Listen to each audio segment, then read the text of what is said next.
but never charged. 6 years withdrawn. But in that darkness, a deliverer was born. His name, Tchiroma. Railway engineer with nothing but honest dreams, working for the nation, or so it seems. Coup attempt happened, North was blamed. Tchiroma got arrested, 6 years unchained. Condemned we to Yoko, amnesty cried out loud. But Bia left him rotting, wouldn't be moved by the crowd. No trial, no justice, just darkness and despair. But he taught himself English, God was meeting him there. In the prison cell he learned compassion's power. That's where Tchiroma grew. In the longest night preparing for this hour. That's what suffering do. When you've been where the people are, felt their pain, you can break their chains. Now he's running for their freedom, nothing to gain. Tchiroma, Tchiroma the deliverer, like Joseph from the prison cell. Bacardi is a Bacardi, he knows the story he can tell. He's been through the fire, 6 years couldn't break his will. Tchiroma, Tchiroma the deliverer, he's gonna save us still. Oh Tchiroma, yes we will. Trust Tchiroma, he's so real. It's that Tchiroma understands our freedom's in his hand.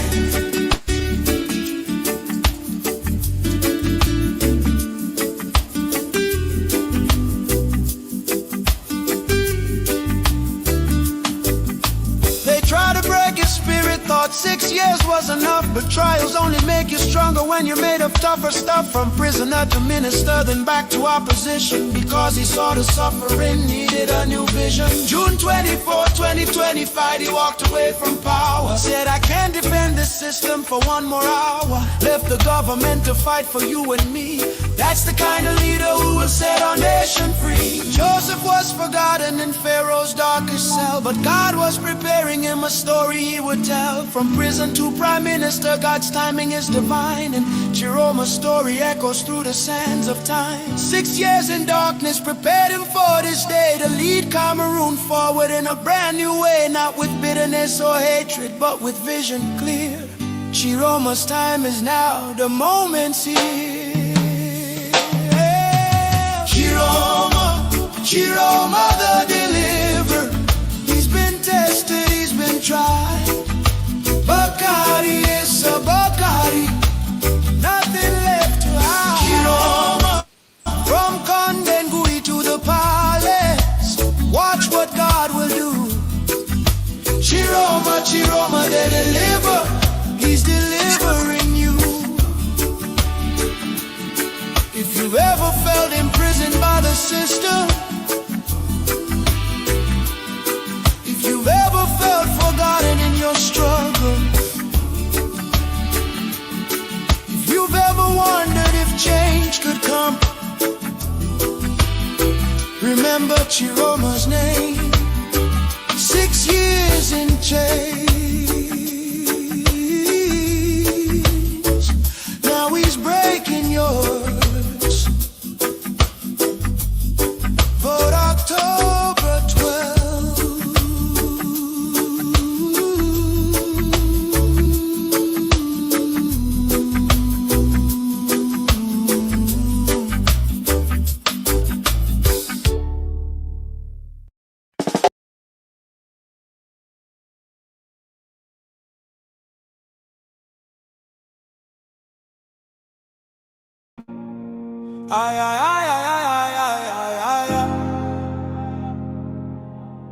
stealing in the name of taxation.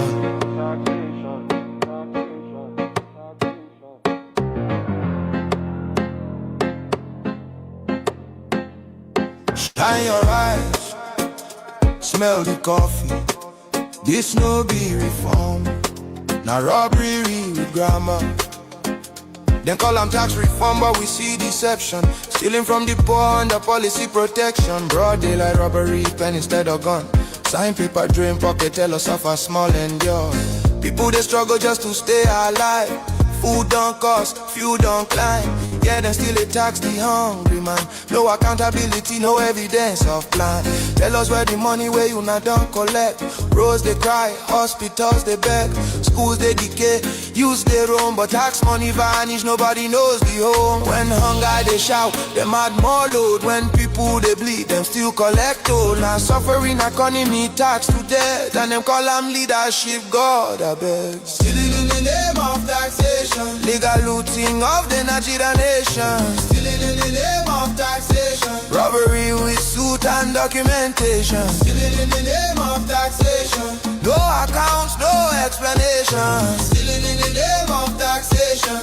Wake up Nigeria before them finish us. Why France? Tell us why France? Why attacks guitar they cross border by chance? Other African nations they cut them off, but Nigeria they rush go sign deals non-stop. Now whose interest no be our own? Smell them well, this thing get bone. Foreign hands on our revenue stream. Now saffroning system dressed as regime. We get experts, brilliant minds, economists, tech cheese, world class refined. We no need outsider to count our sweats. We no need Oyinbo to manage our debt. Weeks for France to plan Nigeria fate. Instead of home retreat, now Paris they wait. Every medical trip, now Paris again. After billions pour for clinic maintenance. Alphabet don't show us the pattern before. Public money move private though. Now Paris fit on Alphabet too. Collect our taxes for private few. Another pipeline, another scheme. Another legal looking money machine. Public funds enter private pockets. Foreign address, same old rockets. We still remember the bullion van. We can see your secret plan to steal from our national treasury and leave the people in penury. Something they hidden, something no clean. This closeness they worry, this tie they mean. Nigeria no be born, no be sale. Our future no go enter foreign scale. We no go forget the bullion van. We know the secret plan. It is a gang of looters. They are not real leaders. Nigeria for sale, no. Our future for deal, no. Our economy for surrender, never. Stealing in the name of taxation, never. Stealing in the name of taxation, legal looting of the Nigerian nation. Stealing in the name of taxation. Shine your eyes, Nigeria now. We no trust in Ubu's alliance with France. We don't want another neo-colonial master. Nigeria is not for sale to Macron of France. Nigerians, let's stand together. Speak out now, before it is too late.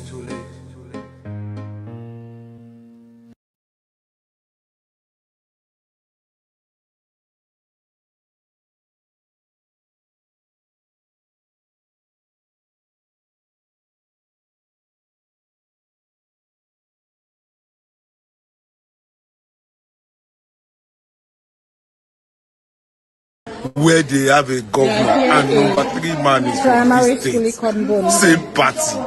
Look at it. Look at your children. Look at your children. Look at what the children are passing through.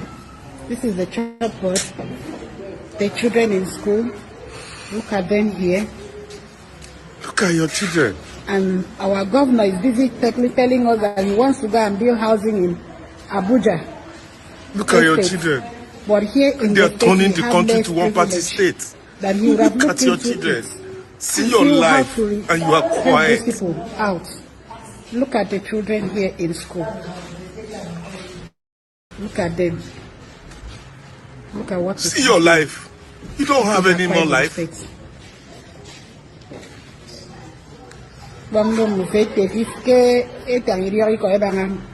states. Anybody that is going to send this videos to send it to Moino directly, let him come down here and help these children. This is Niger Delta. Our future generations Delta, where the oil money comes. They are all suffering because of teachers. Teachers, look at a teacher here. Look at teacher here. No table, nothing. Look at the ceiling. Look at the whole place, how it is. It's a shame. A shame to a state.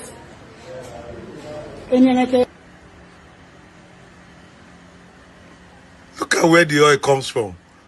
The number 3 man, the Senate president, is from this state. Look at the children there. Look. And you say APC? And you are still supporting them. You are evil for keeping quiet. You are a wicked person for keeping quiet, for not speaking up. You are wicked. Ika.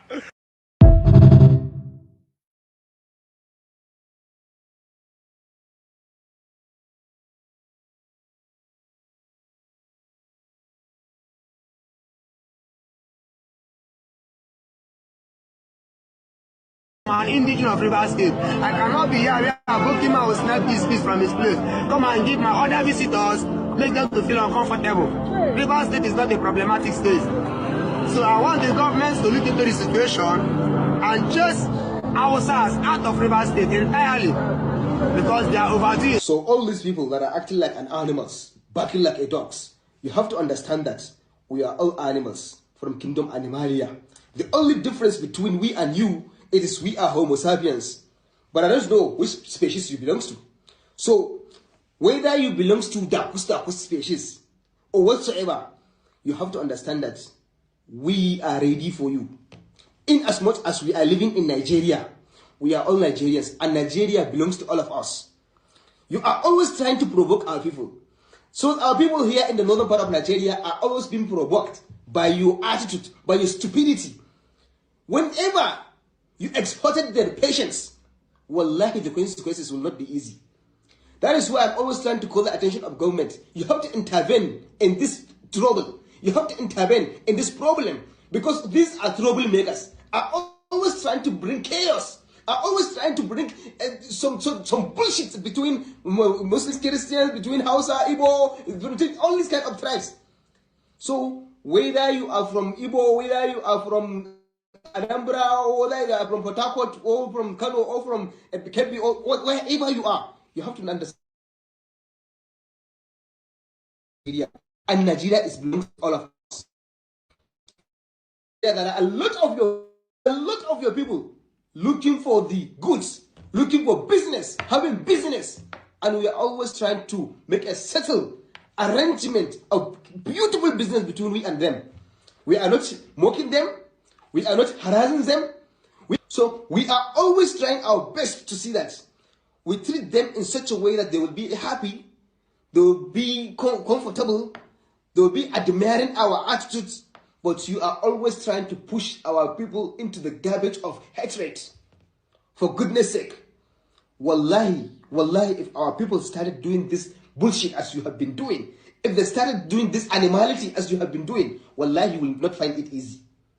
That is why we are calling the attention of government. You have to intervene. The governor of Rivers State and the other governors that all this stupidity are happening within their states, within their areas, within their communities, you have to tackle this issue. This is a warning and this is an advice.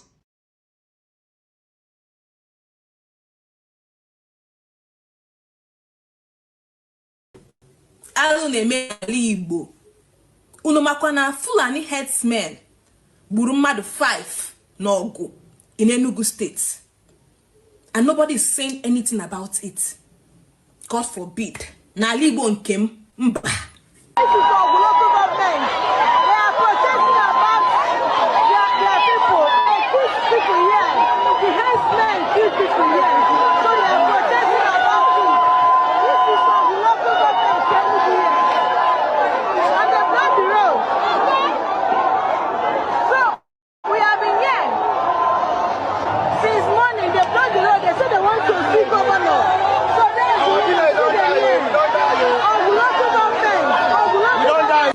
Ariwa youth leader.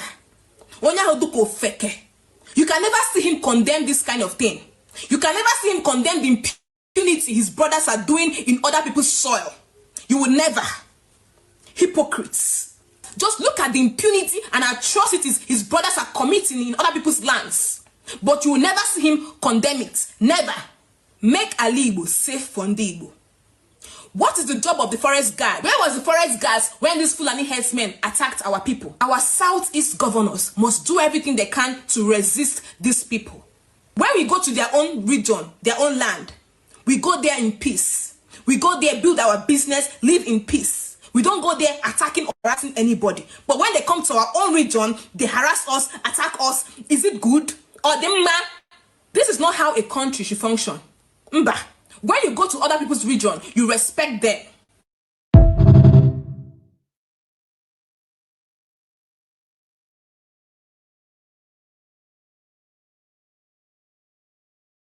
Let's just say it as it is. Help me share this video. Tag Wiki.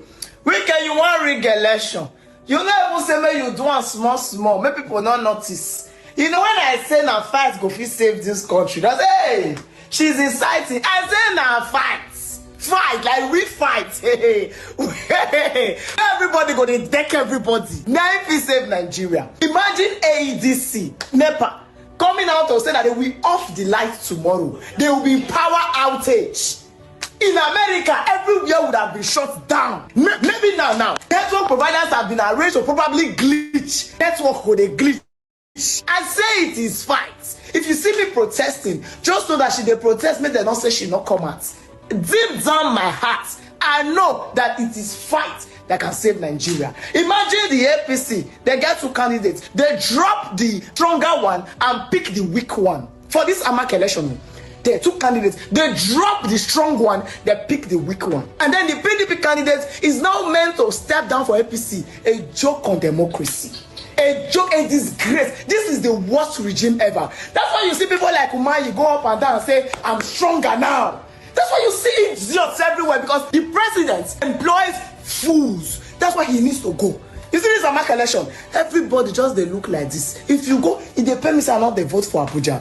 Oh, see, the election that we vote again, be aware that fight will burst either at collation center or my polling units. If you put down to thief my boss like yeah, your hand go cut. Now your neck the knife reach. Be aware say you not go survive and come outside. Listen and listen, good Nigerians. It's only fight that will save this country. I know DSS now they look this video like sugu.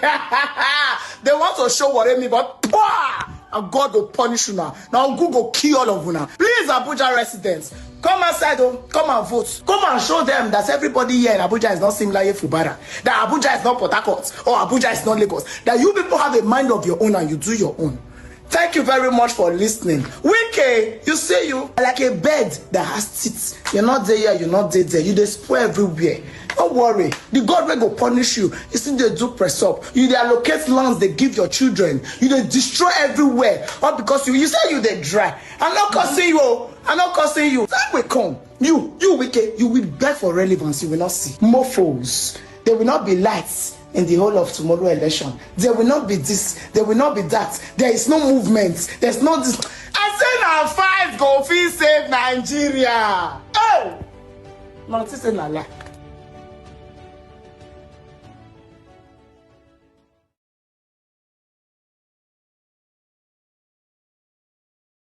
Election again for Nigeria, because I don't think Nigeria is mature and ready enough to do election, to do voting, when they do the appointment. See AMAC election, what they do for Abuja? That is local government election. Now waiting it be local government election. You just be like say the terrorist throw bomb. From yesterday, from Friday night, everywhere it's just tension. Local government election. Now they drag like say, oh Bob, person will just get and go carry missile. Everywhere. Tension everywhere. I don't think Nigeria is ready for anything election. Now, see as the election thing they go.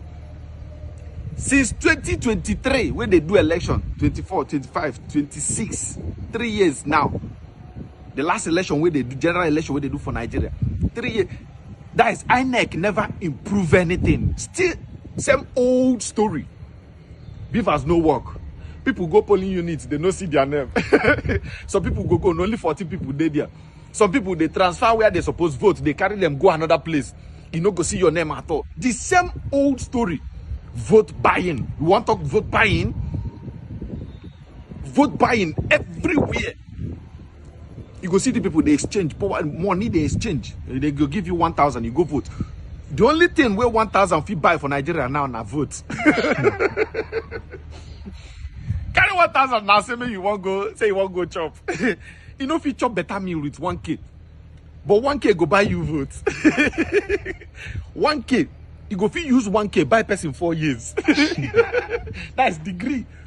You buy him 4 years, buy him from another one person. And the person go there satisfied, carry the 1K. The same old story. See this one now, then they beat party agents. Then they beat both INEC officials. They beat people. Violence, vote buying, rigging. No, the same old story. Nigeria is not just ready. You know, if you do election now, make it be in Nigeria, in technology world today, where AI full everywhere. Now we know if you get election well, you go there peaceful. Some people na police go escort them come. You know, the same old story. So I can't they ask. So what is the need for the election? What is the need? Since we don't improve, if they do election finish, once the election started, complain, go start from morning. Some places people go there, INEC no go come. Some people go, beavers no go walk. So how you want take now and conduct the 2027 election? Now waiting I want know. See what they go on. How you want conduct free and fair election in 2027? I want to know this thing. Then go catch person, this person. See the one where they catch with 20 voters card. LPC member. With 20 people voters card, they catch them. If they do this kind of thing now like this for local government election, imagine what thing will happen for 2027.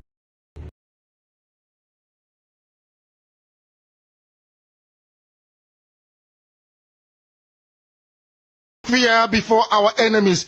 We have sworn an oath to restore Biafra, or we die in the process. There will be no retreat and no surrender. If the option they give to us is to seek our restoration by violence, every living thing living in the zoo will be destroyed. All the animals will be destroyed. It's a promise and a pledge we are making to them. They must understand that we just don't love our country. We are fanatical about Biafra. We will do everything humanly possible to ensure that Biafra comes. It is either the flag of Biafra is raised up or I am lowered into the grave. One of the two must happen. It is better for this heaven and this earth not to exist than for Biafra not to come to pass. We dedicate it into the hands of Chukwu Abiyama, the creator of the heavens and the earth, because only him decreed that we should exist as a race, and only him has the say to decide and to determine if we are to survive or not. We don't rest our hopes in any man. We don't believe that any country can do anything for us. We are going to reaffirm our faith in the supremacy of the creator of the heavens and the earth, Chukwu Abiyama, upon to whom and in whom every glory and honor belongs to. That's why we worship him and nothing else and no other. We worship the one true living God. That is who we worship. That is why we were created. We are not like any other people. We have been chosen by Chukwu Abiyama to serve him. We have been chosen by the creator of the heavens and the earth that we may serve him. That is why in our names it contains every praise imaginable. Every praise imaginable to the Most High is contained within our names, because we are very special people. We are here to reaffirm and reiterate that. We are here to ensure that this very march towards our freedom cannot be hindered. Any obstacle on our way, real or imagined, man or woman, adult or child, anything it is, once you are an impediment to the restoration of the sovereignty of Biafra, you will be destroyed completely and totally, in every way imaginable. We do not forgive. There is no forgiveness in our dictionary. We are here to ensure that the death of 3.5 million people is not forgotten. It is to them that I owe every ounce of loyalty and obligation. They are not here to offer any advice or to ask us to forgive Gowon. They are not here to ask us to forgive Haruna. They are not here to ask us to forgive the Yoruba people and the Wolowo family. The reason why we exist is to ensure that their memory, that they can never ever be forgotten, that their memory will linger on forever, that as long as man walks this earth, this world will remember the 3.5 million people that they killed, men and women that did nothing children that were innocent. Their only crime is to be blessed by God. That is the only crime they have committed. As those children were being slaughtered, as they were being stabbed to death by a very wicked and cruel world, spearheaded by a Awolowo, everybody looked on and did nothing. Instead of them to help us, they ensured that our absolute blockade from land, air, and sea was absolute, that we may die, that the children of God may die. But lo and behold, Chukwuabiama determined that we cannot die, that we cannot perish, because we are his own. Despite all our iniquities, despite all our sins, he made us in his image. He gave us that very edict to worship him, and that is what we do every blessed day on this radio station, without fail and without the fear of any human being. Talkless of an animal in the zoo. We are here to worship Chukwuabiama.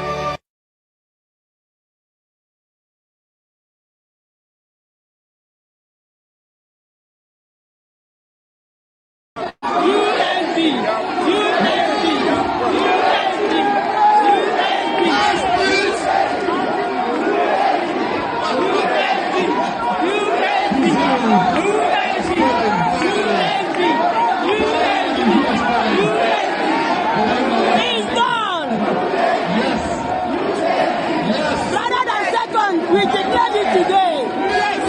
Higher than second. We snap the zoo. We mesmerize the zoo and declare Biafra today.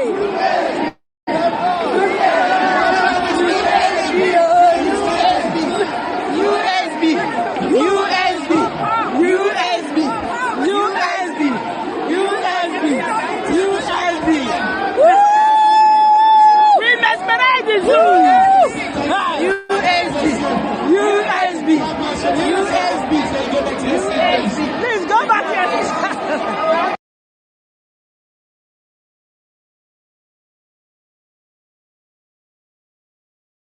We have sworn an oath to restore Biafra, or we die in the process. There will be no retreat and no surrender.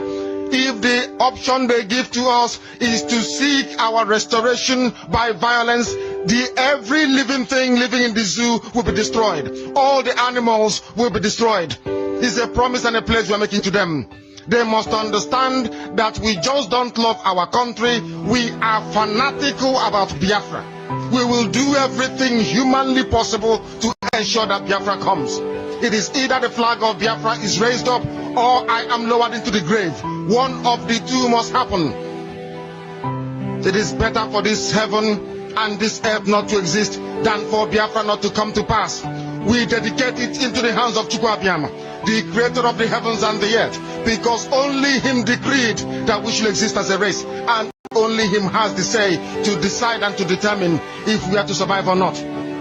We don't rest our hopes in any man. We don't believe that any country can do anything for us. We are going to reaffirm our faith in the supremacy of the creator of the heavens and the earth, Chukwuabiama.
Jehovah Idebube never know Jehovah. Idebube. Yes, Papa.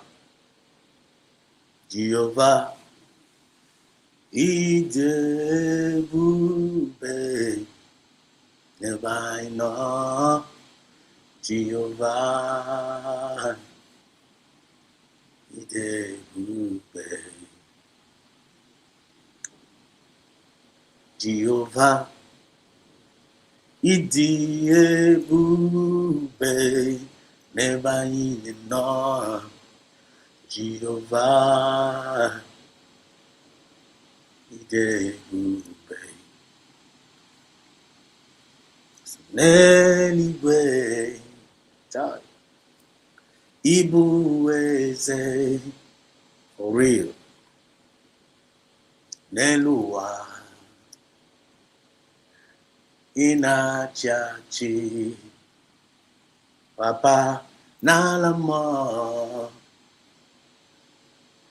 Ibudike Naha Jehovah Idebube. Yes, Lord. Asim Neliwe Asim Ibueze. The whole world can testify.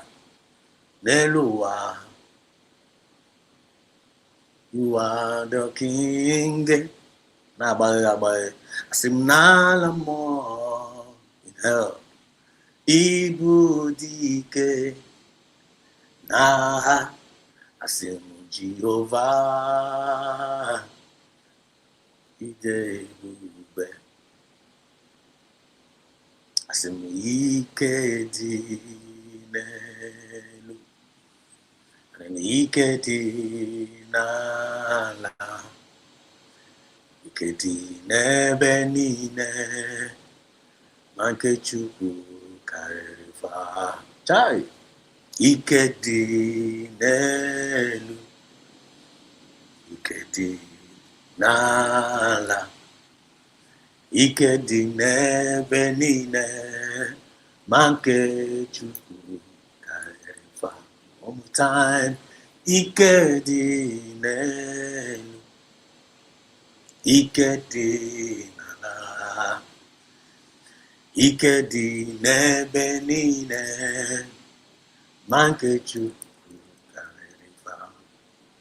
Odigo nyozo Onelu wa odigo nyozo Nife Odigo nyozo Asimunelu wa odigo nyozo Nani chukwu no n'iru anyị Nani ya no nazo Nani ya na-eburu anya fa niile Odigo nyozo Asimu Nani chukwu n'iru Nani ya nazo Nani ya na-egboro anyị mkpa niile Odigo nyozo. Joy. Obinigwe, we thank you, Lord, for today. We give you all the praise. We give you all the praise. We give you all the glory. We give you all the glory, all the glory, all the honor, all the power belongs to you. The fool says, the fools, umokoko, mediocres, it says in their hearts, there is no God.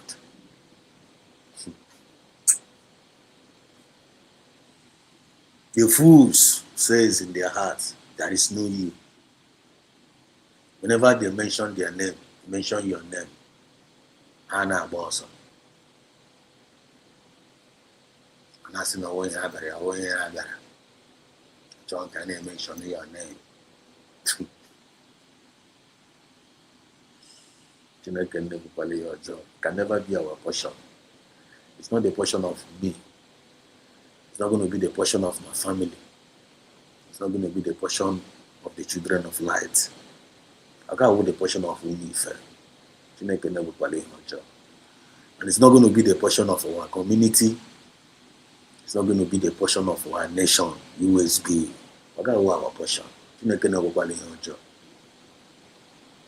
This is why I find is here and there, not going here and there, not acknowledging you. I got our portion. When you talk about our portion here, open on you, our portion here. It's on you, go na go here and find a go here, not acknowledging you. Our portion here. Our portion on ya. Or come what in your own ya. Or come what preach for that person on your message ya. I'm not going to lose him. I'm going to lose family. I believe I'm going to lose my community. I'm not going to lose our nation. That is my prayer. I have been on some opportunity, Papa,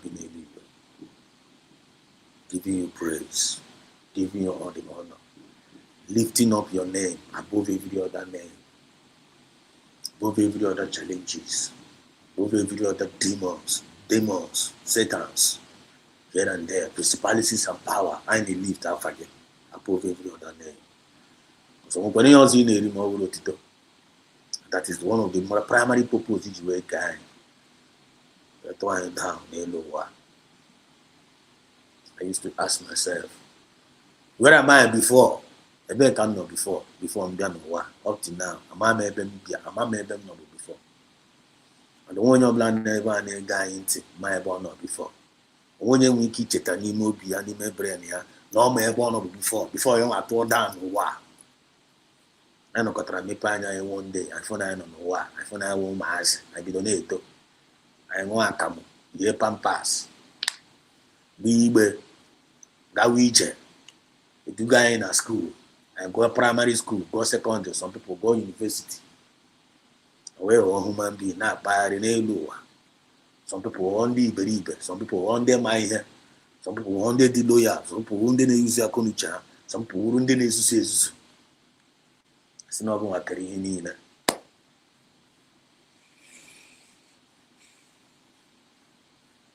You say that now and I know he cry no yigi.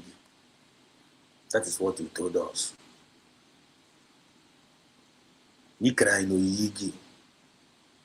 No yiga. No one when you create legal. You killing the manaka. You cry. You say no what to come and dominate. To come and dominate. Come in para chukunda. Can't get dominate here. For us to come and possess our possession. That is what he told us. But first of all, acknowledge as only because he judges us on two things alone: our faith in you and the intent of our heart, of really not believing them. That is what I learned from you. That is what I learned from my parents. That is what we learned from our forefathers. Because I never got acknowledge. One day go, I am educated. They could can you see I know I'm covenant with you. No got a can you pass in a match for a buy a beer apple, now give a chin dozen. And they can you guess and give you up a say by the says, as you go as you to chat. Bob likes it up what I get. You know, Queba in a child, in a chipine, only been on nature quine. Ever I have Bob likes it up what I get. Nigga chitapine. That is my own philosophy. That is my own understanding. And I believe that is the understanding of whom and then I don't go about and I be a demon, I be a guy. I believe in the same philosophy. And we came to realize also, we took Orion down, when you're not Pomas and the Carlo at the end of the day. You all quite the same philosophy and preaching. I could you go to go down. Now remind the Orion. Some of us will say, always your poor. Some of us started coming back to you. Some of us believe that message. And we're very loyal. All below our heart, Simba. Let us go back to our Creator. We separated ourselves from the crowd. I separate wine from Mumu Okoko. So Monday now. That's separate wine. You were buying them. And the is what that's the one. The kingdom of God he suffered violence. That is, he suffered violence. The kingdom of God suffered violence. And the Yesu kwa be afukwa na one true in our own time one the thing now true violence I find a pope here marudas everywhere ndo see me everywhere then pagbo everywhere they try to turn into slavery everywhere. I now fear your life and direct or them say I now fear korokoro is happening in our own eyes. Suffering violence true and violent take it by force. I didn't keep as well. I need to take some of us was here more, some of us turn not to a camo, and I call you over alcohol. Then I only be very mind your eyes in the one. I had this supposed to turn to a camo. I had this supposed to turn to moi, I had this supposed to turn to a giddy. I said, but no, okay, and I call you over alcohol. So they can have an also number that. I can't end again. But I'm doing Kenya. But I wish you can't Kenya. But could you need to go? Your protection, your preservation, your blessings and your guidance. When I remind who you are, then the one that to tell you. So like here, let me meet you where I am. Just now, and me say amen. When the lion and no be, the annual me for Nina and no be. You might intention I give an trouble. You man do behind your cha, man do behind the rocha. Or go on as you any, or go on, I lower. I have also no watching better. We thank God for the privilege and given unto us to be here. First of all, and as you can now, oh no, we're probably find a joy based on your own standard. You want to chicken now, run your baby in the time because I want to be better. I am with a conscience. Conscience, I am wrong. I'm a bad man, my man, bad man, God job. But on didn't want that conscience. On down, dying a battle with. On down, then I talk, can you agree? On down, then I suffer violence. And the by violence and the violence, we take it by force. We take it by force.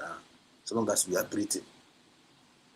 I have something to get that. But I own by an easier because I have also. Come and be with us tonight. Say whatever 2 or 3 gather in your name, in and not there. When you're like Ubinigwe, it's not about me not forget. They are not there in our midst, and we have that faith in you. With our midst tonight. I'm with that faith. With our midst tonight. With us. So we obey to because we are challenging you by your words. I be able to do the return. I'm a when you issue young baby yourself for your phone. I be able to I be able for reality show. To prove that power out each blessing, the God that answered it by fire, it will be our God.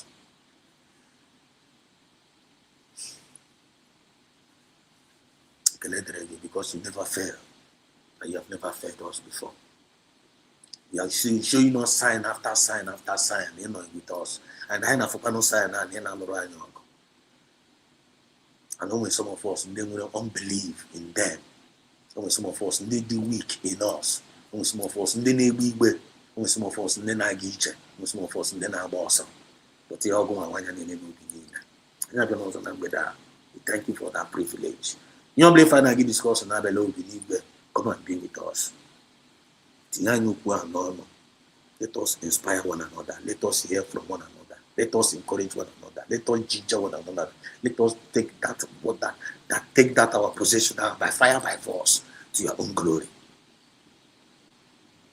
Because it's not of him that runneth nor willeth, not go and show you mercy. I say that we should acknowledge you in all our ways. Acknowledge in all our ways, and then you will direct our path. Because we have been directing our path all these years, all these months. Because we cannot do without you. You know it. We know it. I want you to bless every soul. Every family representing you tonight. Every family. My family may represent you. Family owner of land on a comment section may representing you here tonight. Bless all of them. Bless every soul. Bless their homes. Bless their career. Bless their health. Bless their businesses. When you blame neighbor one way or the other, let that tears be roll away. And we not go for. look opportunity and chetakwa Mazi Nnamdi Kanu n'aka gị. Mazi Nnamdi Kanu our leader. Onye anọ there na-give you up on us. We buru isi na-ebu ogidi. Buru Chineke nna. If we know aside, we cannot think it like some of them down there, how much more must not come money? I used to think, I used to wonder. So whenever I remember him, I see God. I must not come to the kind of who being that man that some of us never know. To whom much is given, much is expected. That grace I bestowed upon Yawa. Yahweh no give the now. Upon any name on that we got to give your up. And as it's near to each and every one of us. Whom if any all over the world, both home and abroad. You know, I'm not coming. Only Nikabu Bemas Nanikalu. Ikaga one on our side. For all these marudas here. Nanya is that violence, not trying to go with Mupunagro, not trying to not talk. I will 1 minute of Biko, Chinekena. I ain't dying, I ain't had a good there. I ain't had a good there. I am not seeing the Canada one, associated recognition all over the world. I recognize that quite what kind of quite what kind of Chinekena. Just recognize, can't recognize I can't that good here. But the Cassive is delayed. So Guama, you think it all. But I didn't try to go behind to pass the lobby. Meaningfully, where you go fair. Look what you get, dog at that. The lady, papa, Billy broke again. Because I'm an Esabia. Mazis Samunepa, and Janet to Poganaka. Nikki was nearly here, beyond Samunepa. And I just say, where is your God? And I just say, where is your God? The better you know. And I just see man, I frozen man. Mukumu Keniku, I was on your for Chineke na. On a banya miraba, on the on a bawubi. Umuaya in Achisa Notch. Umuka not turn is it to Muay. Why not turn is it to Muke? Obi now will see a girl, see. Girl now will see a boy. Then keep us watching again. All we fell rare. I had to go to put every record straight. Let that grace be bestowed upon us. Give us that unction to function in all our angles of assessment. That particular can be amazing. It's so update with it when I keep and we are not ashamed to mention your name. I think I'm ashamed. When in the public, in the congregation, even in the Agame so ha. I hate him. One no hate him. I so much love the Shadrach, Meshach, and Abednego. I so much believe in that their philosophy. I so much love Daniel. I so much love Joseph. I so much love even Jacob. They were with you. See now when they only bless, I will never let you go. Until you change their name. I know we have wrestled with you, wrestled with men. You will change our fine from Biafra to USB, United States of Biafra. Yes, there are 40 states instead of 5 states. Okay, one in affair. Mokoko, Nacho Cabana, going in our territory, the thing Naboa and I have the right to express myself, and I want to express myself tonight to my people. As a concerned citizen of the United States of Biafra. And they have their right to express themselves, even in that comment section, as a concerned citizen of the United States of Biafra. As long as intentionally the good, we were waiting for ma. We were in the movie. We were waiting for ma. We were waiting victory. And we will take blessing towards one another. And we will be violent, take it by force. Kingdom of God suffer violence. The man to I never serve one couple. I mean, I serve one giddy. No. I said no to it. There is time for everything. I want time for peace. We have time for war. When time for peace, and when time for peace, when time for war, when time is jam, when time is jam one. I mean, them somebody now, never now told you. I told me, you want I don't know forever. We told him, we met up again war, and I could. You know, so some of them are there, so you just talk about praying by in up on this pigogo, and I could. Doesn't make sense to me anymore. Jesus is very safe for what? Jesus, of course, said Jesus is safe for what? One day we were gonna pack us everywhere, so we're gonna yara carry everywhere. You know, black putting on there, man. One I got carry everywhere, we pack that freedom, man. One I ain't got carry here. Okay, the canal codiato.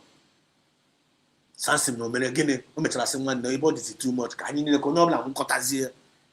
Even them not on can want me to be go. Oruana, I never find out what Samson or Chinekana, what Motumas Managapa. Otamna is in the secret, come on to the papaya in the public, in the front of my people. Otakabana is apa, and I mean so. Tam say relate with you in the secret. Tankan to people talk about relate with you in the open. The whole world is hearing me. You see, no, they hear my Yabomoti and I can say relate.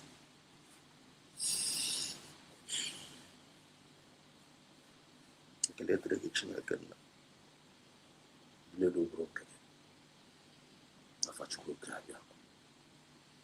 Our deputy prime minister in Germany, Tifengenaka, Papa Binendiwe.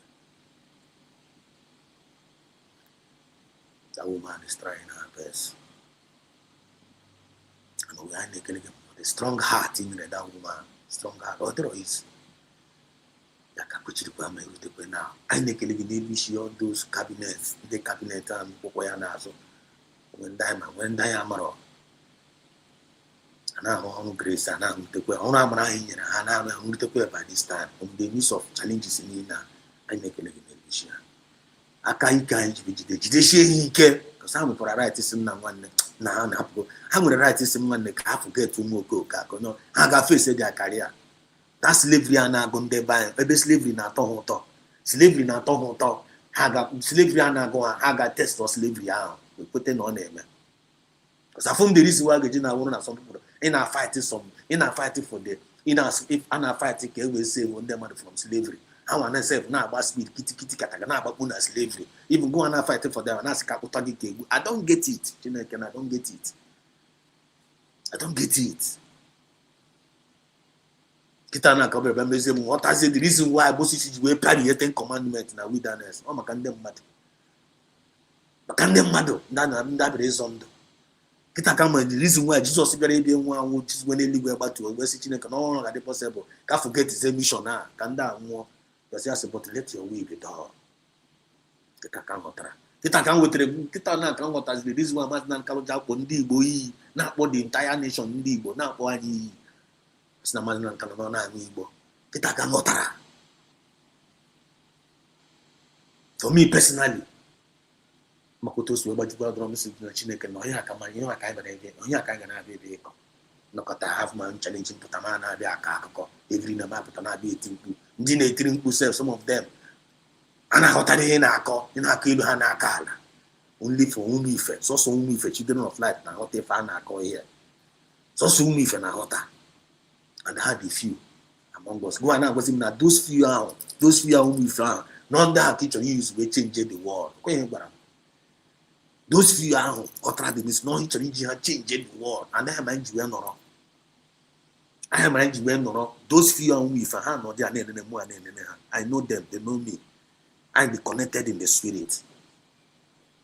Then those few are from whom me found, and that's and that's not why I Biaka, Katie Piani, Sitching can never came us. We're going to be got to put down, and this need to go put down, to go down. Message and I preach now, but when I got like here, they preach here. They preach. And the message I would have for me, because we I would have made this message out for the mediocres, the lost, the wicked, the evil ones among us. Not to each other. We're gonna preach it. That was actually let them bring it on. I will tell you, let them bring it on. Let them bring it on. Preacher.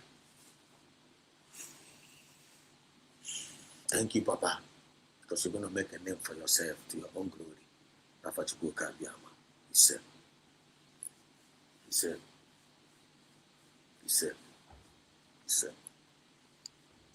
Thank you, Lord. Greetings, lovers of freedom all over the world. Greetings, Biafrans all over the world. Greetings, Umife all over the world. You're welcome. You're welcome. You're welcome. I love you all from the depth of my heart, just like I always do, just like I always say. I love you all from the depth of my heart. The meaning to ask, can you wish each and every one of you now watching me right now, and then now watching all over the world? I wish you love, I wish you peace, I wish you greatness, I wish you success, and I wish everyone progress from the depth of my heart. No why? I no mixing of words. Sometimes now what your tongue goes where that dress. That is how it's supposed to be to each and every one of us. All I love, behind I fighting for. There's an opportunity to make a room over the world. There water the channel, water wine.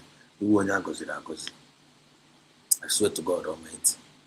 Go and represent a bar with this clean heart, with this pure heart. I got for you. Because blessed are the pure in heart, for they shall see God. That won't be hard, the pure. I know I got for Biafran spirit, I got fear. And we are already seeing them, seeing it already. We are only here for the loss. We are only here for the betterment of our future generation. We are only here for the good of one another. We are only here with the good intention, not with the bad intention. That's why we are here. And we are fighting against the bad intention ones. Because if you only allow, even the bad intention allow, they are wicked, they are evil. They are wicked. They don't like us, they don't like us. Nine a group on a bawa hobby. Nine a exist, I don't can exist. I don't can exist. I don't can exist to me. Watch our sister for and Simon Eba. Mama to Chinekanas we ended that revelation now. And thank God, Chinekana and that our sister, that revelation now, Yajide share Ike. Yawa Lafrego. And that's Simon Eba Lafrego. People like things like Lafrego. It's no more Biafra Kita and keep as well. Now Muzianya na carry us. One the question ona, Emopanya carry us. You only won't mife. Emopanya carry us. Mopanya. Ona no zia inanya. I'm not going to Zoku. When we form one on Anya now, when's the if go and check Gaga USA? When you put away for children of light on Anya, I swear to God Almighty. One own on Anya, one on the day in the comment section. You know, like the restless in the spirit. You know, like the aggressive in the spirit, in the pursuit of what we are pursuing.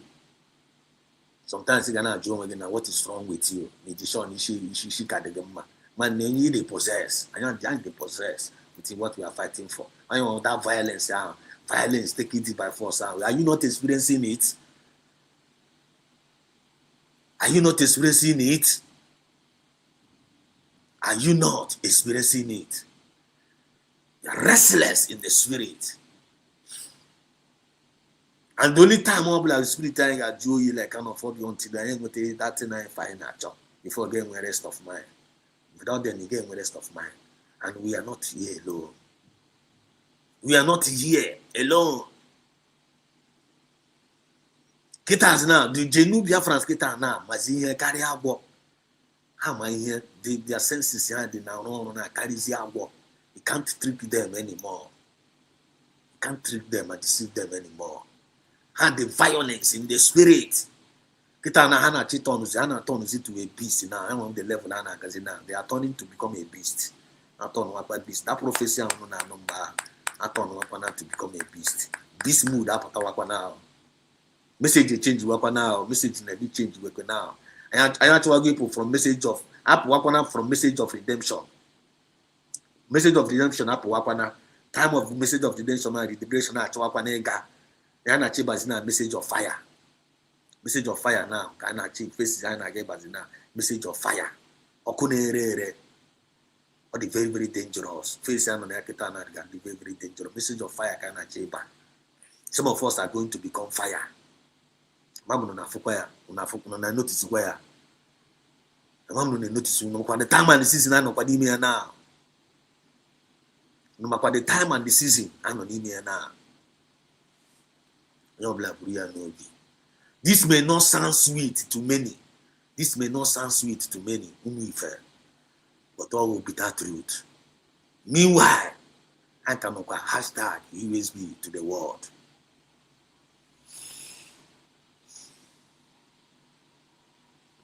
Brianobi.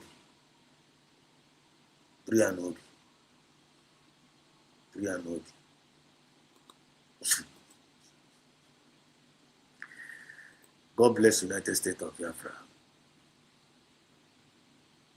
God bless USB.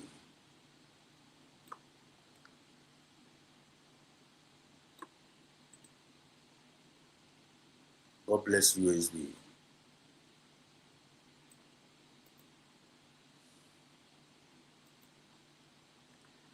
God bless USB. Anywhere I go to USB. Anywhere, God bless USB. Don't forget that. When I play phone on USB, number one, when they are aware, when you know Walmart. When I play phone on USB, I repeat, when you know Walmart. Things may be tough for you now. Things may be very, very tough for you now. Things may be very, very tough for you now. You may be experiencing some hard time. You may be experiencing, as we speak now, you may be experiencing tough time right now. Physically, you know, maybe some of us may be experiencing some tough time now. But one, the originality here, you know, no woman. Maybe rejecting a lot of offers right now based on for you to compromise. Real Nobi, that's a rejection I reject in your find a mega offer. One they put in a reject here. One in on a woman when it prefer it at the afro. You may reject that offer and find a negative for you to compromise. At some Kiburia Nobi. One in on a woman. May not sound sweet to you. May not sound, this message may not sound sweet to you, may not sound palatable. We live by faith and not by sight. We are now for no one now, Barbara. If Nanya, we are blogger for no one. We are Anya for Gafu, one day, Obaraba, even Jesus Metra Barbara. On the physical realm, we are now for now, your Barbara.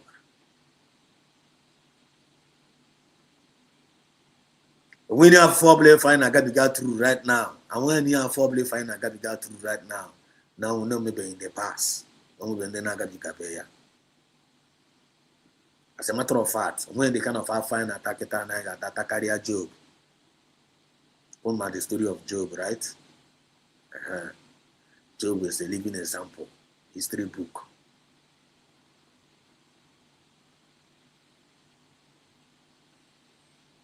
Elijah. Elijah. Elijah. Elijah was one of the greatest prophets in the history book, in the lifetime.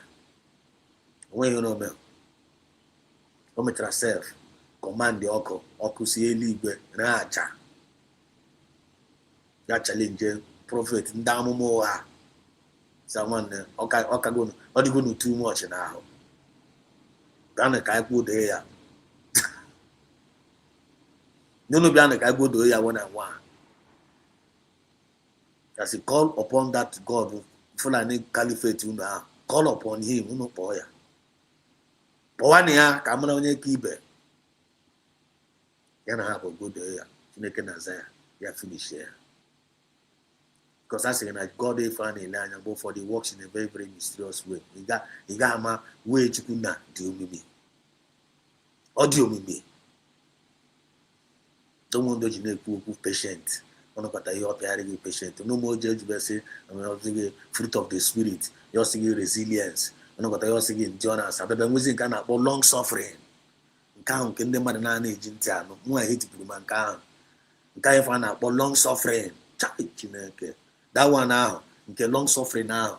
One can't they buy an actually no the anonante.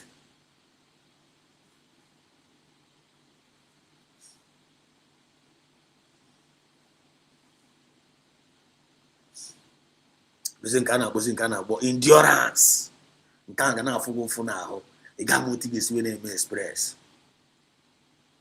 That's about whoever that endured to the end shall be. It's only violent in the spirit. No wonder must not mental toughness. Mental toughness. Now I came to realize what mental toughness is all about. Are you feeling it? When you feel where one if one movement if I don't email or quite the movement of whom as you, to be honest with you, I swear to God Almighty, movement are not one email or quite movement of whom or movement of whom as or I swear to God or movement of whom as when Emma no biga karaka okay money bachara now as I'm speaking to myself too. If I never gonna movement I drop by zero. This is the game of the tough. This is the game of the tough. A man and this time again, if you know email, man, you don't know me. By this time, a man ain't on email, my brother, man ain't on email. If you don't know where you're a baby, if you don't know where you're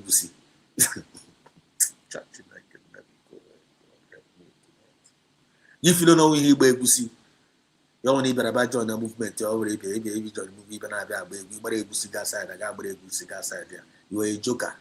Many people may not, it may not sound sweet to many people. It may not sound sweet to many people.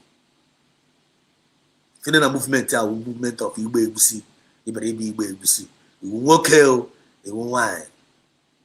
To be honest with you, all no more, I will give none away food. That is the way I see way. That is the way I see release that I should not miss a word. That's why I say this may not sound sweet to many. Oh, many people know that this USBR. So say gusi kahanaba. And Biafra spirit is or like it's not happy with you people. Egusi. You know what I mean? As we speak now, every spirit of Egusi, Biafra spirit is not needed in here.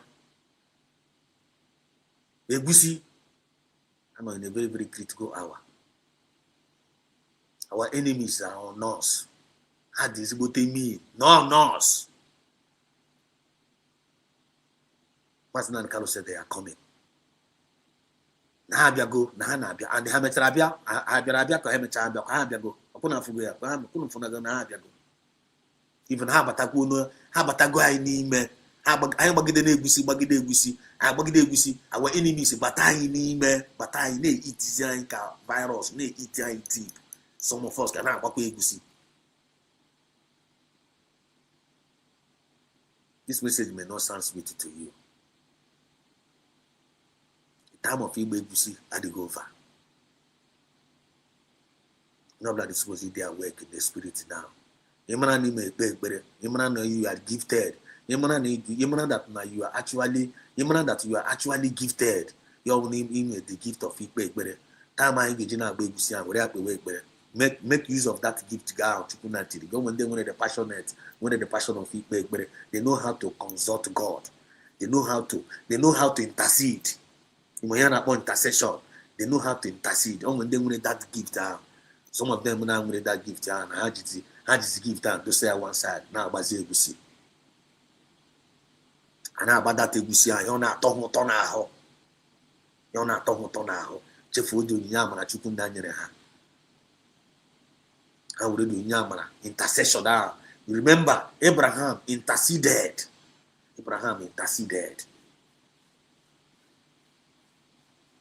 Abraham interceded on behalf of one near, known as Sodom and Gomorrah. But because of intercession of Abraham, he was able to save Lot. No more. Even though now we look go back, they are turned not to a pillar of salt. It was by the intercession of Noah. It was by the intercession of Abraham. Lot had got saved. So only when the spirit of intercession in you, as a Biafra, like this USB, and you are hearing the sound of my voice, when that got to be those that give to that spirit of intercession, that means this message goes to you. You know yourself. The time that the spirit Biafra will be ministering to you as we speak right now. You that person now, when they be bold enough, give them a comment section. So not going to go. Yeah, what was the time man is so I'm gonna do practically here. You not go and wear this word out.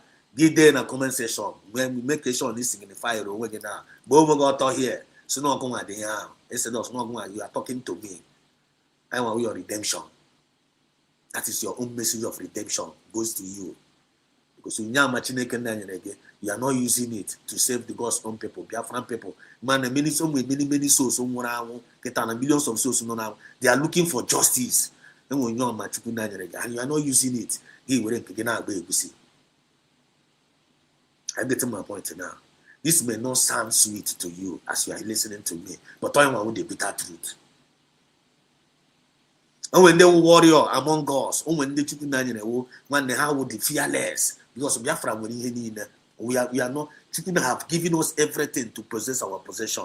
But the problem I'm going to get now, most of us are not using that gift. They are not using it. They are not using it. They are not using it. And that's why we are suffering. That's why we are suffering. To whom much is given, much is expected. Going young man, some people would not bury their own. Not be able to see when they warriors, men, men, warriors. I know where are they? Volunteers. The army of volunteers can never be winning. Everything. Everything. We are not lacking everything. The problem now with the usage, the availability of the usage, and what the issue. We are lacking it, and they have come to fix us up already. Fix and up one by one. After are you using it? Okay, dump. Dump now call another different thing. And I basic about got the virus, give me to get back cash one, give you offended. I think I'll go again. Instead of you pick your number there with your chat and run with it. When you're lazy goes here, you know, hate is on your get hate is the person. You can go see Gazi channel on your season like Chelsea Gazi, a China no, he brew again. This message goes to you. Are you one of the intercession among us? You one of them like Abraham. Because of you, because of your sleepiness, many people have gone. Many people have gone. But as it disposes on many lives. I'm very based on that. We are specially and wonderfully made by Chukwuka and gifted in different ways. Go in again at this movement here. Go in again at this movement.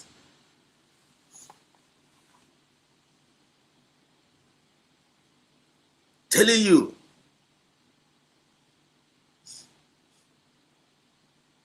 Especially says here, my brother, do not want to hear lungs prospering because that has been where he has since birth.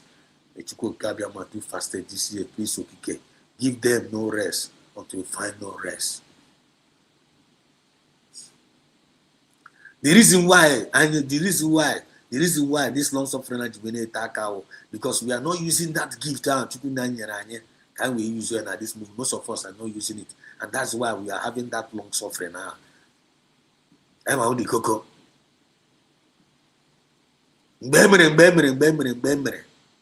It's delaying this our movement. Spirit of procrastination. Spirit of procrastination. When they how when they have prayer, when they have prayer, mado. ụmụ ndị nọ na ha nwetara ihe a ga-eme achọ ndị ụmụ ndị ha ji ya hapụrụ ya nọ ndị a ga na-eme ya ịba gị ga relax ya go and relax. Maybe you're waiting for Exodus. Maybe you're waiting for Mazina the Carlo Menegin. You're waiting for PM Samanepa to do everything for you. You're waiting for Dr. Nguzara to do everything for you. You're waiting for the cabinet to do. You're waiting for the USB media to do everything for you. Ganoe, and I talk about where I can make you know. We are talking to you. How go I can go? Go in Yamana, if you are are you the warrior? Because the warrior say you when the chicken you warrior now warrior.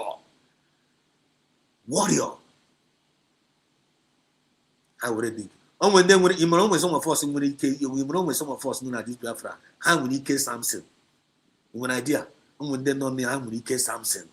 Samson I got on a Bible. When they one even some of them because some of them are here now. Imran when he kills Samson about they are not coming see you walk like I go. You know yourself. You know yourself. If I begin to mention on the Araga, it may not sound sweet to you. It may not sound sweet to you. But this is the bitter truth. Because the kingdom of God, this kingdom of this, our kingdom of God here on earth, as it suffered violence. He suffered violence, and the violence take it by force. And violence take it by force. Ele chami him in Anambra State yesterday. Anya mina pa bam. Bito juese. Throughout yesterday, I started I was very, very angry. Even today, this afternoon, I was still very, very angry. I was angry in my spirit. And the Otenem was I was angry in my spirit because when I only had in mind the passionate. I was angry in my spirit. I was like kind of, and we even want to wrestle with you. I even want to wrestle with God.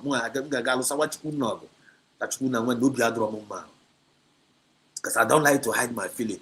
Even to God, I don't like hiding my feeling. I don't my guy hiding my feeling to God. I go my woman being can hide around my feeling. That will not test him number. I'm the Western you for what? Now you are knowing you want the Western you say. That will power zero number. So crazy you. That will go a message judge we say now to you people, to we the people. Look at what is happening in Anambra. Look at what is happening in Anambra, in our own Anambra, our first song. Our first song. Look at what they are doing with our first song. Look at what they are doing. In I never nanya. The Fulani Caliphate now destroy our first song. I know no. Every day DPM and tweet. And they tweet now challenge in America.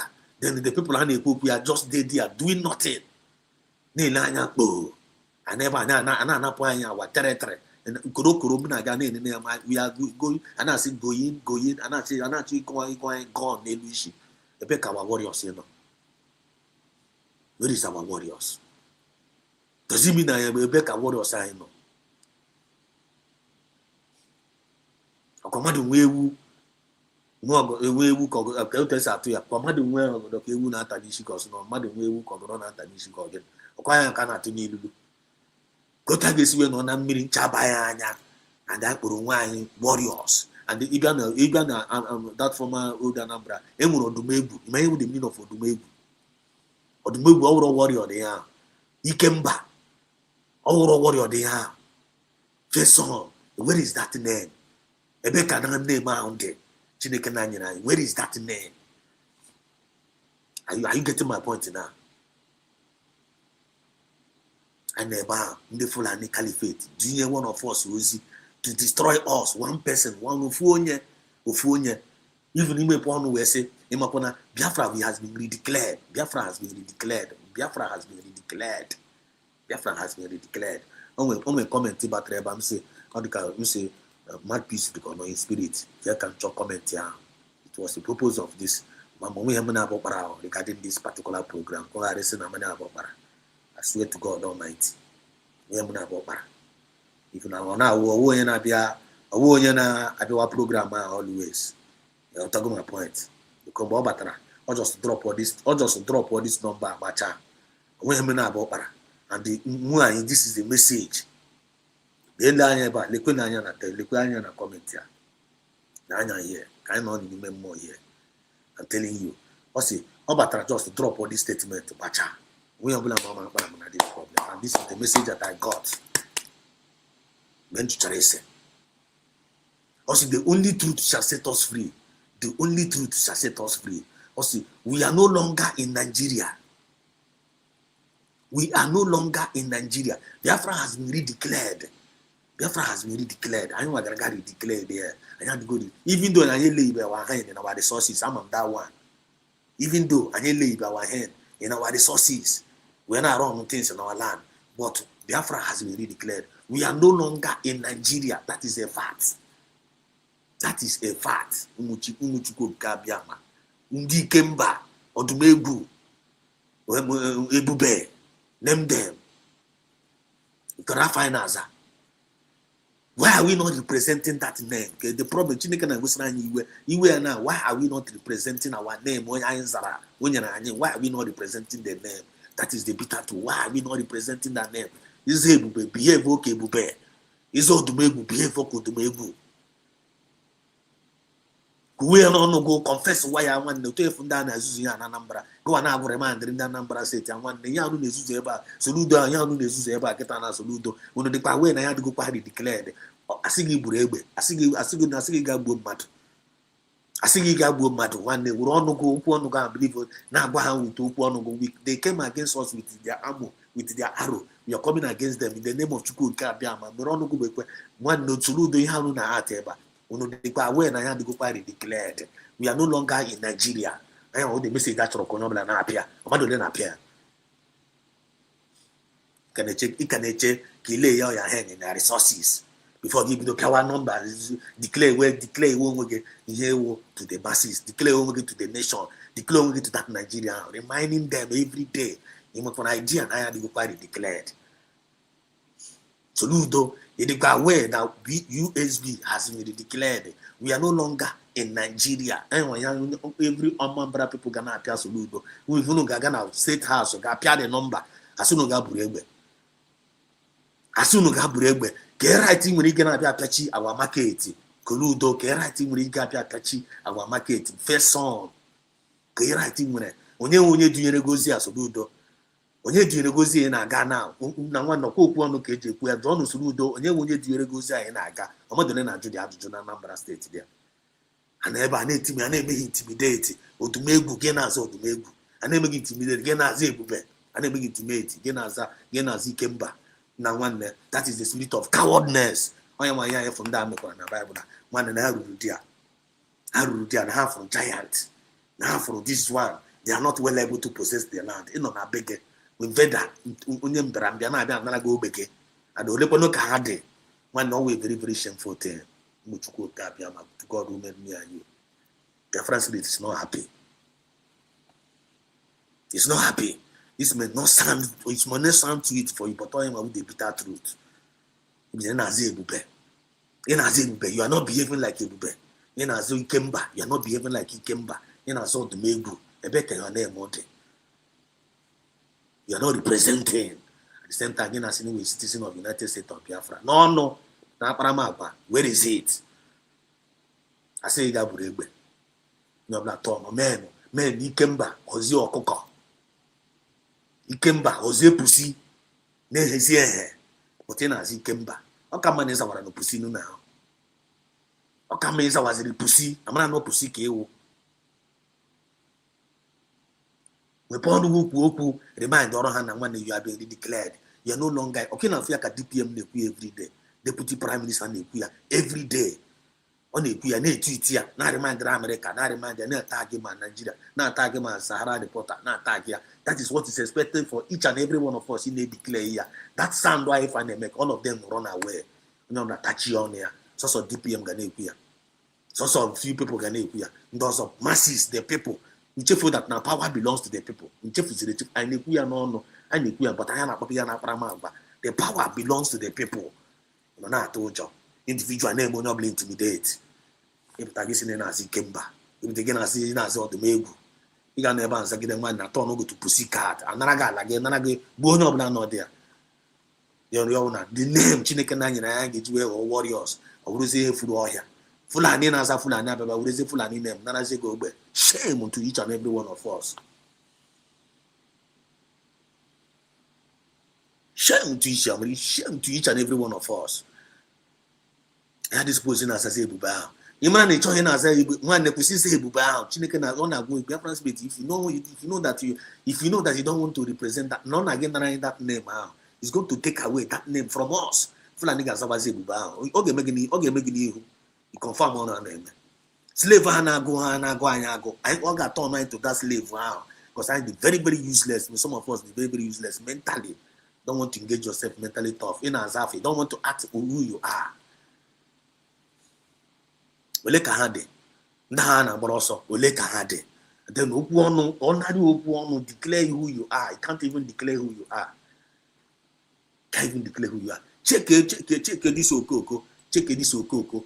Check this okoko. Check the number okoko here. Check it. I'm an indigenous of Rivers State. I cannot be here where Bokima will snap this piece from his place. Come and give my other visitors, make them to feel uncomfortable. Rivers State is not a problematic state. So I want the government to look into the situation and just ourselves out of Rivers State entirely because they are overdue. So all these people that are acting like an animals. Could you imagine? Could you imagine this kind of insult? Check onye nke anọ n'ogbe ya first person kwuru okwu give photos where did this way ya also no one animal onye na-akpọ this person now wey Maruda is not an indigene. This person is not an indigene. Onye away Maruda onye away a stranger na-akpọ an indigene animal. One, are you thinking what I'm thinking? In that connecting message, you connect what gonna message now. Then men then answer word. Now be egusi. Now be egusi. So say be urutebe one again again one muscle. Urutebe one again no. Onya na gboge eziokwu. Ebe aka muscle lo ga apụta. Ebe aka ga asazi. Ebe aka ga mane na aza ebube. Ebe aka ga mane na aza odum egwu. Ebe aka na me na aza. One Biafra spirit akpochana go kutinye chara na nke ikpeazụ a. If you don't want to represent that name for you to fight for your people. And again that name invader it happened in the history book before. Babylon. Can you remember Babylon? Can you sing us our love song in the can you sing your love song in the okay for us? Can you sing or no Goran na Goran? In a strange land. They turned them to become strangers, they turned them to become slaves. Whereas slave would turn, they will be turn know how to slave. Then they was slave was it's not happening in our own eyes. And you come and come now. It's happening in our own eyes. And I call you go. Does this sound sweet to you? Does this sound twist or not sound sweet to your ear? An indigene never now say, Bikono, unu gonna be anya catch one day Fulani. An indigene but never now say, Bikono, anya aka to Fulani, anya aka to Fulani indigene biko. Could you imagine? You know, you ube. You take from ube now, you know, no longer no. Somebody is just no somebody, but some names you now see about poor now. That is how you sound to you. So now you see about poor. No need who go now, topogo, no need who go now, and I onye ngwe na nwa gị anacha nwa gị anacha ma nwunye gị de ga na-aga azụ ike mba ga na-azụ ọdụm egwu ihere megbukwa onye ọwụ ihere megbukwa mmụọ ya wụ the highest insult somebody can give you in your lifetime. Ịpụta gị na-abịa agba egusi ị na-aga agba egusi ịkpọ onwe gị nwoke masị na nka na-ajụ where is man? Ekpere ha kpere ndị secret na nchere ikpezi ya ndị physical ọchị Chineke na anyị ezi ya mee na mkparị adịgo too much kwunu mgbe Maazị Nnamdi Kanu kwuru ya anyị nọ ebe a na-ekorokoro anaghị Maazị Nnamdi Kanu korokoro anaghị PM Sam Ekpa korokoro a na-achụkwa efere ya na fight ka ị nara anyị Dr. Ngozi Arabeze men na-agbakwa egusi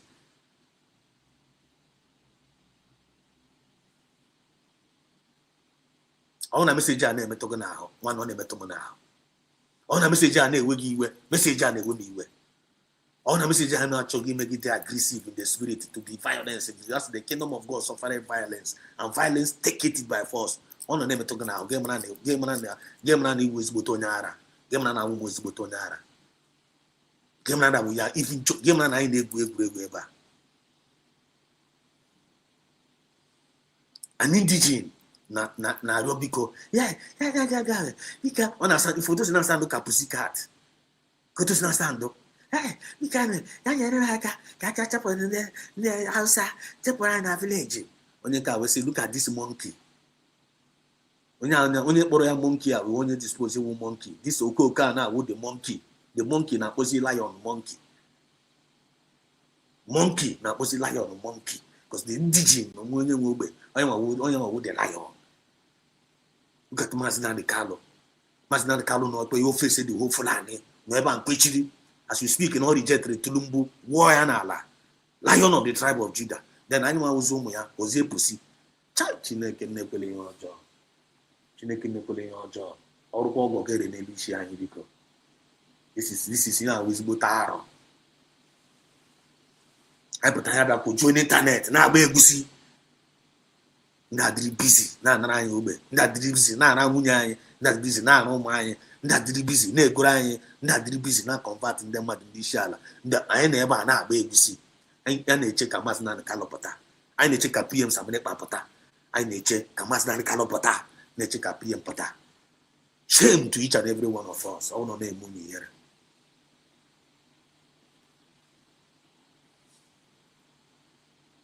I want to name money here. I want to name here.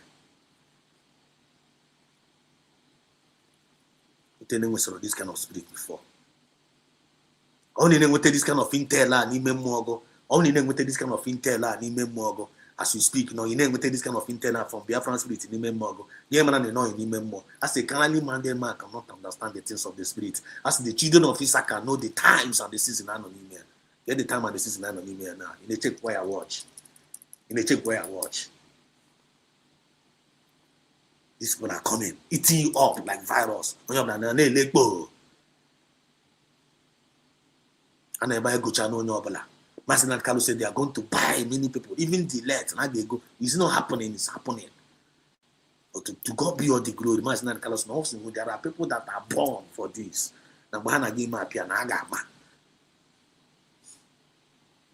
Instead of figure happen one dog, instead of dog happen one dog, they are born for this. Go and work vessel now. Tackle one dog channel on the honor. It's in a quiz saga pogo. It's in a Biafra France target those second. Now one on your black pyro when you go now this time around. If you know that you are not called for this, don't be an opposition to those that are called. That is one of the message. If you know that you are not called, with this violent spirit, you are not called for this. Don't be an opposition to those that are called. Don't be an impediment. That is the message. Goes for you. All the impedimenters.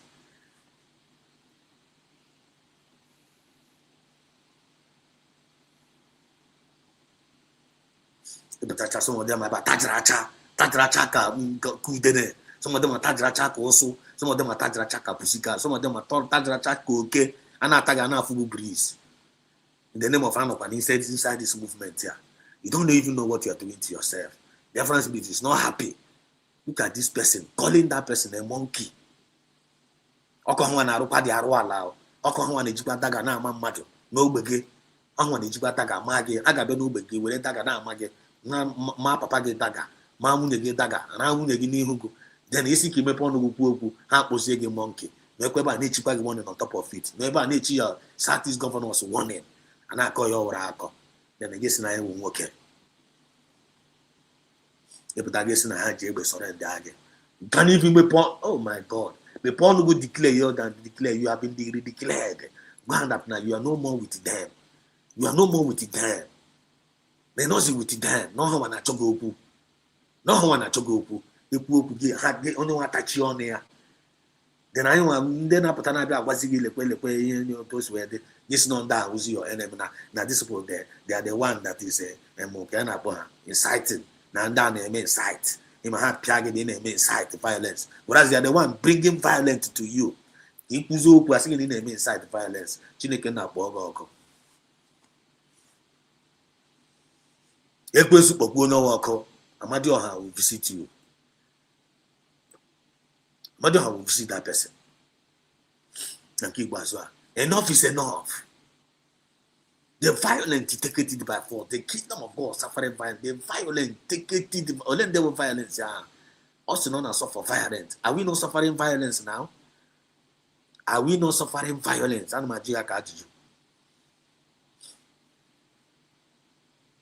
check the number this guy put on here. Listen. Check here. Barking like a dog. You have to understand like that a dog. We are all animals. Okay, for ya. Okay, no, now I'm barking like a dog. Onye gburu nwanne ha. Onye gburu nwanne ya na-abịa pụtara na street na-agwa na egbugo nwanne ya. Na ọ chọghị take laws to his hand. Ebe unu na-ekele m na run government. Ebe ha nọ under government. Ebe unu na-ekele m na enwere government. Government come and take control. Ya nwa na-asị na bark like a dog. Ya nwa na-asị gị na bark like a dog. N'ogbe gị kwa. Then our people na-agakwa n'ogbe ha. Our people na-aga n'ogbe ha ga mee establish ụlọ zụọ ala. When ndị be na-ama daga na ugwu Hausa. And I'm the indigenous daga na ugwu Hausa. Ndị be anyị na ndị mmadụ ala ha. The answer is no. But this guy, whatever, check otu ha si ekpe ikpe. Check ndị na-ekpe ikpe ziri ezi. Check here. Just From kingdom Animalia. The only difference between we and you is we are Homo sapiens. But I don't know which species you belong to. So, whether you belong to that species or whatsoever, you have to understand that we are ready for you. In as much as we are living in Nigeria, we are all Nigerians, and Nigeria belongs to all of us.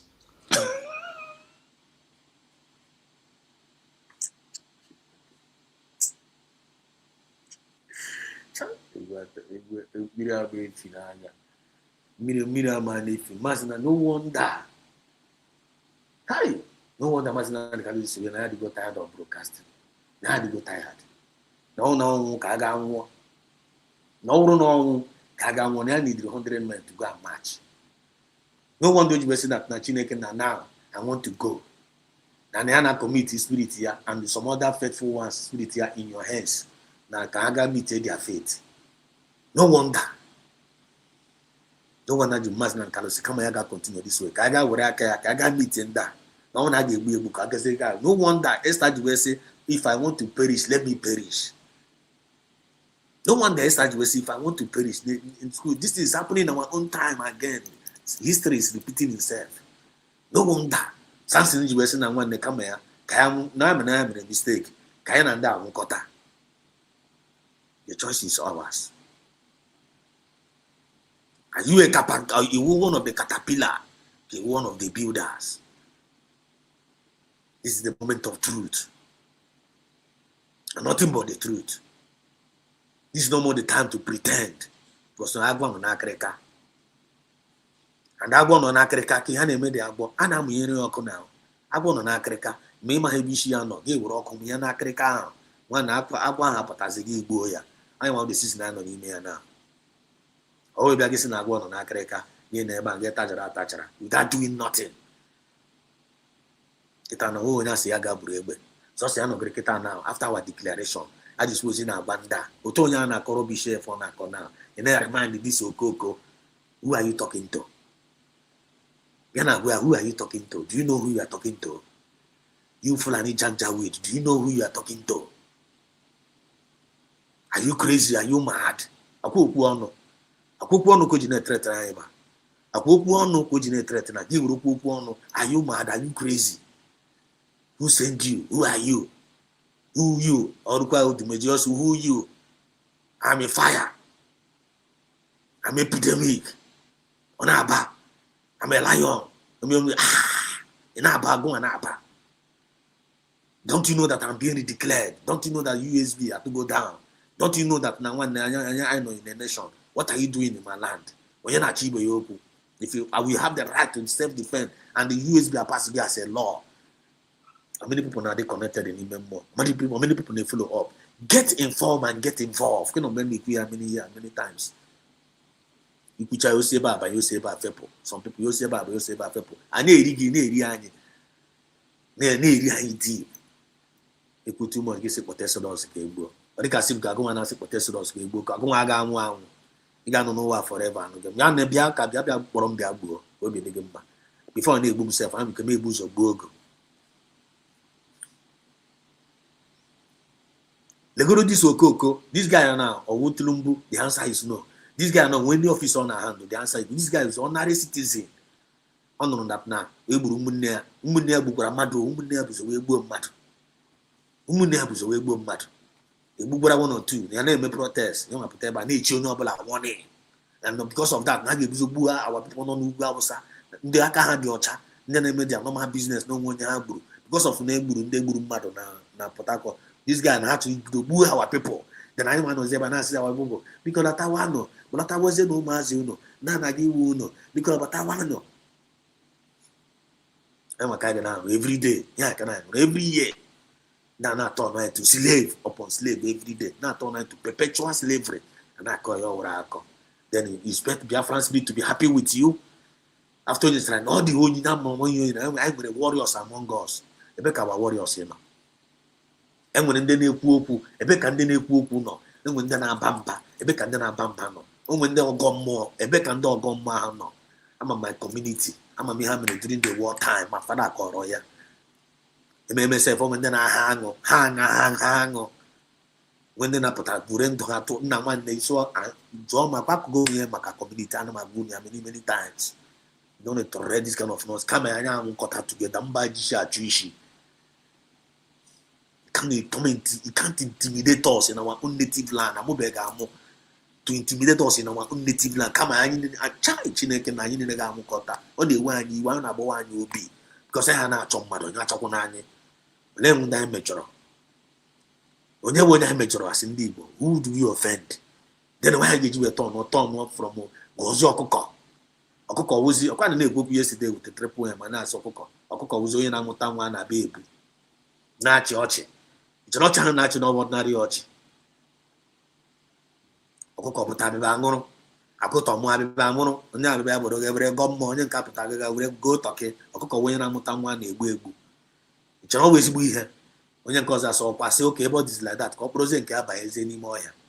Now, you are when the communicate on over natural, I have to know to aqua. I have to know to aqua. The man was in said defense. I will kill or no kind passenger. Hell no, Pachiro, before game with talk, you money with talk and on a Abagum that village, or before game with talk and only on our Facebook tower. Look at this old cocoa, they threaten I. A quite here with a DVD. A quite here with a DVD, won't much neck and no much go cabiam. A quite with a DVD. David were baka. David Jorgin and Winnie, then a claim on a house soldier. Then a claim on a house soldier, each armored car, you reach out my union and bulletproof. Organi had any more because all who knows is Atoro is a shepherd. Coquetry, we shepherd don't can coquetry. I want also as that one they taking care of the sheep of the family, and that sheep was coming with the economy. David was taking care of the economy. Taking care of the economy. That's the guy with him, and always servant. They call to serve. And I serve family. They protect the economy of the family. Remember, Kogani had in the Moya, and never enough somebody in a bamba. And now bamba ni Moya, so you in a bamba. That's not quite Goliath. That's only Goliath. That's not quite one Philistine or invader. The Fulani terrorists. Or if all today go bigger. The Fulani terrorists. I'm a come up on another video because another one and another based on the spirits when they live. Come take care step by step. Got message not mass and after this. So every day kind of didn't really hear. When you want ya, just know the Goliath. When you Goliath, no way Philistine, no win the invader. Na Keone Muna, when you more here, yes, and I'm actually being a home. Actually be more overthrow. They have actually take over our kingdom. The kingdom of God suffered violence. I want to be a good door. Oh, you go, Anaragia. They will got David. They will got David. I've got Goliath and natural kingdom. I'm gonna go solo kingdom. I've got David is saved from the kingdom. How many David in our midst today? How many David? And Ebeka David there, you know. Ebeka David there, you know.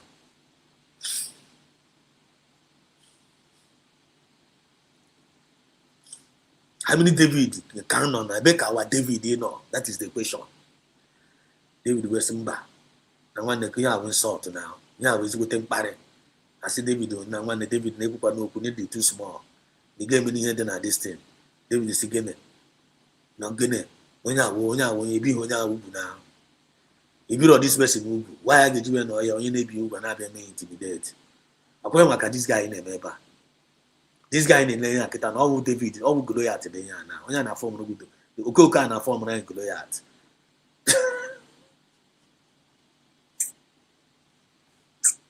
When you be who the form rank Goliath. According to kind of now, life and direct now.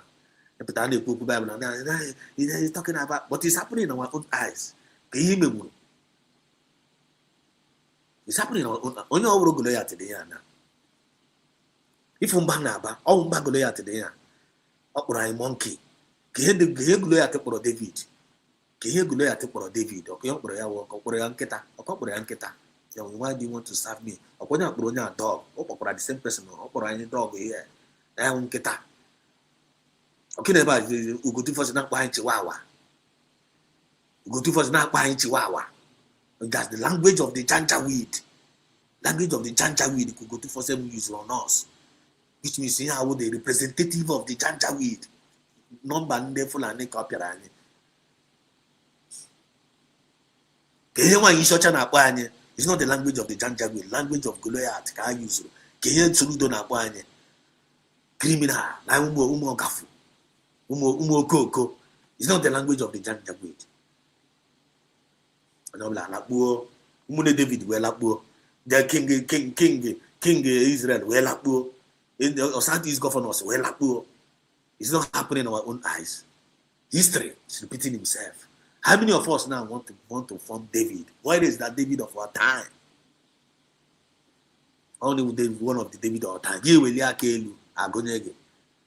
David will Simba. Now I don't know them. And age David na saying can you get me here tonight? David Miami. When we are well able, who is this bastard? When you bastard and challenge. When you wake on your Jago Lake Ontara and look at you on the effect. David was saying when they are the chief God of Israel. No God had this way now, God of Israel, when God of Israel. Then when you Drambia Babana you obey. When you David were a King Saul. No Makuino Nako. No Hapuri Onyaka, Yanonya, good way, Simba, David say, come here, oh no, now one Kayagan war. They come here and everybody receiving sort. That is the spirit I'm talking about. That is those Biafra spirit in Asia and Abalia. See David Maga. David Wagan, David Dimmer. Yes, go and Maga, go and Boo Ega, go and Buina. Now today, Nagi Gishibi West Avoya to Foncho. Better no name. The Goliath, the channel way, Yari to Goliath that day. The history is repeating itself. If not this bastard there, now one day, I can't miss Nasi Chinekena. I may recognize Kain and that Godoya. All Hachi may recognize and that 1 and that. Okay, from the DPM and DPM. What's that now? One neighbor no for that. DPM said, Deputy Prime Minister, wherever you see this people and yes man, I get your one hand. Yeah, with divine instruction. If one get happen. If one full and happen. But if one nigga Zuruji, you got one nigga buy your call. You were akudo, na kutishimu nega koko. It's not happening, you were akudo, na kutishimu nega. If you send the Fulani, get to Puha. It's not what is happening. Shame to each and every one of us. I want to young Kabra and keep us. One in Kita now, I know it's now a message of fire. I know it's now a message of fire. One, I got Kunito Nobla, Nona, Tio Nobla, we were Nobla must be violent in the spirit now. I change go topic. I change another topic one day. Even a neighbor at this channel, you don't want to eat it, you don't want to get the message. When I come on Abazina. David Wejo, Wesimba. When we are well able. Joshua and Caleb say we are well able. The spirit of our ancestors will fall upon you tonight. You get change your mentality tonight. onye ọbụla ga-echenji mentality ya tonight. Iwu nwoke wuru nwoke, iwuru nwaanyị wuru nwaanyị, wuru Deborah. Ana m ekwu ya ya steeti. Anyị achịa n'ọchị too much. This is the time for real business. Anyị ga-enye ndị ọzọ. Ebe ọbụla ife ha nọ ma community na first song na anyị aga-agba nkịtị ha anara anyị Anambra. And here most of the people are not Anambra, most of our people not there, which are some of them which are saboteurs, which is very, very shameful, very, very sad. Instead of going around hero, some of them now no sabo. Some of them was there my now no sabo. Some of them got weak and the Fulani now marry hike. The millionaire again. You can get a leaky. It's any one matter. Shame on you. You never go down in one by one. Now they behave with that kind of thing now. And I guess so. We the children of light can never fall now. I got fall. I guess this that thing now. Come here, come on, I will. Come on, yourself, man. For us to bow down to those nonsense, yeah. Look at this bastard. You are always trying to provoke our people. So our people here in the northern part of Nigeria are always being provoked by your attitude, by your stupidity. Whenever you exported their patience, wallahi, the consequences will not be easy. That is why I'm always trying to call the attention of government. You have to intervene in this trouble. You have to intervene in this problem, because these are troublemakers. Are always trying to bring chaos. Are always trying. Could you imagine? Come with laptop at body na kitana see about bacha. Yeah, this guy na call here. No come carry everywhere now. Swear to God Almighty. When you am now, me and you be na bawam.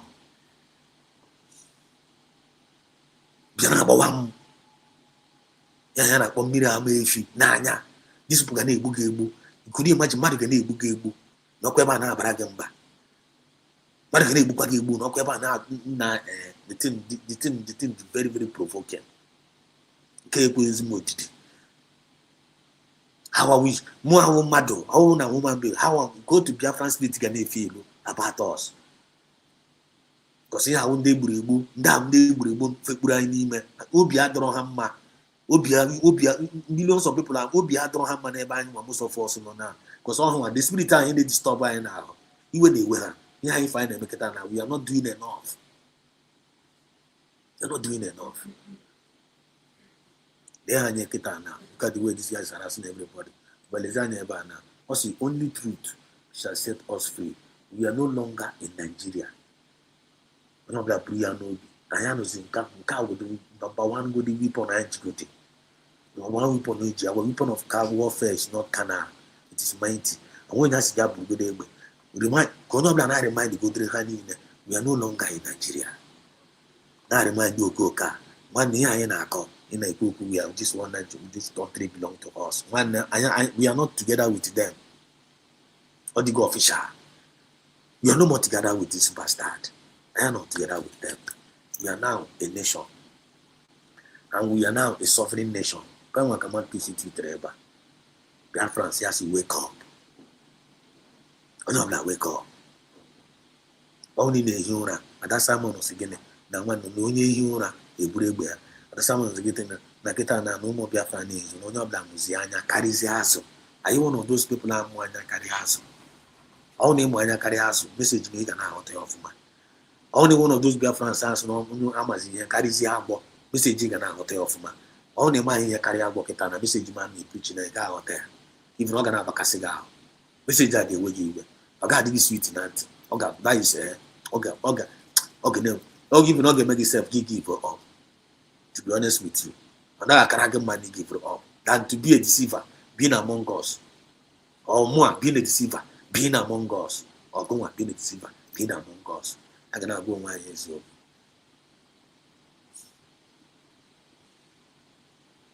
Our opportunity, I can open them. Then I'll continue this message.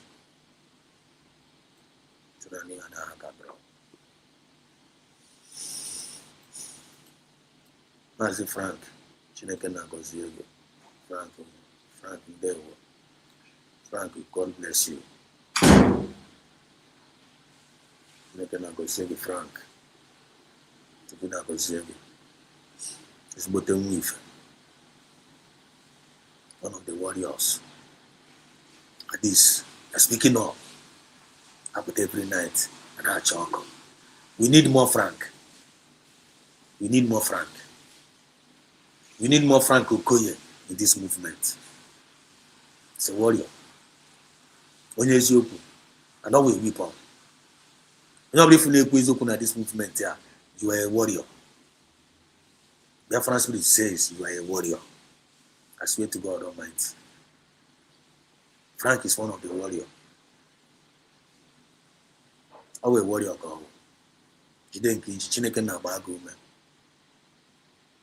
Chineke na-agba agụ ume, my brother. Eziokwu warrior ka ọ wụ. A ga na-agba ndị a na-remind these people. We are no longer in Nigeria. Every day, Frank and I remind them. We are no longer part of Nigeria. I am already part of the truth.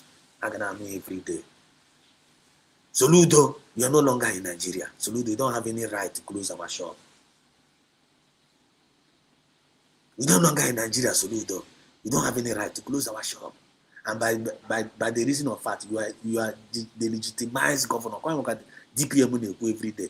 DPM is a warrior. Or you get Tchiroma. And another shop go get Tchiroma. You cannot even tell them, say, man, they don't have any right to do this. Get Tchiroma. Good of a thing. I ain't miss it at home. That's number one good step. Number two, you must possess your possession. You must possess your possession. Okay, you must possess your possession, and you must dominate. Yeah, we begin. Oh, no, but you also can again. Can you hear me? Ebonyi bi gonna watch it. Kwa ndeba intro nilu. Ebonyi bi gonna watch it. Go tag is we no ya so do that na petition shop why na na miss it at home. E meta keta na tag ayi ne. E me na sit down the USB course re. E me na they will turn it against us. Now on the USB manage na atafu. Okara ma kemne samoneba. Okara kemne PM samoneba. Memre mas na kano. I got no kwaya. E me ya tongo zara bese. Now we are the one destroying the economy. USB government are the one. People are not going to school. They have already started the propaganda already. USB is the one storing our children no longer going to school, and we are the ones suffering our children. We will remind them when we are the one they are setting the rule. USB government is the one setting the rule under a sovereign nation. I want to set our rule. I have passed a good bill. And everybody's more listening to the USB government. That is the truth, and nothing but the truth. And that is our warrior. That is who we are. I want us to do the try rule. I want us to do the try rule. Which means,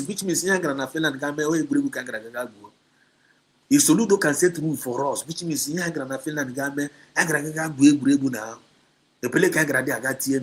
is what it means. Which means, it is useless. Somebody said that now after that document, after the declaration now, and we now generate document to have a new nation. Now apart from that document, we are only making noise. Now I'm generate the document, I'm trying to declare, which means we are no more noise makers. We are now authentic. We must possess our possession. When they come, that what makes you a warrior. That is what makes you a warrior. Onye kwuo ya ọnwụọ. Ọnwụ kwuo ya gịsị nwanne gị onye kwuo gịsị ka bịa gbuo m ka mfu kama mụ na ga aba nkọta igbo m gị so si gbuo gị nwụọ. Ọ gịnị ka na-akọ ihe a dị ka onye anyị nọchiri. We are fighting for our rights. Violent taking it. The kingdom suffered violent and violent taking it by force. Ọ na agbakashi ga ahụ ya agbakashi ya ga ahụ. Ọ nọ gị provoke ya provoke ogu ka ife dị mma. Ebe igbe egusi. We are here for eating. Anya ga no na mmiri nchaba anya. Ebe ka men anya no. Ọnarị okwu ọnụ kwa, ga-ekwu ni okwu. Isi na ewu mmadụ. Isi na eme exist. But all igbe egusi na aga agba egusi. All not to lament. And some of us are not lamenting. You can complain and murmur without no solution. You can't even stand for your rights. You know, when they claim USB, come on, share up. When you USB, when you USB, can I go one USB? Or if you don't know your rights, after our declaration, you are not a USB citizen. That thing in Korea, we turn a channel like I'm gonna give you open a photo. Frank Odogu, you are a warrior. Chukuna Gosiege, Jiden Kich. Jiden Kich Wanda. So join, hit the like button, and invite others. Urorogo. Which are only Imano Izuku kind preaching here. Imano Izuku kind preaching here. Man, hit the like button. Imano hit the like button. No problem. No problem. And then is Uzuku and is the imputable will not put my data. I just see the Uzoma. When I can shake the world, we will put it on him. Also, if you refuse to praise me, all we raise is stones. They will use those stones. If you don't want to make yourself available, Biafra spirit no go use you. And Biafra will matter. You use on yours. Get an hours the time and I don't matter because it's the time of reality. It's the time you would a warrior. But out, don't you fool? Come and join the battle. No gather. You man, pay channel. Well, when our sister will go channel. That's what we're talking about. We are gingering. You're gingering. This guy is doing great today now. I'm and a boy again. At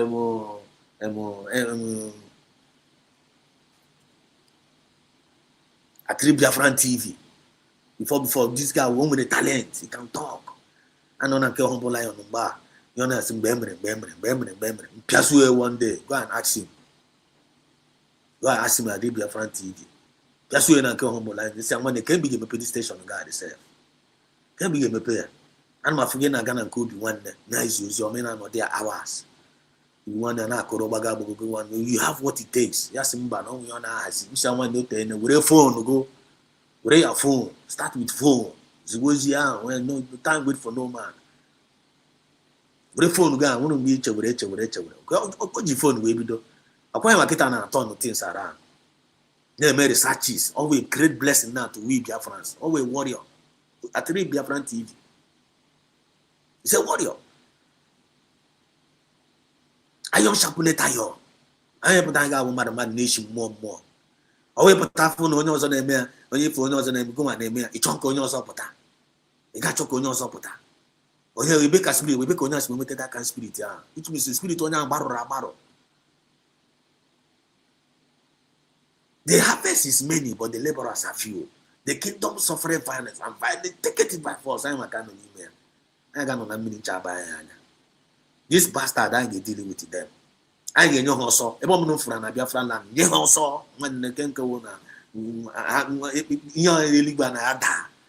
I can't even know some of our community. I go one, I need 20. I am had you above one at Vin, Buffalo, upon Abunia. I go one, I grew at 20. I say, I reckon no. Wouldn't there be a book I found again? And in the last year, today, you have found a community. The same community, even a community operation on 40 states, the same way I could get you a 200 also. Go from a community commander in group along Aludo. Also, no one will be a commander is behind a Kakuzeru no. Since I have a Bakuzu decentralization, a crime allow going to buy. Apart from here, as we do Babituka again. And I got by here as Ludo. So all the Anaberians, Imodogu, Odumegu state, rise up, wake up. He came back. Wake up, man. You know, salute also. Oh, no, we don't know one year also. Can a government house on when who are you? You might go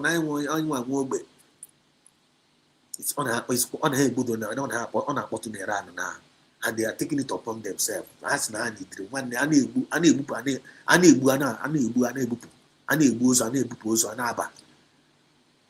There's no time when you look at abandon. Power belongs to the people.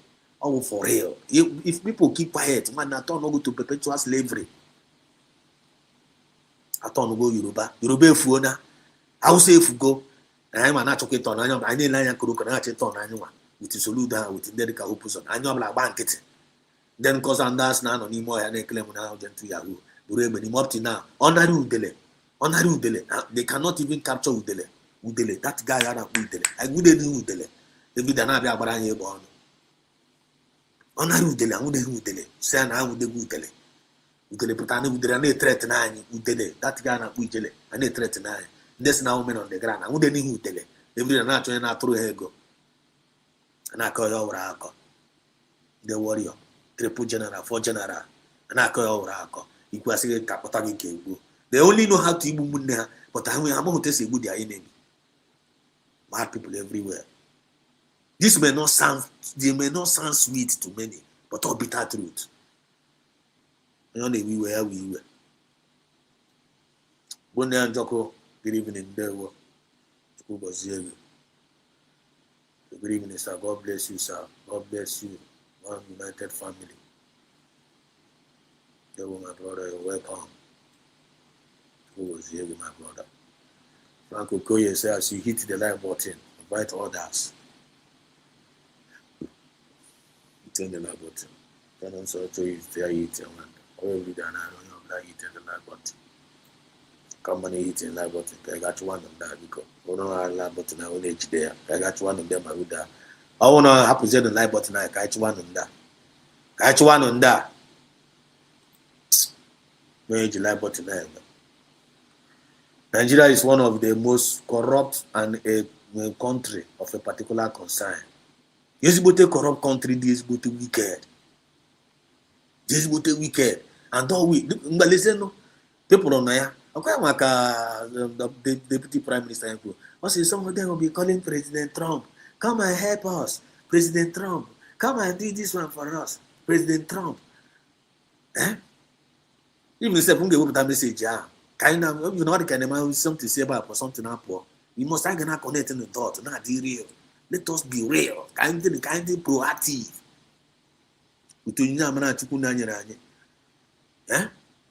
Kind of proactive. You told them, you were an intercessor. Ban on the way now when they put something. You give a new. You give a new man enough for resort. Only enough for resort. Get it be the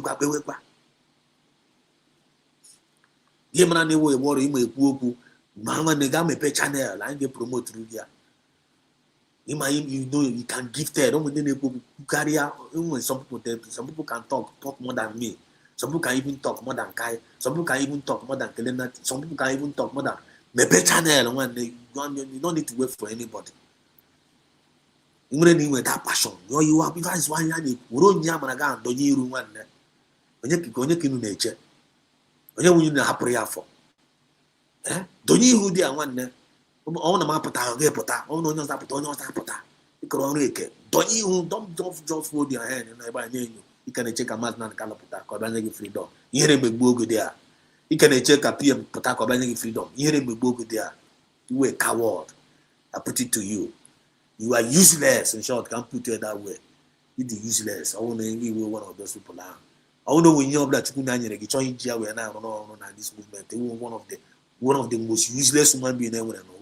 You know, they were part of the problem. I know. Oh no more. I came another useless. And I go 1 year old here. Look at Okoko no eba na threat. Okoko can end the start his governance condition though. If you go the reason why the Soludo Jemi ho na eme. If you go the reason why the Soludo Jemi ho na eme, the content na control here. Umoko cannot control here. Okay, let's end in the comment section. I continue by the message. I guess you see an abalia. On your blonde we were that you were for good. And I talk I'm going to black nice, going to black, a change mentality. I call it, can't reason with me now. Catch one here, not one. Catch one here, not one. You learn a walk on a two okay. Never na ko e breed and never na agba egusi agbara egusi baga abago agbara egusi batu nda na abata na eat. Nigeria is one of the most corrupt and the country of a particular concern. Now we the people go handle them. When they want Nigeria get now, look all of them they bear. All of them they bear now. They are youth, they are crying. If only cast an election, that guy's now one Nike or all those election. I got that guy, okay, with comedian. Also, now when they know really Naya was in election. The election I got solve a problem. And they are not saying it, which means they are listening to us. They are listening to us. Also, election I got solve a problem. Couldn't be the go the boy Puria. When they will get Toria direct to pass again, naturally, actually, the Gorea, the city boy, I want to raj. Yamana, you want they may expose. When this use your man get his own way, they can never be bribed. The message is penetrating.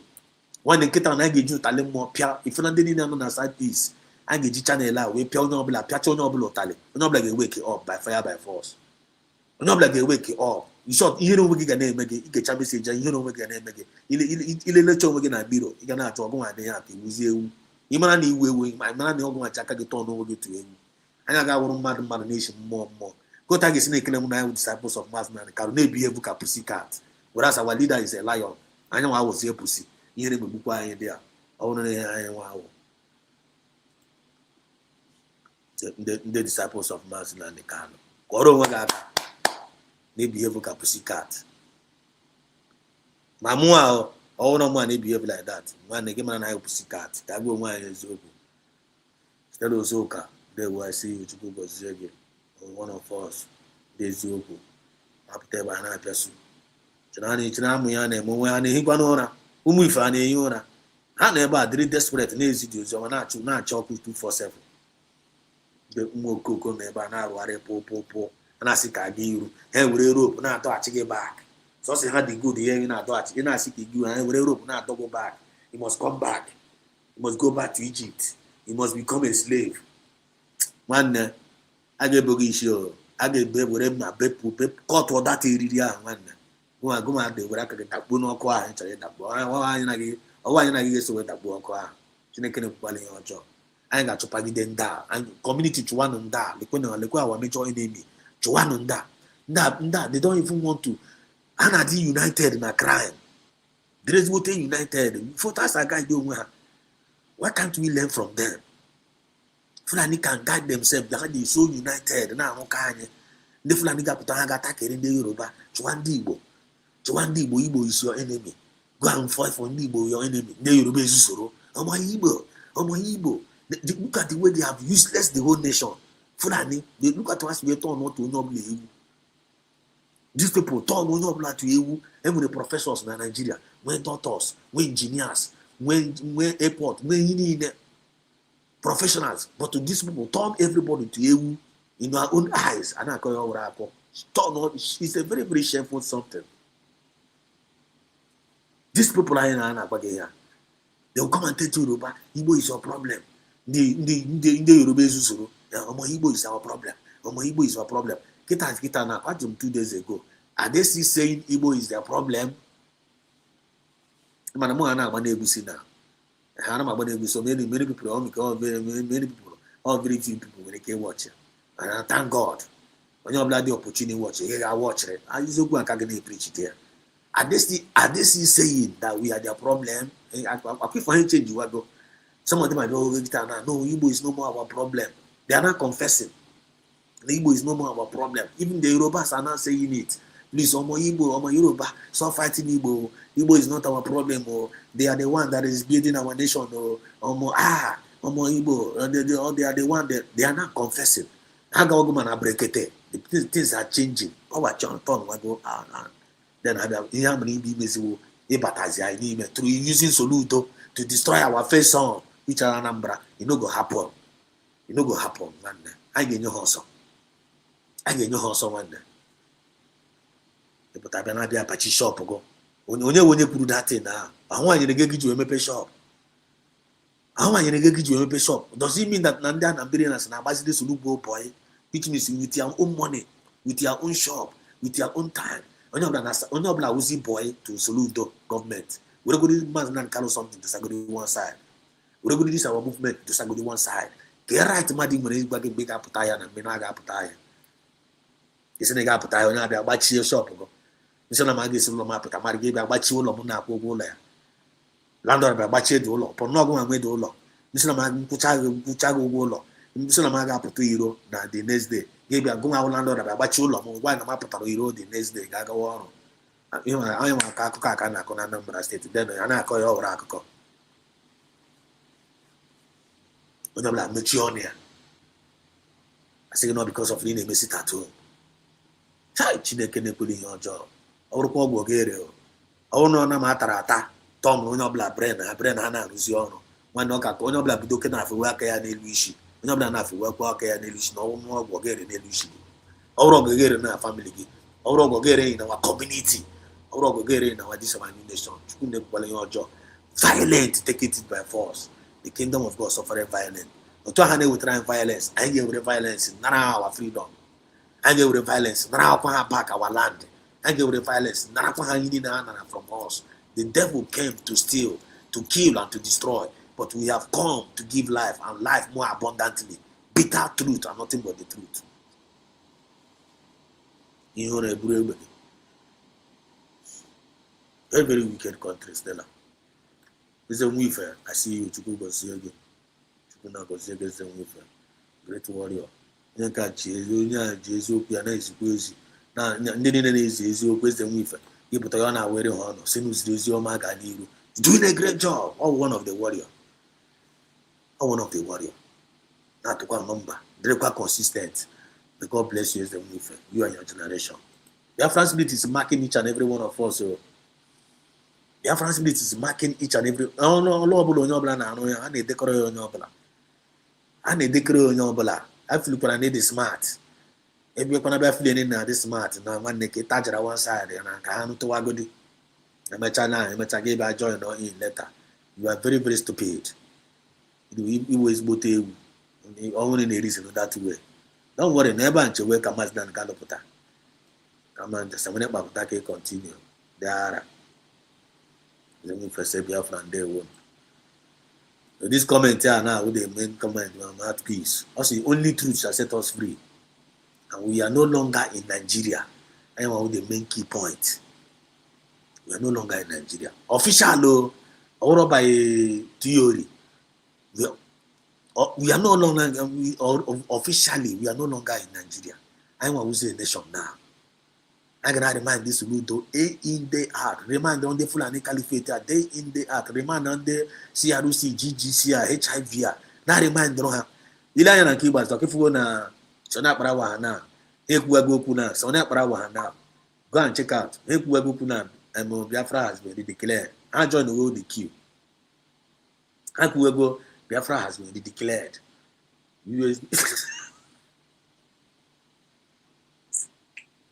Biafra has been declared. They are not defending the mandate. How join the one now? How join the go? Biafra has been declared. We are not joining. We are not defending the mandate under their own Biafran government in exile. Biafra has been declared under Biafran government in exile. They are not defending the mandate under their own nonsense and MSI without certificate.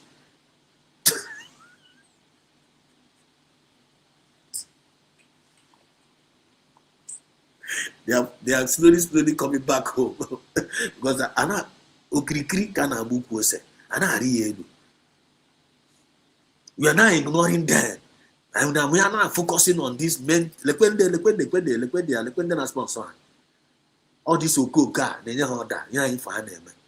Sanga ganishia butu onda na wa moment target. After magisi we no more bread. Onda na bankrolo. Thank you, Honorable Marquis, for your wonderful comment. They will be a friend said us keep doing the info, and then they will go the Honorable. This is the Honorable Home and Interior, Homeland Secretary, my Honorable Marquis. Go and subscribe to follow her ex-handle. This woman is doing marvelously well. She's a warrior. Our warrior. I'm telling you. Go and see. Some of her tweets. When I go to her tweets, I'm a there and I'm with a topic. That I go Nezumo Biafra original. Go and handle. See what he's doing there. On a through my Elion Mosu. On a Haline, no see me now. On a piano is button number there. I don't with a solution on the table. He only with a solution. Never is Nihomo Kani Mumi. On your men come again Kenya. We need to appreciate this kind of wonderful gift among us. If we give them that credit they deserve, Chineke na gozie again. I'm not gonna be asking about the one jealous. I acknowledge them. Goro former is Rogonaga. All those nonsense man, all of them will disappear. I swear to. I promise you that Chineke na get disappear Chinese now. If you can follow divine instruction. All I need follow divine instruction and nonsense in the is on our line. I need to get disappear. That the chance we see today, we see them no more. The reason why delay is now more and we are the one delaying ourselves by our mediocrity and our nonchalant attitude and the lack of self-discipline and moral decency. Don't delay. 60 something years and 70 something years they find an wilderness. They all quite to mediocrity. Nonchalant attitude is an ago. When you talk or go and does that to ya. It's a good time to say progress. If you name me home, come on figure a junior woman, you know credit. You will run your annual for. You never run your annual for. Some of them put a name on a new competence. Obring you, and I did be tired towards one another. And I tell you now, gaga. All those things must stop in our midst. You have to go. Look at our major enemy here. The person. Thank you, Honorable Matthews. Beautiful Christ. God bless you, my sister. So, Master said, good evening, sir. Thank you very much for your service to the USB citizens and our government, Master. Do not give up on our freedom, and then the enemies spy with their descendants. He say, God bless you, my sister. You thank you, no? You thank you. Thanks for your encouragement. I need real man. Encourage me. Iron sharpeneth iron. USD my nation. Special, aka special. Non-able. Because this is a channel. This is the new channel. Please, this is our sister. Make sure you subscribe to this channel. I see I've taken a very, very giant step.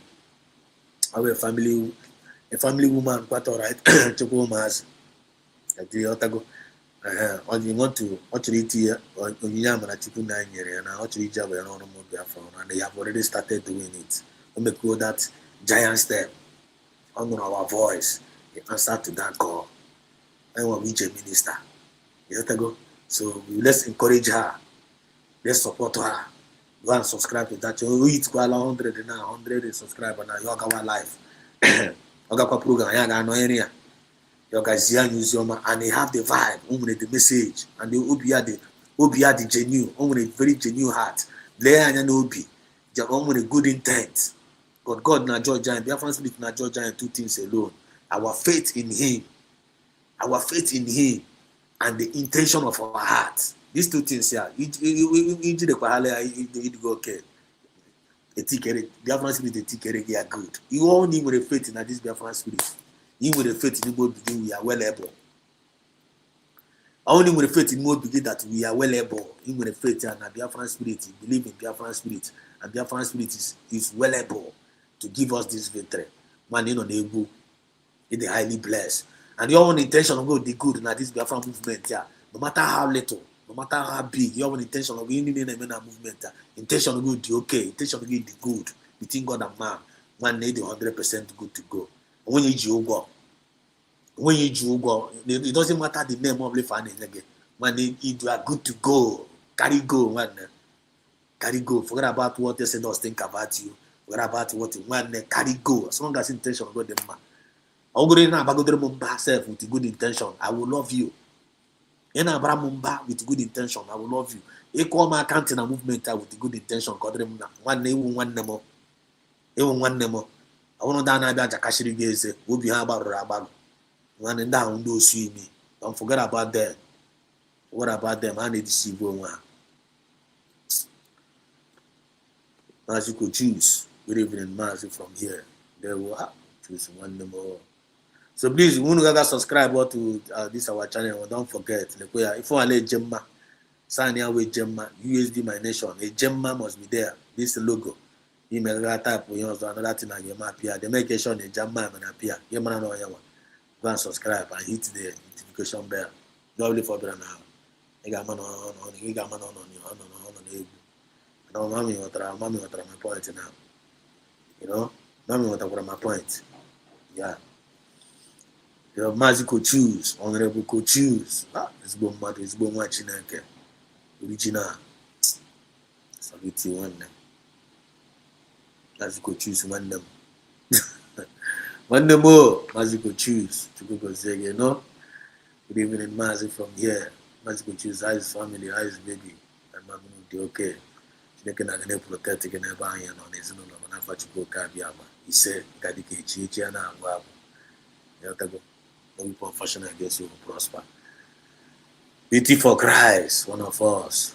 Pity for Christ, how is our Udobu? How is our new Udobu? Thank you so much. All these wicked, evil, internal enemies must know that we don't care about whoever they are working with. We don't care about them. There is no human being who is capable of stopping us, no matter who. Yes. Yes. And then they put this bastard on you, Janjaweed. Janjaweed, they threatening they buy, they threatening our people, they threatening our people on Uguausa. Because of now, a riot, now, you put it, Nigoro make on riot or MSF, cowards. Very, very coward. And in Alaguchana, they wouldn't know the whole thing, we put on Debo. And then Debo on the claim on our own Debo. That's ọkwadena zakwa okoro chukwudi amaka abịa ha sị gị na ha na-awụrụ ndị Igbo ha na-asụ Igbo mgbe ndị Fulani ga-abịa igbu ọkwa na-akwa ndị toro ọnụ ekele m na awụrụ ndị Igbo ha komitigo something na ndị asị n'ọnwụ ndị Igbo eburugo the thing mgbe a na-aga igbu ga-abasị na ndị ikwere gasị na ewuru onye Igbo useless mad people everywhere. That motor say proof. No wonder man's not a college up on you all the time. But now I know. Now I know. Now they could choose. They will Juliet. They will see you. See you. I see you. You're welcome. Welcome. They will not say dogs. They will. You're welcome. Bonaya, Iframe. Good evening from my side. Biafra USB is the gold. Carry go. The good, carry go, yes sir. Hello Zoka, young guy. What he say to all prayers, yes sir. USB my nation, love and share. Frank, greetings, Biafra. Hello Zoka. Hello Zoka said, us, you are indeed a Bible student. That makes two of us. Love my Bible. Yes sir. I'm on a boy history book. History book I'm not boy. Because I'm not a religious type. I'm a religious person. I'm a GM and bang where not much what is happening now. I'm a GM and bang history. We don't have much GM now. Now connected the dots. We are fully hammering and bang and make our own time. And I didn't know for now. One role they play. I don't want to be a victim. I told me we victim Syrian dances to bank. I'm just answers okay. And I am going to have a memoir.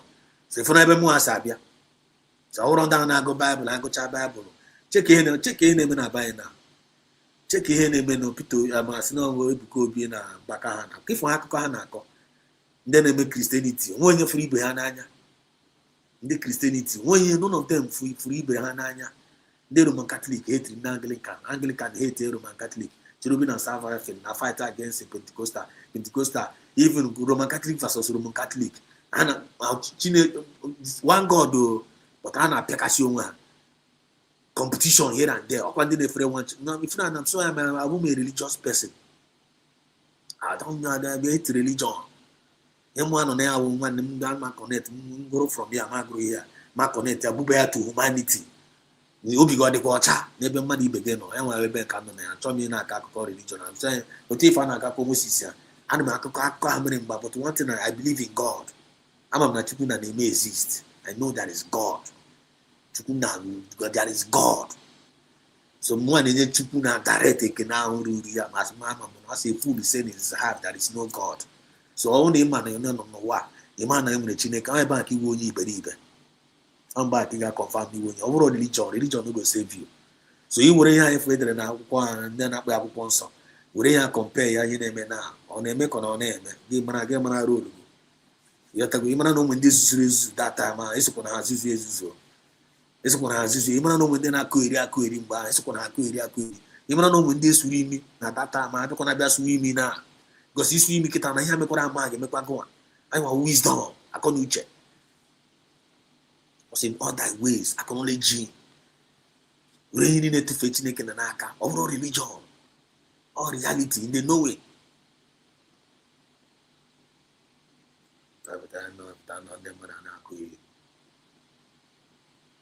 I be preach again love.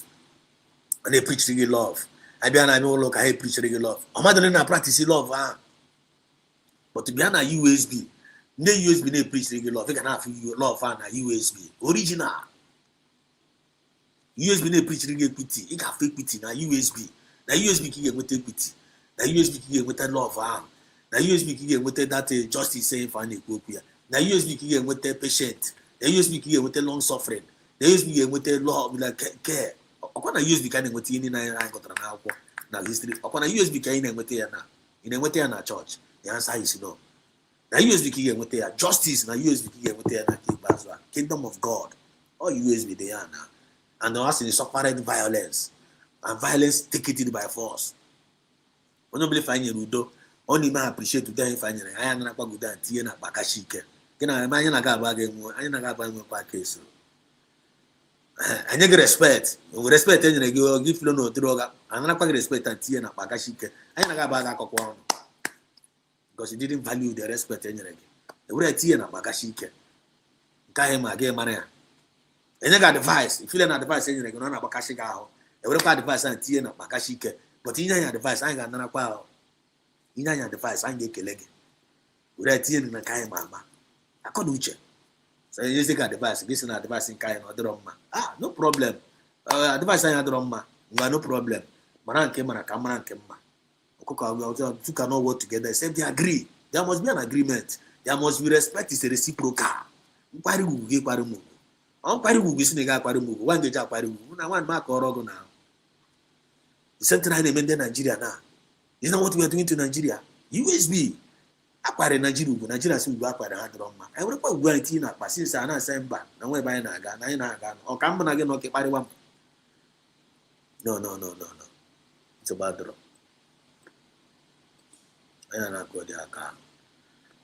Okpara Nicholas, greetings, all Genuine Biafrans. There were, my brother, you are welcome. Stella Ozoka, wish you the best. Wish you the best one. We wish our government the best. We wish our families the best. We wish our nation the best. And our nation, we have to wish us the best. And our community will also wish us the best.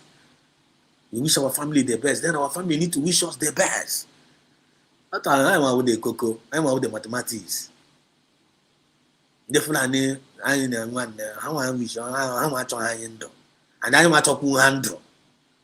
Period. And it was saying you were kind of myself carrying car. Wonderful, and you were in carrying car.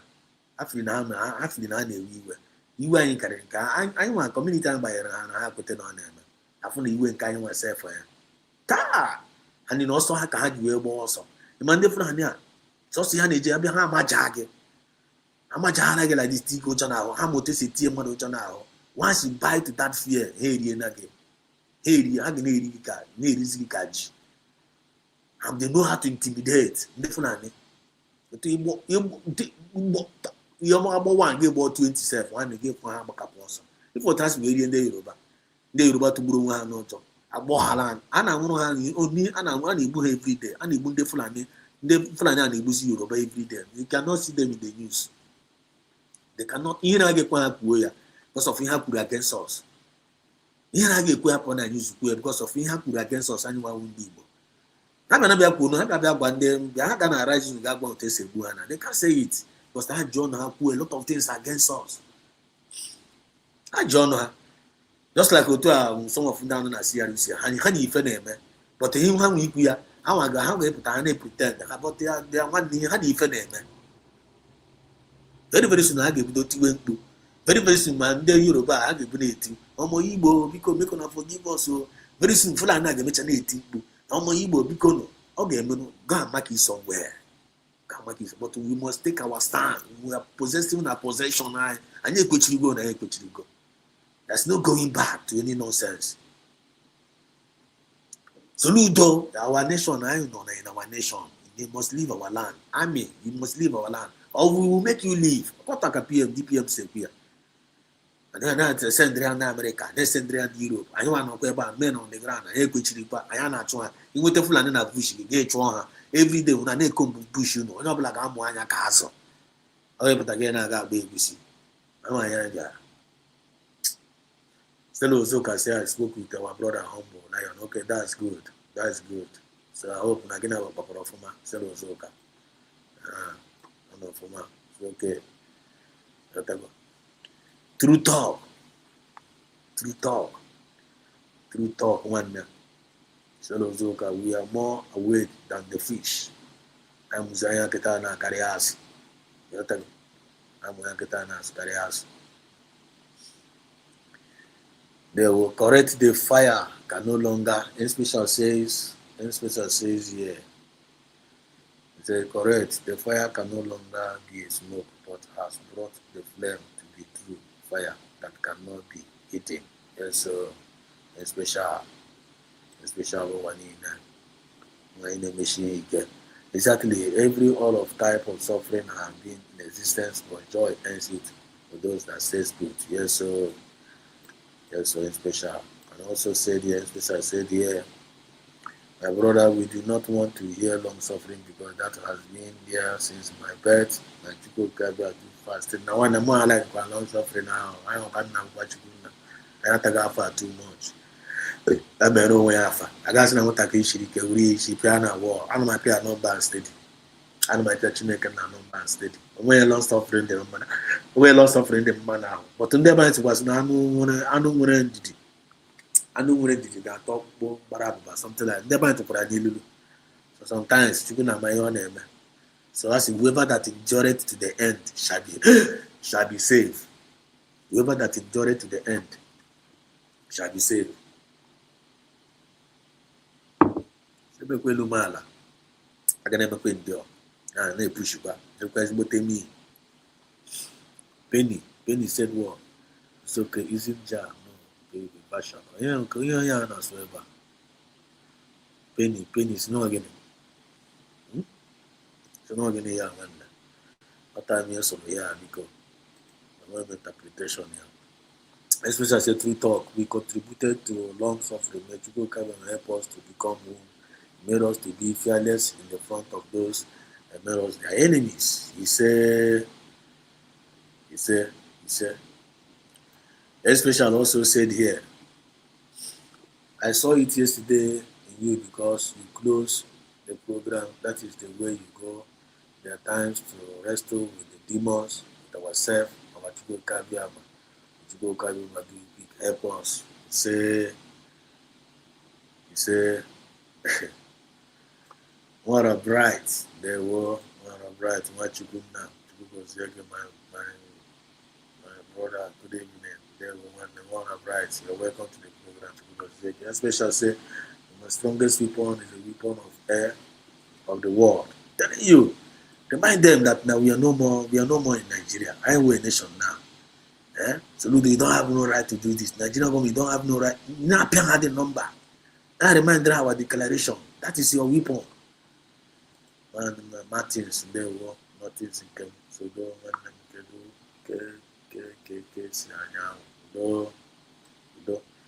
greetings to you, one name madam. There were triple M's in the building. Greetings to you all, Biafra citizens, fellow citizens. Yes, I am a citizen of the United States of Biafra. Confirm. Martins, God bless you, USB. Yes, sir. And special says, taking our portion while they have driven us from the communion position, turn it to theirs and sworn not to see us have peace. And then you know, so now I'm kind of kawata now. You jiggle and I'm trying one. No. It doesn't sound sweet to the ear at all. I mean, the message I told that to buy like very number. I'm telling you, I don't like him the message here, but that's the truth. That's the truth. If you are not joining this program now, please make sure you start to watch this program from the beginning. Make sure you try to watch this program from the beginning. And try hit the like button and share this program. It's very, very important. Chris Biafra son, I see you. Your friend said us Bedoma. Thank you so much. Your friend son, with so much love. Especially, we have used the time of truth to become useless with our phone on all angles. So sad indeed. Especially says the worst is that they are not from land, they are imported animals and animals. There's another Nyamana Chipuku and Ampara. Afumina Hamaya, Baka, Moslaga Pota. Franco Koya said there were said also, there were, who was there very well. Special, very well sent my brother. It really did justice to the message. There were, was here. Thank you, and special. One more. And Odogwenugu is in the building. Greetings from my location, with USB to the world. Yes, so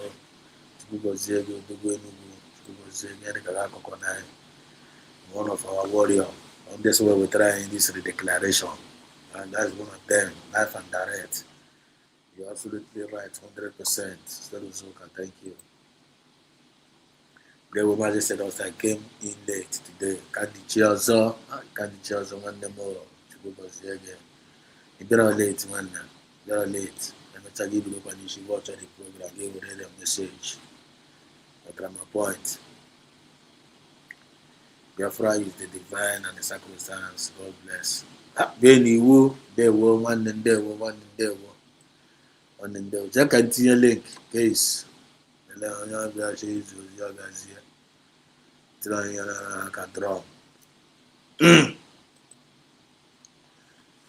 As just so that coming to come another person to touch lights. I'm not to talk about our DPM.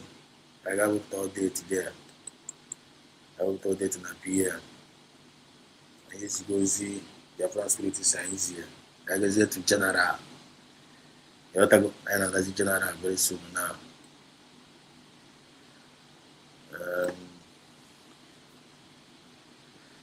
Ngo Basi. Biafra is divine and sacred. God bless you, Mazi, for your heavenly work. May your days be long and may you be healthy and happy to enjoy our clear nation. He say, thank you so much. Mazi Nanikalo legit to see President of Nigeria. Nigeria disgrace. Yes, sir. Yes, sir.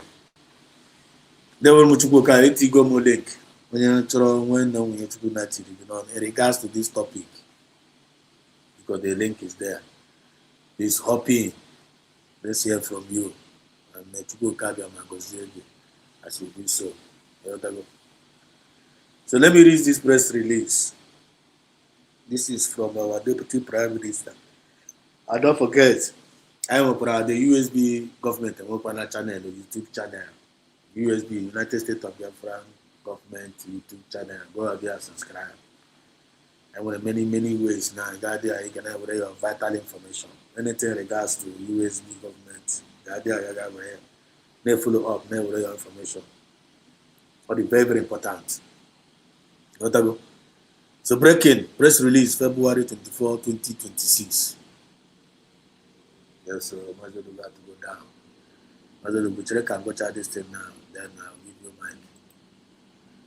Just hang on, let me finish reading that and then I'll give you mic. Breaking press release February 24, 2026. United States of Biafra USB at the United States of Biafra USB nation at the Hague, Netherlands. See video number here. This is from this source. It's coming out from the source from our Deputy Prime Minister.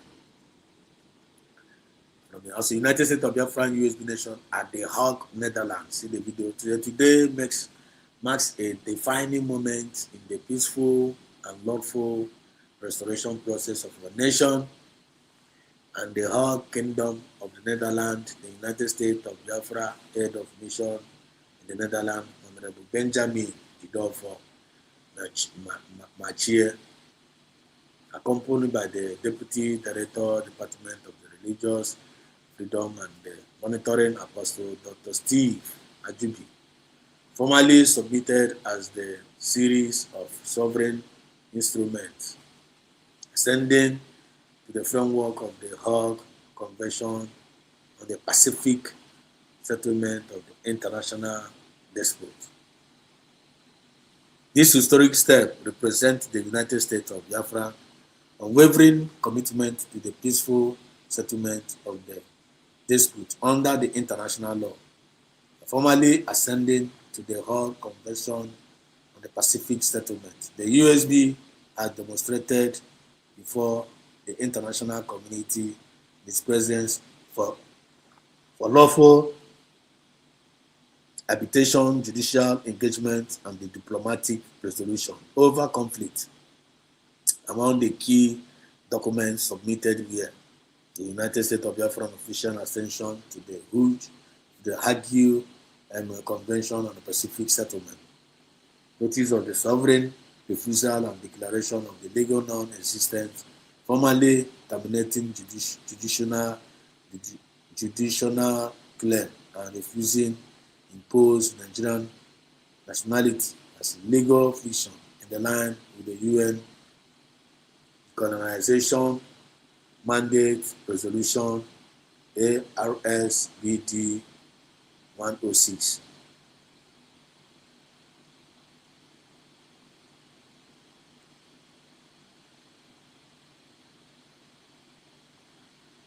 The living document of the collective and coincidence proclamation of the continuing harmonizing the global mandate and the dissolving of the ambiguity of the recognition, fruit of the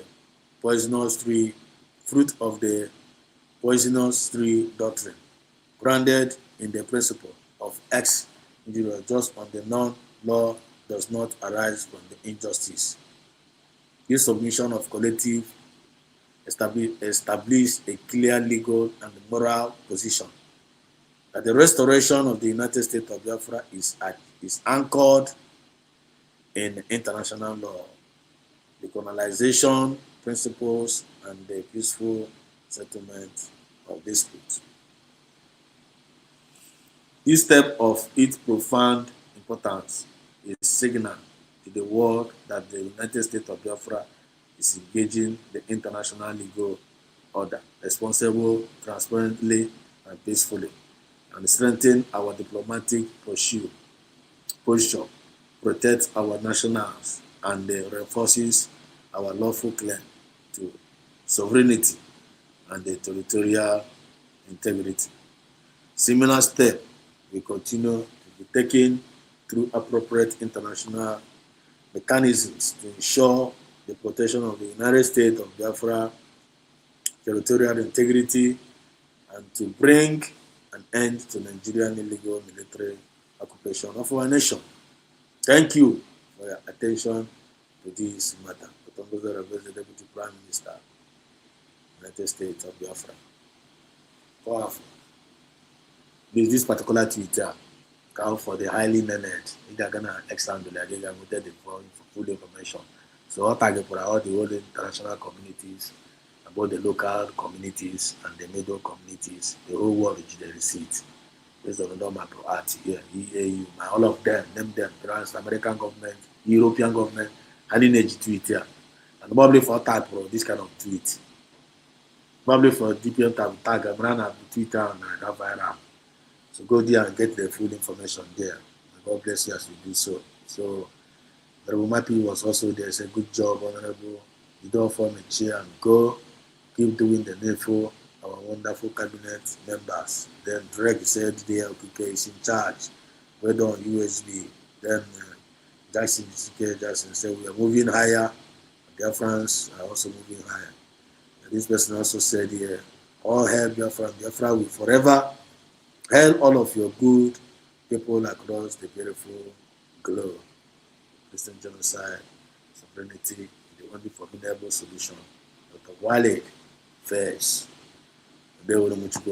So without wasting time, let's make welcome the one and the only, the Wenugu. The Wenugu, please, can you hear me? Yes, I can hear you clearly. Can you hear me too? You're welcome, sir. The mic is yours. Well done. Greeting, dear friends. I'm not saying I didn't put nam the happy tata cha because ezigbo no man to me here. because of ihe na-emebe anyị. I don't see the reason why ndị ebe anyị ga na-alamenti abịa na-alamenti onye bu atụrụ na ewu abịa na-akpọ m ewu na be nna nke m. Imagine. okwu dum n'ọnụ ndị ọ bụ na m ekwu okwu a ọ ga-enwe nsogbu na this channel. Mana ana m asị Biafra, so thank you because ana m watch otu isi bịa n'ebe isi. Mana okwu a adị m ewegi atọ ndụ be anyị, ana m ewegi ya to myself and ndị ọzọ dịka mụa. Anọrọ m ihe a na-azọ odogwu Enugu yet ana m ebehave ka pusu, ana m ebehave ka ọkụkọ. Abụrụ m odogwu, I'm not talking. Abịa kwụrụ m n'azụ na-eti my mother ife, mgbachi m nkịtị na-azọ odogwu Enugu. What kind of odogwu is that? Nazi Ikemba, na-aza Odumegwu, na-aza Agbakọba one of Oraifite. Mana ofu onye Fulani na-ewere isi abịa achụfu my community. Ana m ebe ahụ aza akaji ọfọ gịnị ka iji ya odogwu uche con nonsense useless odogwu Enugu na ọ bụ na m enweghị ike protect my land. Fat oge ị na-ekwu ukwu egosi that man nọ na Nnewi. I wish na nọ ebe a ofu bọtụlụ ala ndị ya n'isi ya ekwugherie ha okwu ozugbo. Ofu bọtụlụ very hot one land ya n'isi, ọ na-afụ blood na-ekwughere isi a nọ na-asị na a na-emechi ahịa Nnewi. Ekwusi udo okwu a ofu onye Fulani akatazi obi because ndị be anyị let go our people down. Ebe onye be anyị bịa kwuzi okwu a sị na a ga-emechi ahịa Nnewi no belong to the government.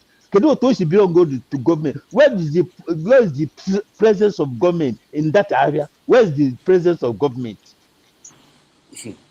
Where is the presence of government? Yeah, I bịakwa n'ụlọ m sị m that my house belong to the government. This is when I have to go pia uyemoko, or this is when I have to go and bath or eat, because this is when I have to close my house because the house belongs to the government. There's no house, there's no water in my house, there's no light, there's no presence of government. In assume that the market belongs to the government. Who does that? Which government?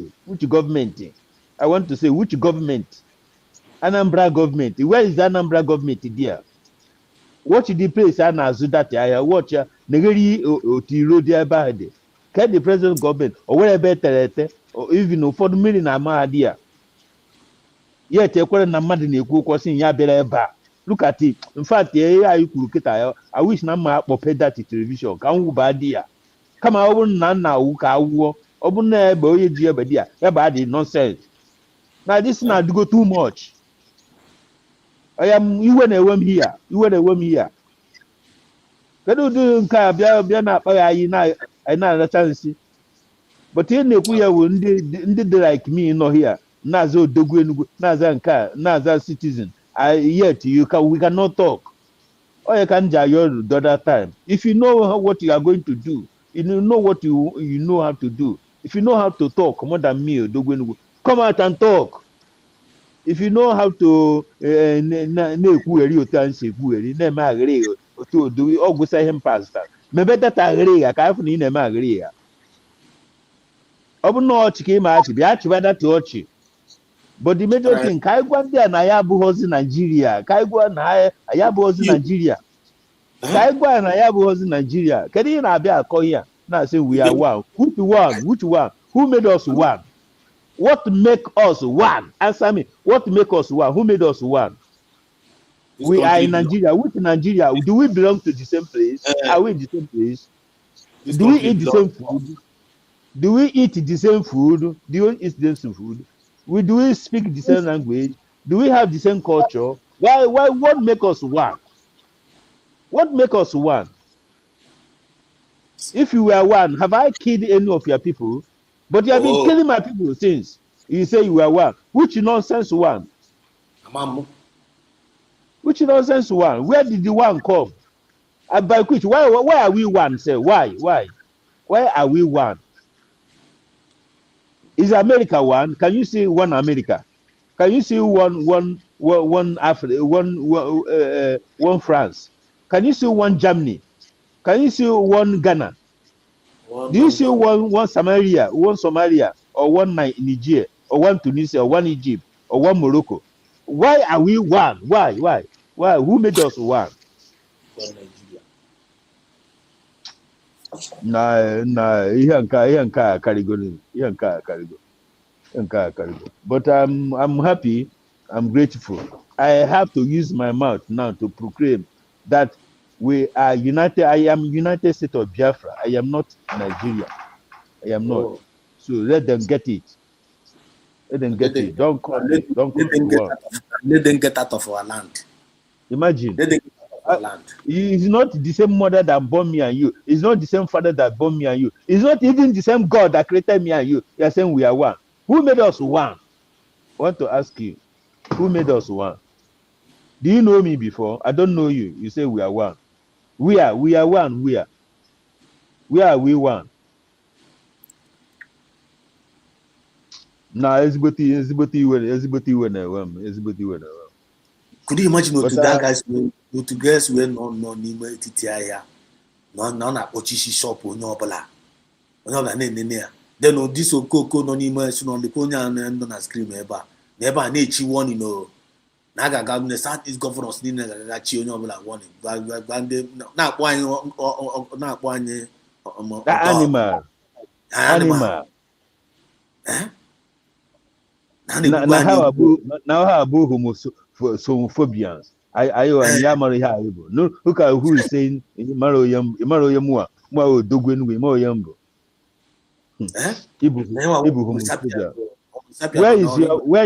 Where is your father? Do you know your father? Do you know your mother? I want to ask all Fulani. None of them know their mother, none of them have father. None of them know even where they come from. After giving birth, I triple her outside. They start wandering. That is why they are wanderers, maludas, janjaweed. Let them go and Google what is janjaweed. Can I be one with a janjaweed? Can I be one with a maluda? A maluda. Can I be one with you? Why are you one? And nobody will talk. The party are now plan users and buying Enugu and Sorudo now plan another campaign 2027. I cannot 2026. That 2027 can never come. Ishi Bucheku Nunchani Nadia. Ishi Bucheku Nunchani Nadia. In 2027. 2027 burn all of you there. 2027, all of you be buried before. And I thank God it's happening. I saw one video today where Peter Obi went. My friend, Biafra Superstar Media. Peter Obi escaped assassination. I see him. I see the notification. No. 2027, all of them will die there. Nonsense. Don't I'm begging Biafrans who are listening to me. Let us make haste, because even Trump faced the same assassination, and he said that he don't know when he's going out from office. Let us make haste. Let us talk. Let us write for Biafra to be recognized before Wokamaya is here by poor. I'm telling you. Before Wokamaya is here by poor. Please, Biafrans, this is what I'm begging. But I'm not meant to know whether you make it or you don't make it. Odogu, I don't really care. Really care. I have done my part. I went to Finland 2023. I went to Finland 2024. I declare Biafra. I made a history. My name is in the book. I don't care anymore. Nonsense. And I'm watching it or the mother mother. One no dumna baranabam na mmiri. Chineke yecha mi ike ihe ngeji wee mee yete m ọnụ ngekwu okwu ana m asụkwa by the grace of God ị na-ekpe ekpere uche ekpere onye ka ị na-ekpe data ekpere onye ka ị na-ekpe who are you praying for? Why you are calling the God of Israel? Israel is fighting yesterday, they are fighting today, and they are still continue fighting. You are praying. Why is it you are not calling your own God to come and help them? No, God that the power to possess our possession. But why that the kingdom suffered violence and the violence take it by force. I know kweba na enekpo. Na choka mazna and kalo kwa banya kwa freedom. Na choka samene paputa from Finland. Kwa banya could you imagine? Our people did busy na agbe egusi. Na agbe egusi. Men na agbe egusi. The warrior science that we went because over now we're yours, over no Kaurozami is yeah. You went so that I will not talk and carry you do a strike. Yeah, the old bad now. When I decoded the day, I do good, which idea now. I'm not no catalobi and nay, we hold nay, or a catalobi. Where I over to me, where but where I just boy that man, no. Where I junkety. That got out the thing, la. Eh? And I thought, oh, I go. No wonder. When I'm like Tajra now. As him now, this may not sound sweet to many, but it's a bitter truth. Meanwhile, I start USB to the wall. At least going up like weapon here, now remind the Soludo. What I say, I super happy. How would they not know how to pen on an animal? Get to know money in the neighbor. When you say, I want to salute what you are doing. Do you know that we are being declared? Do you know that we are now a nation? You don't have any right to close our shop. And our USB nation have declared 4 days working days. Now Monday, and that's why on Monday. And you don't have any right to close our shop. When you're like Tchiroma here. Below thousands of people not there. How much? And I petition shop how? Now petition shop. Now lying in our own land by now one day. That's good. That's a pretty good. That is what is you got to make that man who Korea, a man born no kita. But a man for the next 2 days. A man for the and the Nigeria must happen to his or her family, or even to him himself. No, to him himself. Nigeria must happen to him, either by kidnapping or by anything. Go well, man, no, on the man, I go and a cook on the mother or Jim the mother. Imagine we just go there, the man number, just go to number. Some bullshit between Muslims, Christians, between Hausa, Igbo, between all these kind of tribes. So no, Biafra from Anambra, Biafra Exodus. Obianka, where him Basaramu no ya, where he but oh, this kind of woman, he hear the impetus. Oh yeah, the God.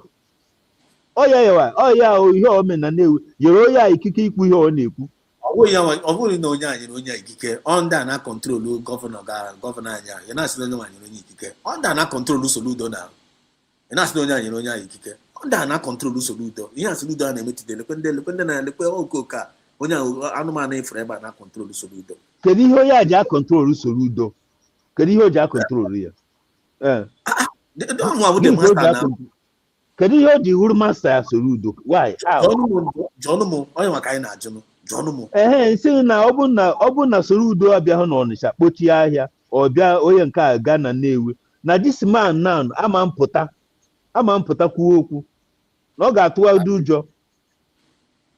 So Soludo will our problem. Yes, now Soludo ga-kwuo okwu. Then we are where the impetus because Soludo you a playground to talk. But the question I would say, came our people to see Soludo on job. Okay, my to see your job. The people, power belongs to the people. Back he got you question. Back he got you question. Back he got you question.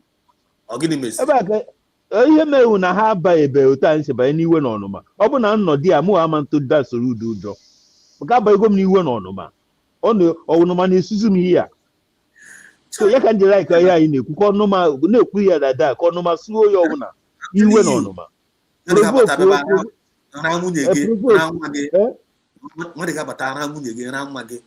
agbachi eme nkịtị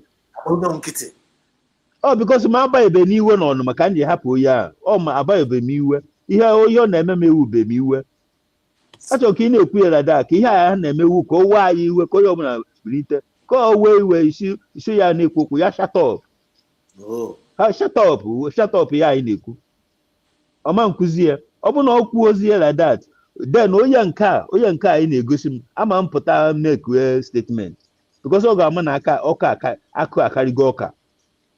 Ọ ga-ama na akụ akarịgo ọka na ya akwadego pụta n'ọgụ. Anyị wepụtara ihe iru eji anyụ nsị ọ bụrụkwa iru nwaanyị ji amụ nwa. Iru eji anyụ nsị nonsense. Thank you, Majo. Iwe na biko. All you I need now.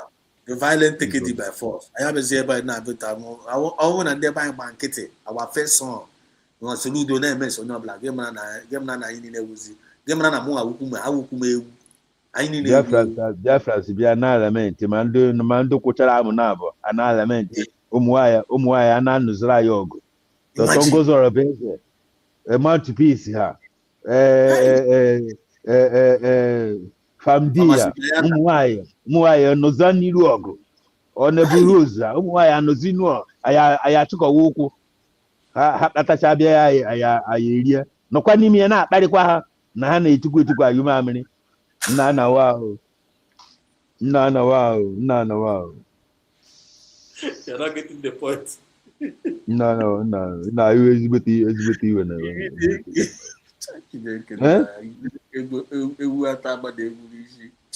na nke a ndị Igbo na-asị na akwa ọkụkọ na-etiwezi akụ. Ihe ga na-eme mkpume na akwa ọkụkọ etiwe akụ mkpume anọ dị ya. Na-aza anya mkpume okwute ya siri ike bụta akwa ọkụkọ na-etiwe akụ ị na-asị na ihu mkpume kama get away dia owere mkpume ewu owere odogwu nwu odogwu n'ọnụ iwuru odogwu mee ihe iji wuru odogwu nonsense afa ojika nonsense odogwu pụta n'ọgbọ doyiru Ngozi Orobezi doyiru ya Famdi doyiru ya Mouthpiece adịcha bupụta chest ọ bụzi mụ ha buru mmiri amụ na bye bye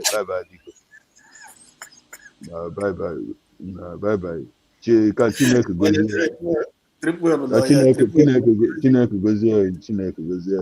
onye ọbụla ị na-achụ ga-ada onye na-achụkwa ga-ada eluigwe na enu ala ga-emegide onye ọbụla si na ọ ga-adịrị ya na biko bye bye iwe na-ewe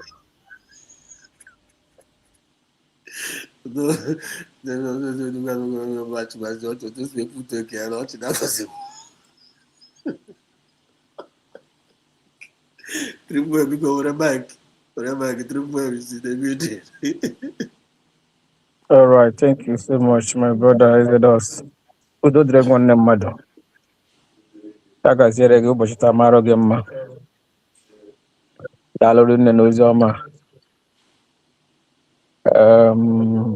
Odogu nwannem. Mazi odogu nwannem. Vuto.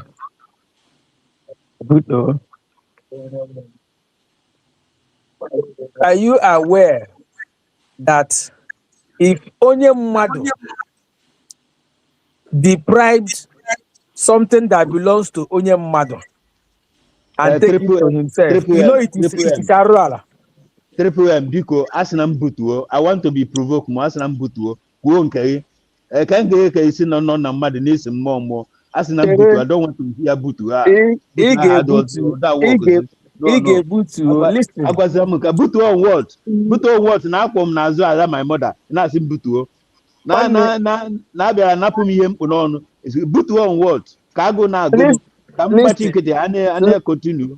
Listen now. If you want to catch monkey now, you go behave like monkey now. If you want to catch monkey, you have to behave like monkey before you catch him. My people at the comment section, ekirele mmadụ niile. Udo dịrị mmadụ niile kwenye shiri ya zere. N'eziokwu, n'ezi asụsụ. Ihe na-eme n'oge ka anyị o juru awụ ọnụ. Asị iyi juru awụ ọnụ. Ndị be anyị ọgbọ anyị nọ na ndị be anyị ekwesịghị ịma ihe. ndị be anyị ekwesịghị ịma ihe ịwụrụ ticha onye nkụzi na n'ụlọ akwụkwọ. O nwere otu ị ga-esi kụzikọtara ụmụaka ihe na klasrum gị. Ọ bụrụ na ha adịghị amụta ihe na-akụzi, iwe ga na-ewe gị. Ghọtala? So ihe ndị sị gị butuo owu iwekwa iwe a na-ewekwa ya na you are even hurting yourself. You are hurting yourself because ndị a niile na-ewere na ha megoro onwe ha. Ngụnwe ikwucha n'okwu na niile. We have our common enemy. We have our common enemy. And those our common enemy, this is one of them. I watched him here. My brother said us, he posted a video before now this program. He posted ya. So me lekri ya legide no I just from church. Legide church.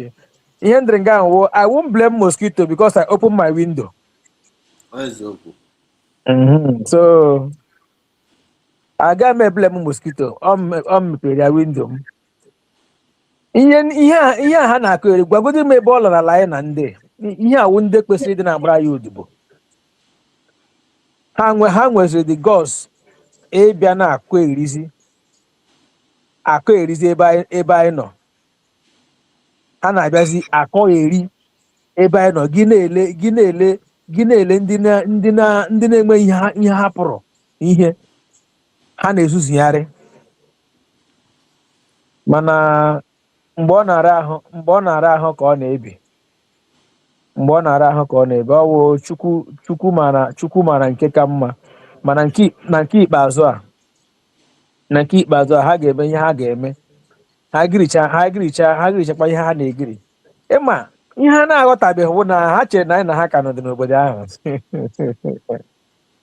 Ha che zigara ndị Anambra gọọmenti ozi. Ana m abịa nwayọ. Okay. Ha che na anyị na ha ka nọ.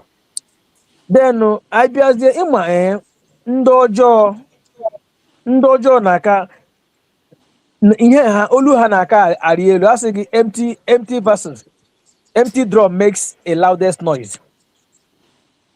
Ịhụnanya ihe njiji ilu a na-abata na-abụ our leader Maazị Nnamdi Kanu kwuru sị ọ bụrụ na ihe ị na-eme enemy gị mee ihe favor your enemy gị check onwe gị. Check yourself. It is either you have been compromised or you are not doing it right. Ọkwa ịhụrụ ka ụmụnne anyị ndị si ha men on ground as far as we are USB is concerned, anyị enweghị anything like men on ground. Ha nwapụtara bịa mee announcement that na a cancel ahụ sit at home na agaghị emezi ya enforce. Jizi aka ha na-eme onwe ha indict. Amana ma ha nwa na-emebu ya enforce before. Ji aka ha na-eme onwe ha indict. Zoo government, zoo media, onye na-ebughị ya gị ma na otetabeghị n'ụra. Zoo media ebu ya agha. Mgbe Gentụ bịaziri bịa kwuzie ka ya kwugharịa ihe dị contrary. Nwanne they all turn a blind eye. Ahụzighị ya ọ gaghị viral. So this is a moral lesson for those that have been supporting ndị a na-aga n'ihu ha na-aga n'azụ. Then ka anyị butuo ya na Anambra steeti. Ịma a ga-egide mgbere pịa ya tali. Agaghị ama na ha gba ọtọ. Now ilewe ihe a na-asoludo na-egiri nga ahụ. Ndị be anyị agba nkịtị. Onwekwado ihe ndị be anyị na-agbara nkịtị. Ọkwa eskọt ahụ o ji gba ogirigiri ogbenwe okirikiri. Mana anyị ga-atụgodo ụjọ a wee tụruo ya ole mgbe. A sị azịza nọrọ n'ukwu aga agbajifu ya. Ndị a ji nwayọọ ji toothpick adụrọchi ndị be anyị were ụjọ aha tiga anyị n'ime. lee ihe na-eme lee wechachiri akpọcha ha ebe onye ọbụla ada nkịtị. At least our people now need to wake up. Ọ bụghị mgbe ahụ na-enwebeghị anya international community na-adịbeghị na zoo maka USB adọtala anya ha emena attract international community. Ugbu a ka ha kwesịrị stand for that their right. Speak here on top of their voice. Even ugbu a na ka protest kwesịrị ịdị na-aga ahịa. I'm telling you now, say now we no agree. Ugbu a ka protest kwesịrị ịdị na-aga ahịa because ha ga-agbakọ. I'm telling you, you're no more Nigeria. We are now. Nobody have the right to close our shop. They can't even talk. Man, our people, G, that's a fear. That fear etigre ha n'ime. G, mana ama na ihe niile nwere oge o feele na that time efeela. That time efeela. Because you won't ha mara ihe. Ugbu a okay, akwa ha metas na ka ha mere protest. Even the Monday IPOB Nigeria, kwa ha mechara bịa made their own protest. Enwe onye gbara ha kpam, ha firi na wike aka ha ajụ oheze. Ama no ihe isi wo effort of USB. Oh. USB have changed that narrative. USB change identity of our leader Mazi Nnamdi Kanu and our PM. They are no longer ihe ndị na-akpọ ha ndị ogbara ọbara ndị na-akpọ ha. Ndị a na-awụzi USB mere ha awụzi freedom fighter. Minus USB redeclared. Ndị a na-ekwukwu na ha na-eche Maazị Nnamdi Kanu ka ọ pụta. Even agaghị ama nga anọ ikpe Maazị Nnamdi Kanu. Aga silent ya, agaghị ekwute okwu ya na-ebu ya court. A silent ya. Mgbe ha gidere ya n'oge izizi. How many months agara court? So our people, they blame now our people that fail to, acknowledge that particular government that brought a limelight into what we are doing, that brought back a life into what we are doing. But they are there kicking against it, trying to sabotage themselves. But they made a mistake. They failed. Whatever thing they said against USB will end up being an announcement and an advertisement towards USB. Because USB standard for now. USB today, how country today, no, America is one of them. They are looking up to America, but you don't want to follow the same route America follow. I prefer the slavery now. Which means some of our people prefer the slavery. That is it.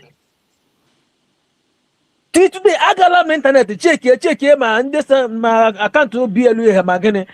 Say, kama hutlamu mbahari declare like ambodo me bahari is the flag Biafra wait to soon. Nothing. Give you so wagina. Are you sure that this apply for this particular cause? My joy today was that USB distance themselves. National Ghana hand on name. That is my happiness. And the when you have met the na mbowa geji ha baby ama how mama how rebel. I declare and your military menka. They call them saboteurs, they call them rebels. So how am all those things? Or what I hear and the USB has made their stand. I know how about the same wing. And how about the same wing? And how about mama? So my people of Anambra were my home. Ebahan, I won't know Ebahan, and Ebahan ka azụrụ m ebe ahụ ọfụma Anambra people amụ na asụ ndị sabo marakwa ụnụ asị ndị hero ịhụnanya ya na asị na obi ọgaranya onweghị ma ọ bụ na obi eze onweghị ọdịghị na-anọghị ya ihe niile zuoke na obi eze ọ na Anambra ka freedom anyị bidoro, ọkwa na Anambra ka ha chọkwara ka ha dọtuo head down, ọkwa na Anambra kwa ka a bịagharakwara ọkụ mụrụzi ya na wegozie anyị to the sky. Ụkwa na Anambra biko nụ anyị nwawo isi agụ, anyị nwawo ebube agụ. We need to wake up. It's high time people ga even onye ọbụla lock or shop. This thing now, ihe nọ now final battle. Any little shake in Abai now, it will trigger international community in their way na table ha announcement. That na recognize a lie. Ndị nọ n'ụlọ, if Israel ga-agwụ ụnọ ebe ọwụ na ndị na-eme ya, ndị nọ nga ha na-emega ha research na-ama na that sit at home the referendum of its own. Our PM Emma sometimes ndị nke anyị gwa na-ekwu ihe, our people will not value it. They will not take it as anything. Mana ha nwuzie n'ọnụ outsider, ha value ya. Triple M. Sir? Thank you very much. Thank you very much. Kita ka ị na-ekwu okwu now to isi m calm down. Gwa ndị civilians, because ịma na ihe anyị na-emezi na ihe ndị civilians ikwutere ya na ka a protest kwesịrị. They have to protest under civilians or civilians right. Now we right to protest. Na ya knows na armed struggle. Ọ bụ na ihe dịka armed struggle na-asị ka anyị si na ndị amị anyị wee bịa challenge ya. No, we don't do that. Or provoke this ndị Anambra abịa anyị chago Biafra. So Anambra does it. Here now Odumegwu. Odumegwu. Omambara. And Omambra provoke all the civilians to get up. Can you do Amumiria Yobuna na Bahia? Emma, Hana music and Keta, Hana music and Keta, Mayajun Kita and Yayar was the anime. Hana music and Keta. Ihudimba. Hana Azik and Keta. Why again, man? This stage I know now. Mbo Wanongaino. I mean, here could see my Gaji and one name. These people are trampling on you people's rights. The only thing name when now I name Igweke. I take for Igweke. We don't agree. We don't agree. Achikota yono. They don't go kill anybody. Up for that time Tiagas Kagahaba. Inagagi would all go Tiagas to Tinaba. Because all Tiagas Kagapa, but when you saw because Mbahana G life ammunition I can eme game have amnaya Hana hote as a internal affair.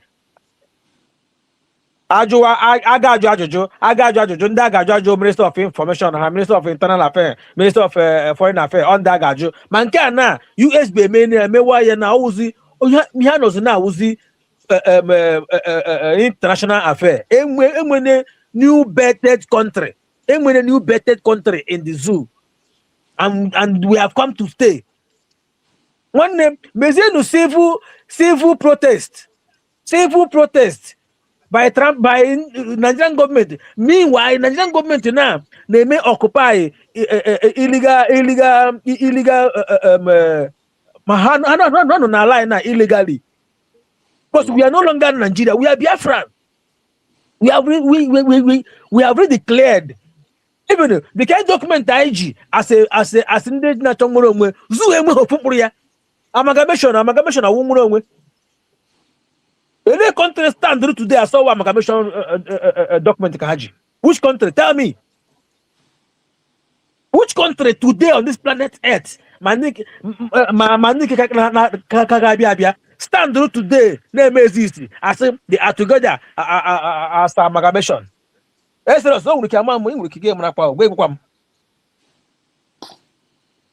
Only zoo. Hana protect ihe na-arụga ha ọrụ ihe na-awakọga ha protect ya ihe na-egbu ndị nke gị na-protect ya just ihe na-ajụ na-awụ there are so many people na-aba anyị mgbe wa PM ya onye ọbụla wụzie broadcaster na-aba ashawa PM awa ala nwere peaceful environment PM na-eme nka where are they today na ihe na-eme n'Enugu na some Ehabufu anagazi yaga. Where are they today? She the one yang won shine bu drug na Canada. Ele bonota. Onyo black bala. So everything at Lama now. My people, please. The people of Odumegu, Ohabeni and Omambara, Bikono, it is time to take your power to your right into your hands. This is your right, and the USB has made it on a platter gold.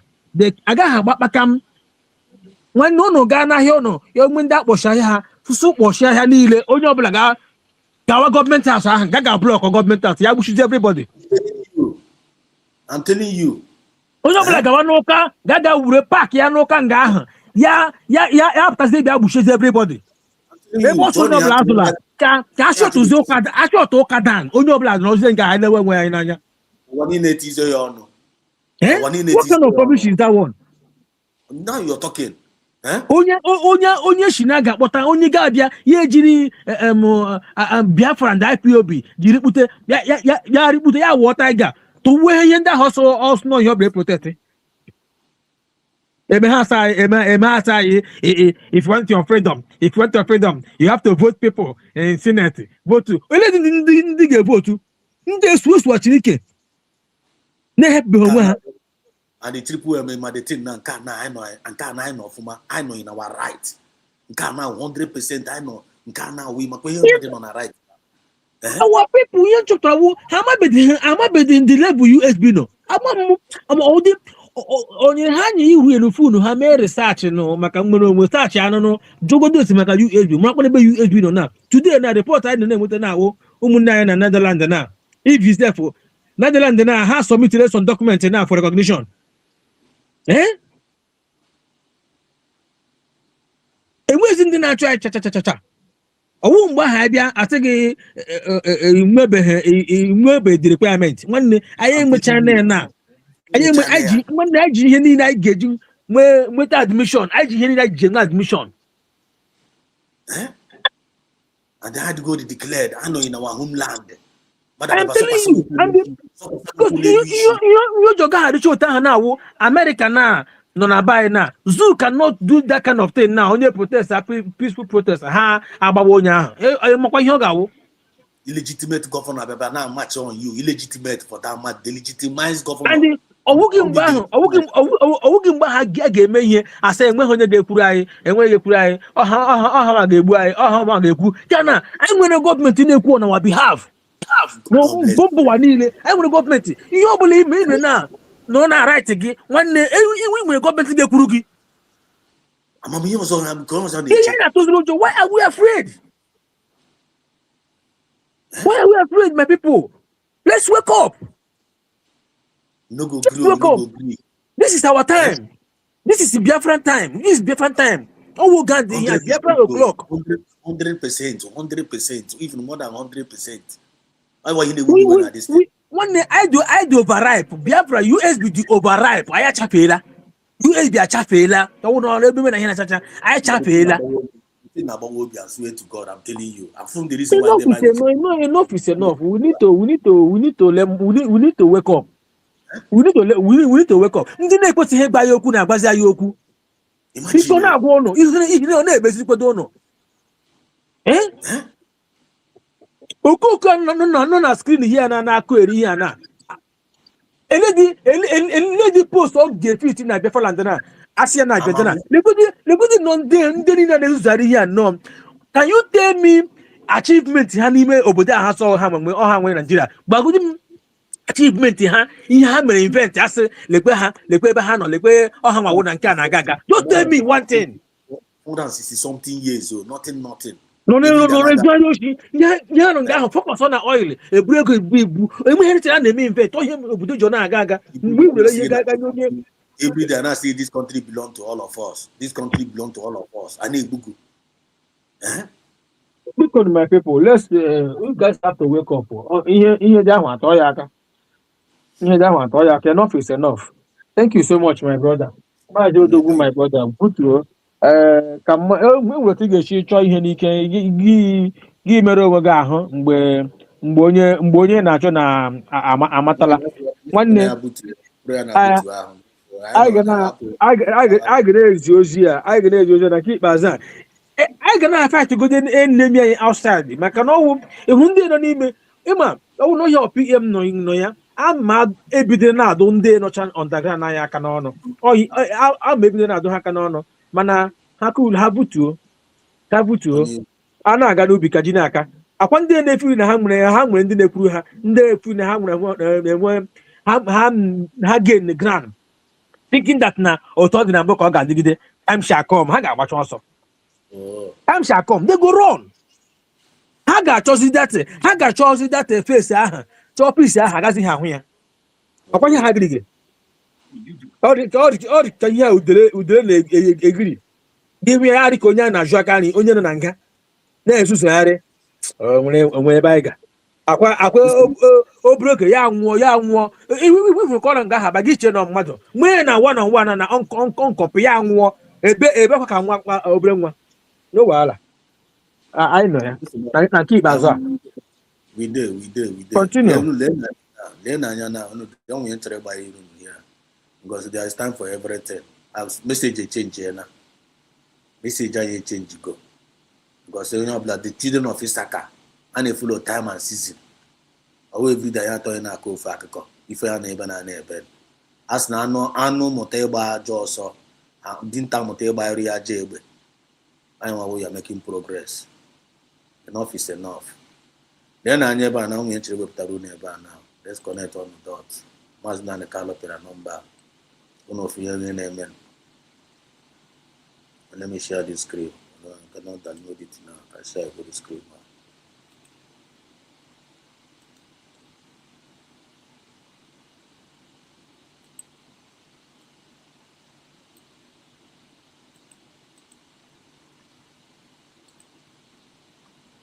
Share the screen. Okay, how about that go? And I said before I speak to them, I also give my conditions, which I know they couldn't meet. It's not possible for them to meet it. And I did it deliberately. I didn't want to speak to them. They sent Rogers Okaro to come to me. First to my parents. My father said no. My mother said no. That where I stand is where they stand, in life or in death. And they came to prison. I was even from DSS dungeon. The promises came. The vice president, anything you want. You have a very beautiful wife, better go and enjoy her than being in prison. Anything you want. And I said no. That what I want is a referendum to determine if you, the people, want to be part of the zoo or part of Nigeria, or part of Biafra. Choose one, zoo or Biafra. They said no. And this is like a pride to make one point. When I came out, I don't think I've told this story before actually. And I went to see Niawode in his house. We sat down, had lunch together. And I told him what my conditions were to lift the boycott in Anambra State, which they couldn't meet. And I said to Wode very simply, go to Abuja and tell these people that these are what our people are asking for. I said to him, go and bring us something. Not for me, for everybody. He went there and started negotiating for a ministerial position for one of the children. I'm telling you what I'm in fact asking. Somebody asked him that you people are being called to Asorok because of Nnamdi Kanu. Why didn't you tell him that you're going to Asorok? He said it is for Igbo leaders. And once the powers that be knew that he hadn't IPOB support, they just gave them 5 million naira for transport and dismissed them. How many hours will remain with me? When the governors called me, I told them the same thing in front of Professor Ben Wabese. They said, oh, but Wondo, Soludo, Breman is upstairs. Do I want them to come? I said, no. Government house, the former DSS director came with his bags of money in euros, in white sacks to bribe. Ask anybody working in the government house in India. I said, no, I don't want to see them. Not because I want to be the only cock crowing, no. Because of consistency. Can you last? When you're tempted, are you going to succumb? Can you sustain this very effort we're making? So they have come.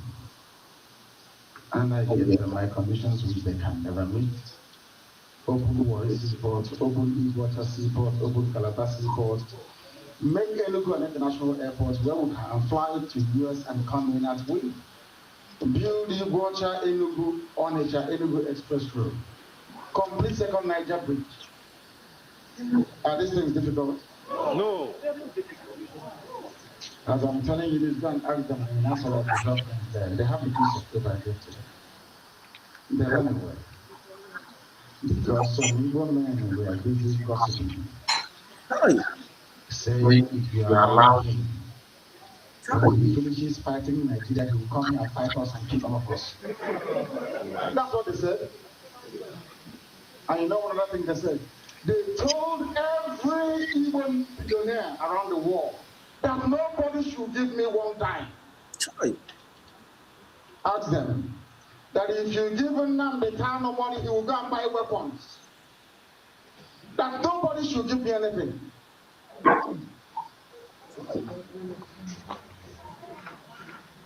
I'm going behind Agabiga. We want very much. That we are here by the grace of God, not by any of our strength, to be honest with you. Any day we consider the world will know.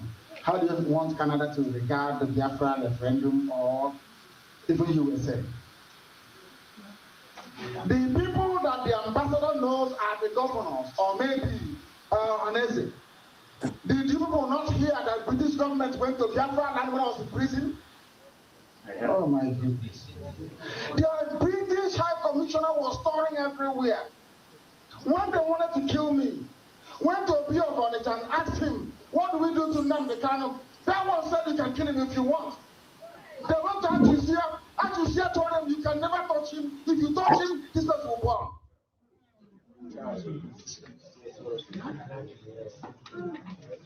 How many times has the US government been to Enugu? They go to Ohaneze.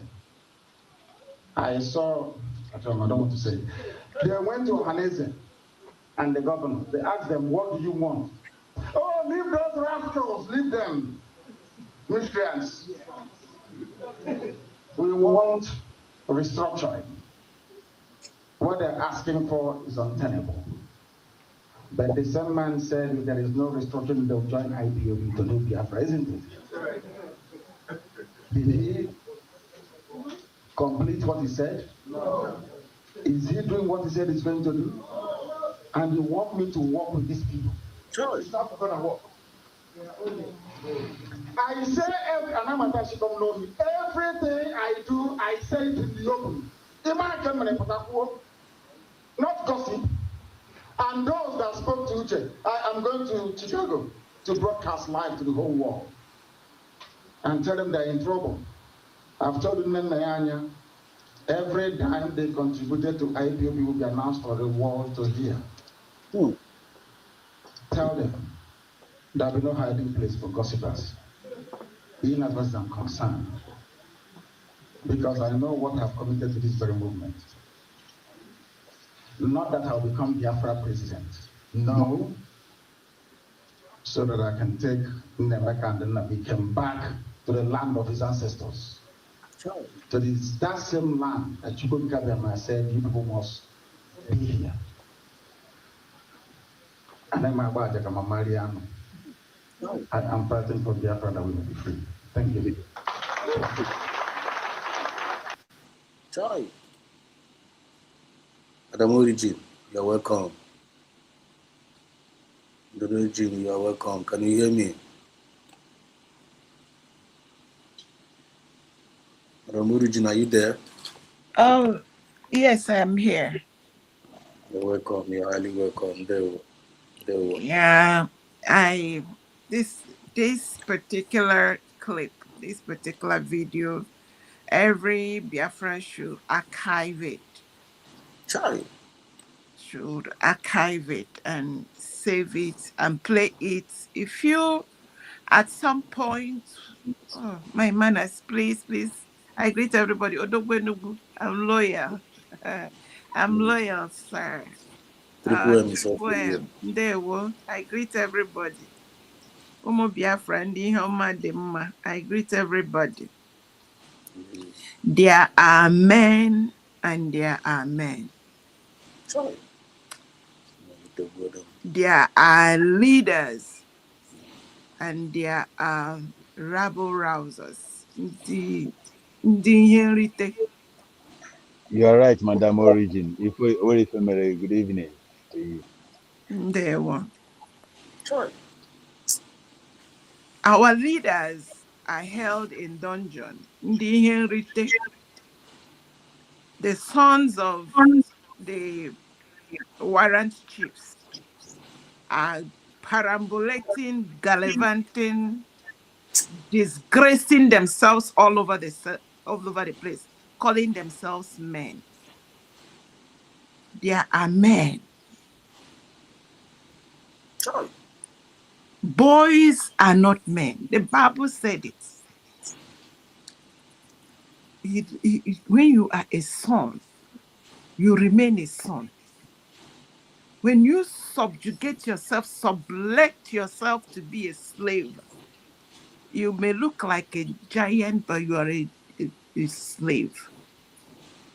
Look at what Mazi Nnamdi Kanu is saying. This is very, very deep. Look at how the ones that call themselves the leaders, and anyway, they handpicked them. We chose a number 1 and they gave us a number 4. So the average Igbo person will not expect anything from those kind of people. The ones that will tell the people they have gone to that place, they saw that there are students. Just go and tell those students, if you don't get away, next time I'm coming to bomb everywhere. Those ones can never be leaders in Biafra land. I like something else Mazi Nnamdi Kanu said. He said, any day we are serious, the world will know. That was why Israel waited for 5 years, because our leaders are kept in dungeon. The world was watching everything that was going on in that land. They have all the bones that were broken. They know where they buried the graves. They know where the graves are, where human beings, people that say they are leaders, allow people to be burnt in their homes. Christmas Day becomes a day of mourning. Father's Day becomes a day of heartbreak and heartache. And there are human beings, people that call themselves elders, and they're looking forward to 2027. If it is not a shame, I don't know how it is when I began to research, because you will think, no wonder the Bible says you are in the world, but you are not of the world. Because these people, they are below humans. They are sub. Because if you can, the people put in your hand to care for them, and they say there was a massacre and you didn't move. I don't know how you can call yourself a human being, a father, a leader, or anything. Thank God we are Mazin Nnamdi Kanu's tapes. Anybody that wants to know why we love him, we are praying for him every day, we refuse to let go, we refuse to stop the sit at home. Yes. We are waiting for, look at the number of things, simple things. Tell me which part of the civilized or a city that seaports for easy economy. These evil people went None and of them. told Finland and the world that Prime Minister Simon Ekpa said to sit at home. But meanwhile, common seaports too for easy economy, to make easy, for a better economy. You couldn't do it. International airport to make life easy for the people. You couldn't do it. Honorary chase away Fulani herdsmen. They couldn't even do it. The one that they call marauders, these elders, the people that call, I don't even know how these people are sitting and eating and carrying themselves, gallivanting the world. The leaders of the world are looking at them and are just nauseous at them. These people have sold shame. In a land where integrity rules, all of them should go and, just put their hand on their nose and disappear. The world is seeing everything. There is nothing hidden. These people gallivant, and you see them talking about 2027. Mazin Nnamdi Kanu said it here, clear. Look, he asked them, is this too much to ask? It's not too much. He went and asked a king, he said, as at the time, initial time, the whole world was running to see how they could help Biafrans because they know our story. They know about the 5 million that were died out of hunger, out of greediness, out of wickedness. They wanted to help. The king said, if you want to buy him, buy him. These people have sold everything that made them human. And thank God for Agunwai. That woman, I'm telling you. Eh? They had this. I don't know where. Every day I keep asking, how did she get that strength? How was she able to stand on that podium when she knew all the plans? When she knew that the man that is a citizen in that land was apprehended and put in a dungeon. Yes, she stood there, redeclared Biafra, got all the signatures across 200 countries of the world today. Our documents and our history is being reviewed. That is why Israel, after 5 years, can say, because they know there is a backing, because they know that leaders have arisen. This is the same people that came to help and they couldn't find anybody. They couldn't find a king to speak to. They couldn't find a representative. Mazin Nnamdi Kanu say, when they come, it is the governors they go to. But today, no. We have Agumani that have the documents that 50 million people have signed and say, this is a referendum that we don't have leaders. We reject them and we choose our leaders as we have done in time past. Madam Origin, please, can you hold your thought? I want to thank you very much because you just came up to appease my anger. Thank you very much. Then I want to challenge all men. Come and listen. This is a woman talking in the position of a man. All you men, shame unto us. Shame unto us, shame, shame, shame unto us. So look I feel at the like crying.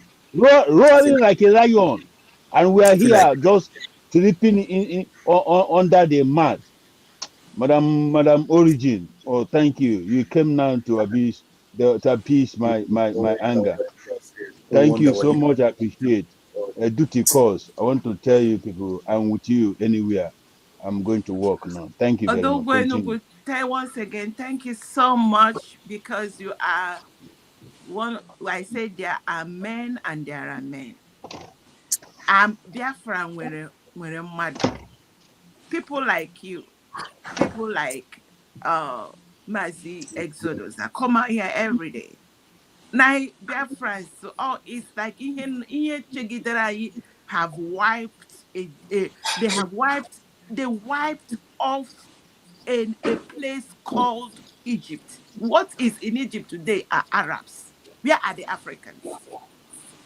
We refuse to die. That's why we are here. Church. And because you people, our men, have a place for us. Right from time. Umada, when they put their hands on our men, you say, Mama da kwano mia na ikwano mabia onye jigi. Exactly. I have Exactly. because you people, you also empower us. So we are here with you to support you all the way. Our Agumwa is here. And you people are equally helping, supporting her. That's what life is all about. Mm. I have a scripture that made it clear. When God, he said he created them and called them Adam. That is humanity as in humanity. There is the male and the female. And all of us we have the same DNA of Chukwuokike Kabiam. And that is why we identify him as our father. Agwana Munwa Nwojo. We are all here, sir. Mwadishinike come happen. There. Madam Origin, Madam Origin, Imechiga Okanabalia, and the Ije minister over here. Thank you so much. Thank you so much for your wonderful contribution. This one really, really entered. Time and season. Children of Isaka. Oh my God. Thank you so much, Madam Origin Chukwugoziege. That's all I can say. Thank you. Ije minister, the mic is yours. You're welcome, Ije minister.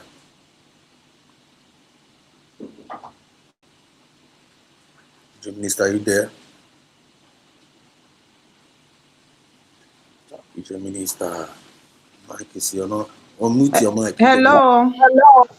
Okay, yeah. I can hear you now. Madam Origin, good evening. Why am I Ndewo. Ndewo. Oku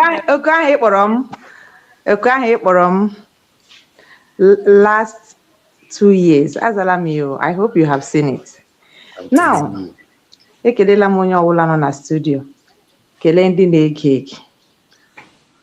Eziokwu obi na-agbawa m ebe a m nọ. I'm telling you the truth. Egegidere m this program happy apụ. Ka mere ihe ọzọ. Ma m bataziri si ka m continue mgbe a na-akpọ olu our leader. But let me say this.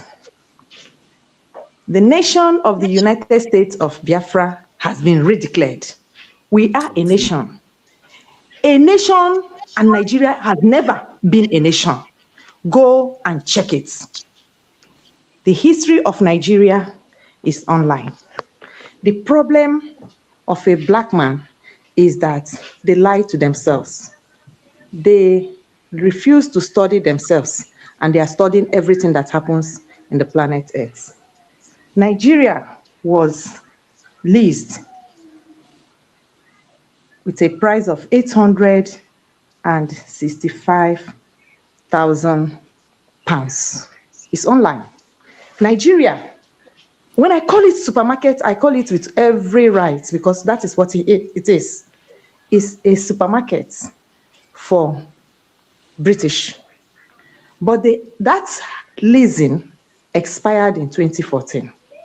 And since the expiration of that leasing, because the Lord told us that my people perish for lack of knowledge, the people that have died since 2014 to date, they are more, if you count them correctly, in the Biafra land than those we are crying for those 3 million. I can tell you firsthand.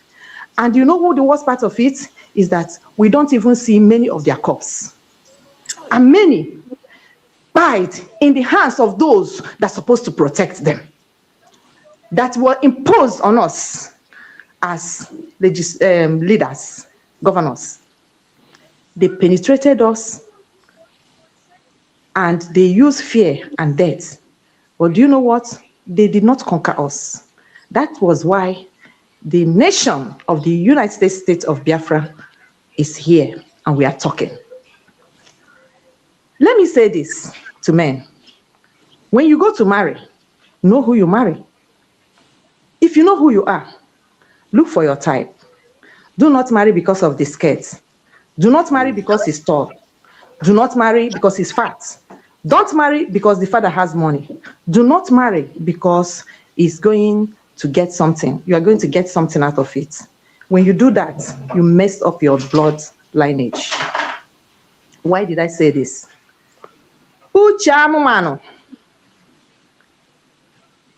Did she think that her children will not hear the right story? They will. But before they will get to know the truth, many things has gone wrong. Woman is the house. Your wife is your children. Believe it or leave it. What they tell them is what they will take. But I thank God for a bona fide Igbo man. That's why people copy marriage from us. I tell you, in Spain, ndị na-akpụ isi ala ji maka ndị Igbo kpọtawa nwaanyị ha here. Ịma ha na-alụ everywhere. Ihe na-agwa gị naanị Chineke ma eziokwu m na-agwa gị. They told me. Ọwụhụ na ha bịara gwa m ya. Na ha hụrụ otu ndị Igbo ha lụọ nwaanyị, ha kpọrọ nwaanyị ha bịa, ndị ke na-alụghị nwaanyị here. Ha na-asị, elezikwana ihe ha na ebe a na-eme, ha kpaga the same ego. They learn from us. I was shocked the day I heard this. Not from one person, not from two persons. In the Senegalese, they marry, they do paper, they bring them because they are looking up to us. Unfortunately, home is tearing apart. Not because the people there don't know who they are, but because evil leaders has been imposed on us. And don't want to menala ndi Igbo menani this thing. Nwaanyị dị ọnọ na be di ya, mbe nna ya dị ime. Mee ọhaneze ka ha mara na nwa ahụ nwa akpụkpara ime ya akpụkpa. Gwa ọhaneze ebe eshiro ime nwa ahụ. I'm telling you. In my own, our own kindred, or do I say my compound or something like that, o nwere ndị ke ndị Hausa ruru ime mma ha, anyị macha ha one hand, otu aka ndị Igbo si ebi. We know them. A gwara anya kwuru ya na-egwe ha n'ihu. Unu awụhụ ndị Igbo, unu wụ ndị Hausa. Till tomorrow. Then, when community conspired for any reason, hide this truth. That is what we are suffering today. Remember, when it was time for Isaac to marry, Abraham sent his mate to go to his family and get a wife for his son. There was a reason for that. These people use every war, every tool to fight us. But we thank God that because of the DNA of Chukwu Okike Abiama, who created everything and nothing created him, you can't win God. You cannot. It's just that God allows us to suffer, because if we don't see this pain, we will not know the value of what He's going to give to us. I'm telling you the truth. Spain, the country I am, they had democracy on the platter of gold. What do I mean? They were in the dictatorship, and when the dictator died after many years, they decided, the king that's supposed to continue or to decide, because it's a kingdom, the king now declared that Spain is democracy.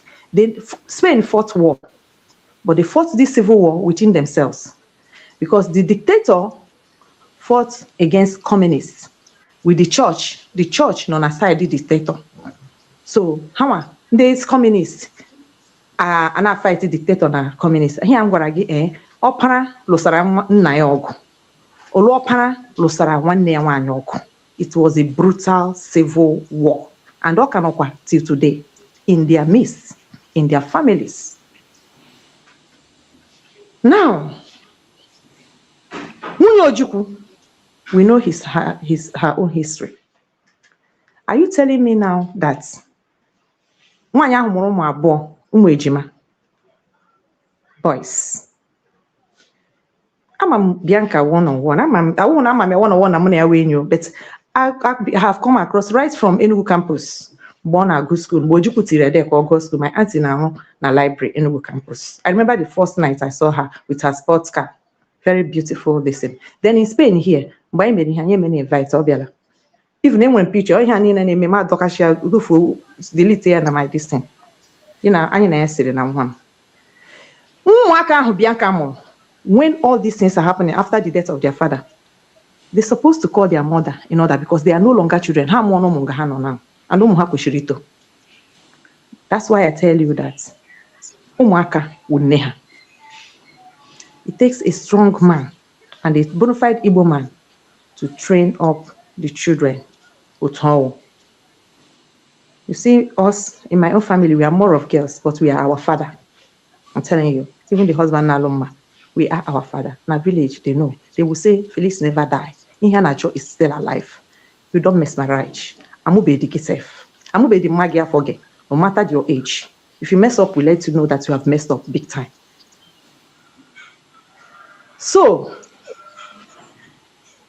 if you call yourself a man and you are an Igbo man, and you have taken money from the oppressors, thinking that that money, you eat it forever.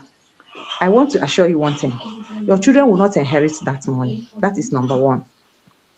And you will not enjoy that money. That is number two.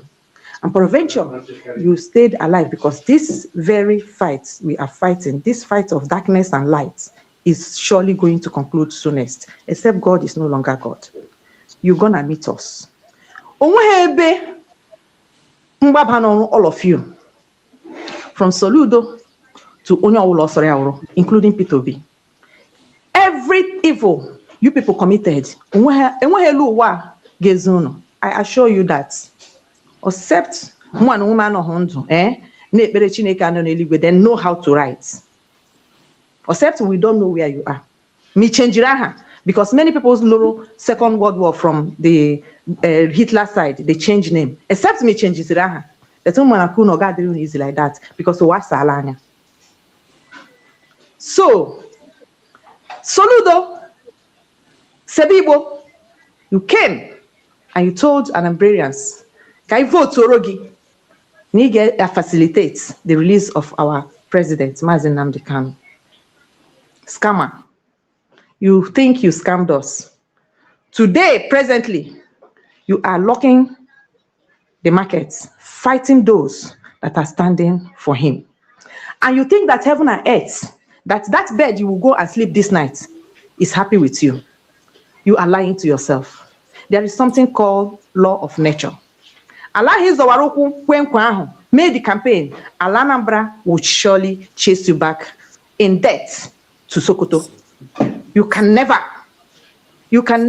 stamp on our mare and think you will live. It's not possible. If you people, because you people, the evil ones, but had careless over it. But they look for their type because they know who they are. When you say best of the same feather flock together, but carelessness step into that side. And it's what is harming us today. If your mother is bad and give birth to you, that bad blood, you go the bishop it cannot erase. It can never erase. That's why. Watch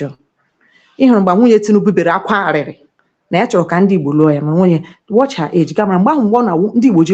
They go back I know many of our townsmen that will call my father, even from Lagos. They want to marry, look for children, look for wife, or anywhere, look for wife. They will come down and marry. It was when our people start marrying ndị nọ outside. Mgbe ihe jiri mebie. Mgbe ihe jiri mebie n'ala Igbo. Ha ewetara anyị ashawo awụhụ ihe ndị Igbo. Ụmụ nwaanyị Igbo a na-agba akwụna. I remember when I came abroad, you hardly see ụmụ nwaanyị Igbo. Kola bịara with di ya. Ụmụ onye kpọtara ya. But look at what is happening today. Ndị ọzọ alụrụ ebe ọzọ. They will now go to Igbo land and ha megara anyị ihe ọma. And onye Igbo ihe lụga ha makwa again. Ha lụrụ ụmụ anyị ashị aha n'obodo Igbo. Many of them. Otu a ka ihe ọjọọ shita n'ime anyị. Then ego abịazi burula ndị Igbo ụzọ instead of eziokwu na Chineke eji mara anyị. Onye mere anyị this thing, ọ ga-adịrị ya mma. But my assurance to my people today is that we have won this fight. Ọkwa ha nyere Maazị Nnamdi Kanu sọfeti nye elu onye ala. O nwere onye ndụ nọ n'aka. Ndụ ya ọ nọghị mmadụ n'aka. Ndụ ime Igbo ọ nọghị Nigeria n'aka. Nigeria has never been a nation. So no, every declare this nation, United States of Biafra. Go to BBC. Ihe ga-ahụ there Biafra. Onweghị ebe ị ga-aga n'elu ụwa na former akwụkwọ ọwụla ga-ahụ Nigeria as a country, apart from Europe na ndị si ebe ahụ egwuga etuga. So we have more bona fide rights as a nation than Nigeria. And these people, no na-akpa anyị animal. They are not even from anything in that land. Criminals in port during the dead Buhari known as shallow ground, shallow grave na Saudi Arabia. Now, Habaganana, na banya, anya one day briha. Onyoga one my to accounting. That is we are scatter. Yellow and woki boya boya, no animal. Do you blame them? When you have something like Sewibo, you have a criminal that's supposed to have already decayed in hellfire, like Uzodema. That is what they brought to us. But they know that their time is ticking fast. They know already that they have lost this game. Hammer! Ekwensu will never give up until the last minute. Hamana, they have lost this game full time. And they lost it faster than they can ever anticipate. They never knew it would be like this. So, my dear people, anyone that is standing, we're gonna stand strong. The people that fought, my father will say, is the one that finished the fight alive. And we are going to finish this fight and tell our stories. Udo Dirun.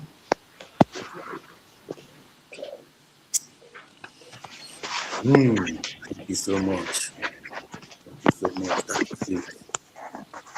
This is exactly what we're talking about. This is exactly what everyone feels. That's what we're talking about. Even of Isaka, they know the time and the season, and they are following it up. That is it. Biafrans lovers of freedom. Biafrans lovers of freedom and the world. And I use this opportunity to thank each and every one of you. Lopuem, thank you so much. Madam Origi, thank you so much. Region Minister, thank you so much. Thank you so much. Showing up tonight. That is what our people. I really want to appreciate the people. And we really need to wake up. Our people need to wake up. Our government has been redeclared. As you can see, you have seen what Mazinan Kalu said there. Mazinan Kalu said it all. See the kind of heart Mazinan Kalu possesses.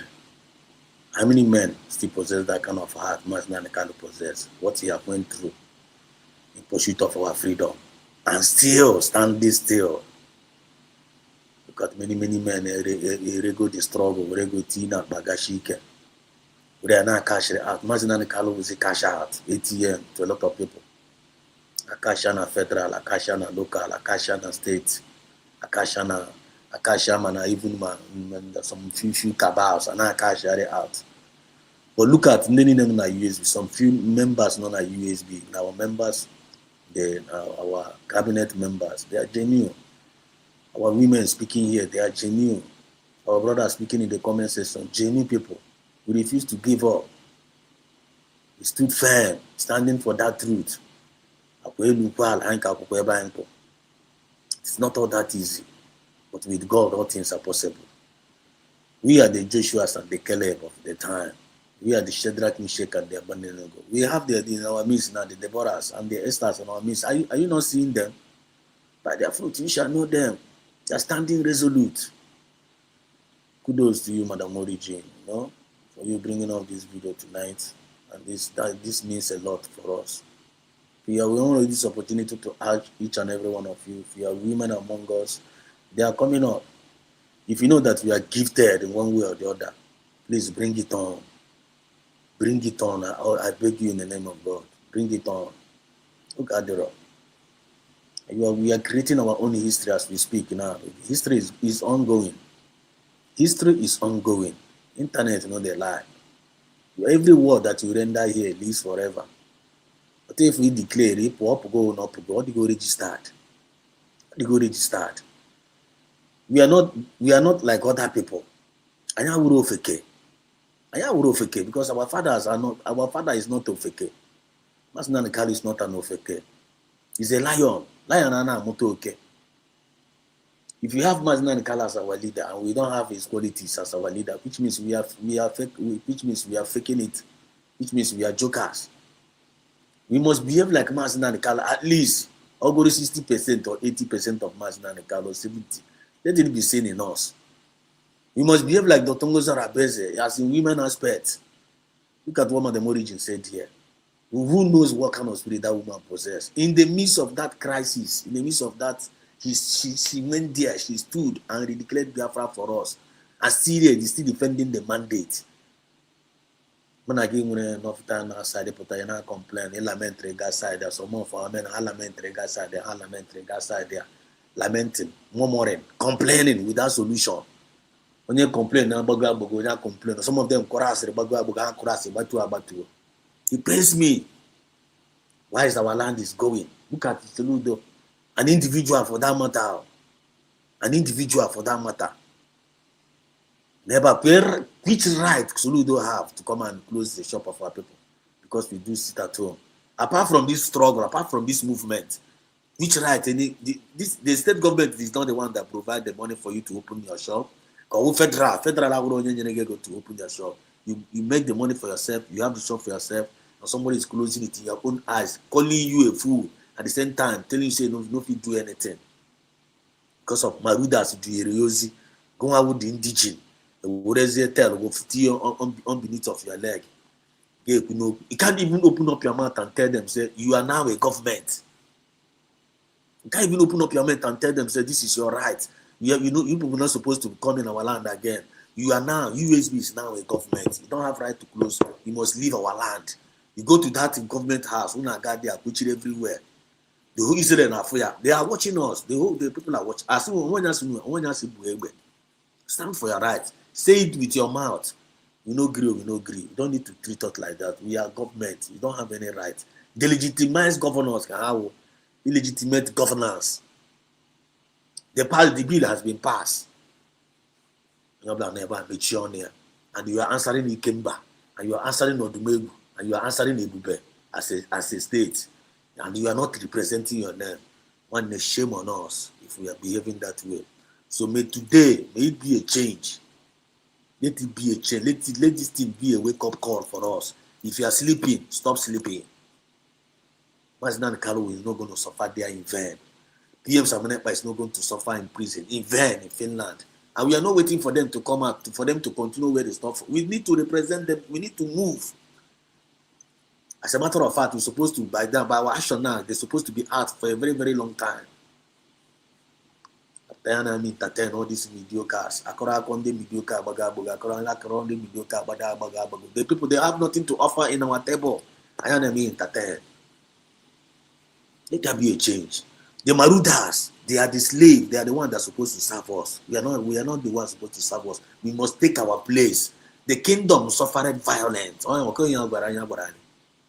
the violent take it by force. And we are being created for us to dominate, possess our possession. So we must possess all our possessions.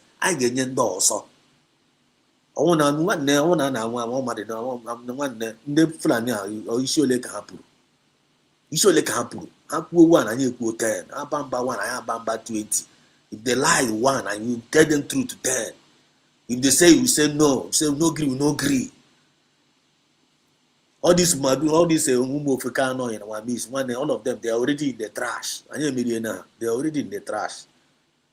They are already in the trash already. They didn't national US report. They are already in the trash. So maybe once in a while I remember.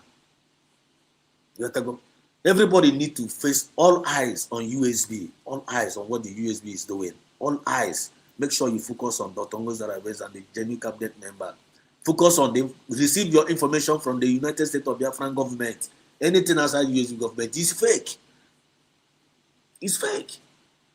Don't be a victim of these marudas. Don't be a victim of these mediocres. Don't be a victim of these blackmailers. Don't be a victim of them.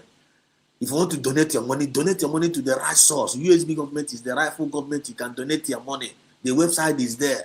Every Saturday is their fundraising. If you are the millionaires of our time as a Biafran, go and bring your money and donate to the USB government. What are you still waiting for? What are you still waiting for? Mwoko. Uno choka bebe zabe pariwo uno. Uno choka bebe amebo ni salt. Wana o nega kuma akante. Kam money ife. Kam money ife. Kwa mo data akante ha. Kam money ife. Kwa dere mo namba. That means you love me. O nega pomo okoko. Kam mo esidos. Kam we nwete ife m na cho. Kam nwete. Kwa mo data okoko kam nwete. So this time around, message and change weapon now. If you want to come to this channel, man, if you don't have anything good to offer in this table, don't come.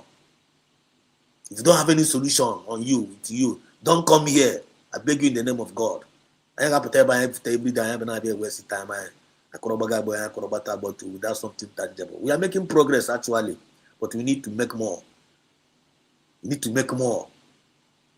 The harvest is plenty, but the laborers are very, very few. That is what I'm seeing.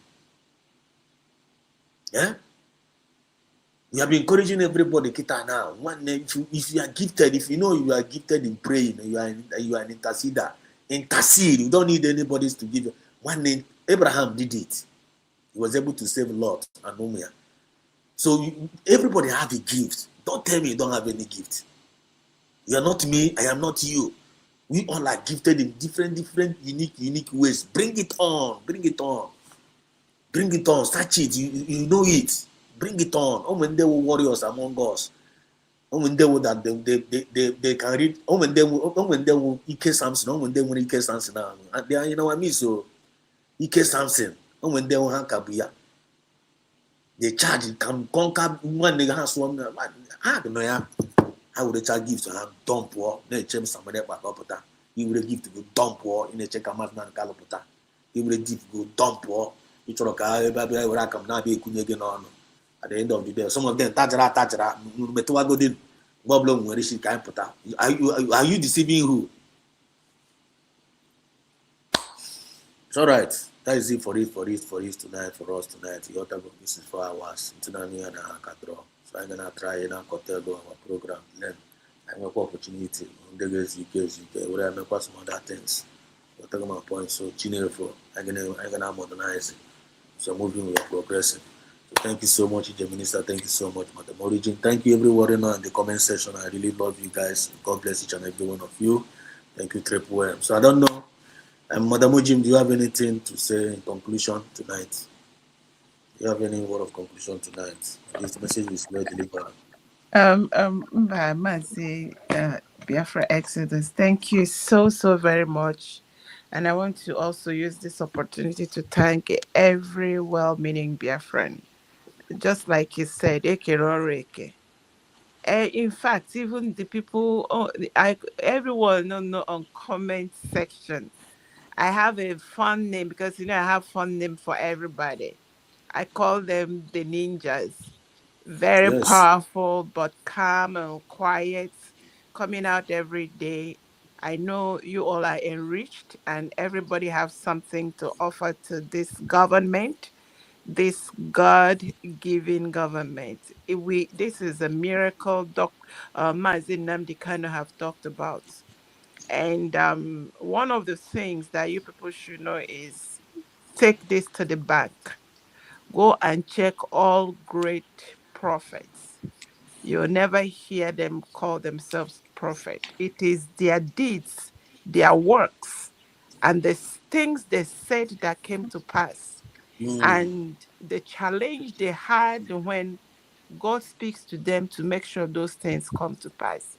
This man, Mazi Namdi Kana, is going to be known as a great prophet because looking at the trajectory and the realization of Biafra and all the one day, and he said that he can't the way he is.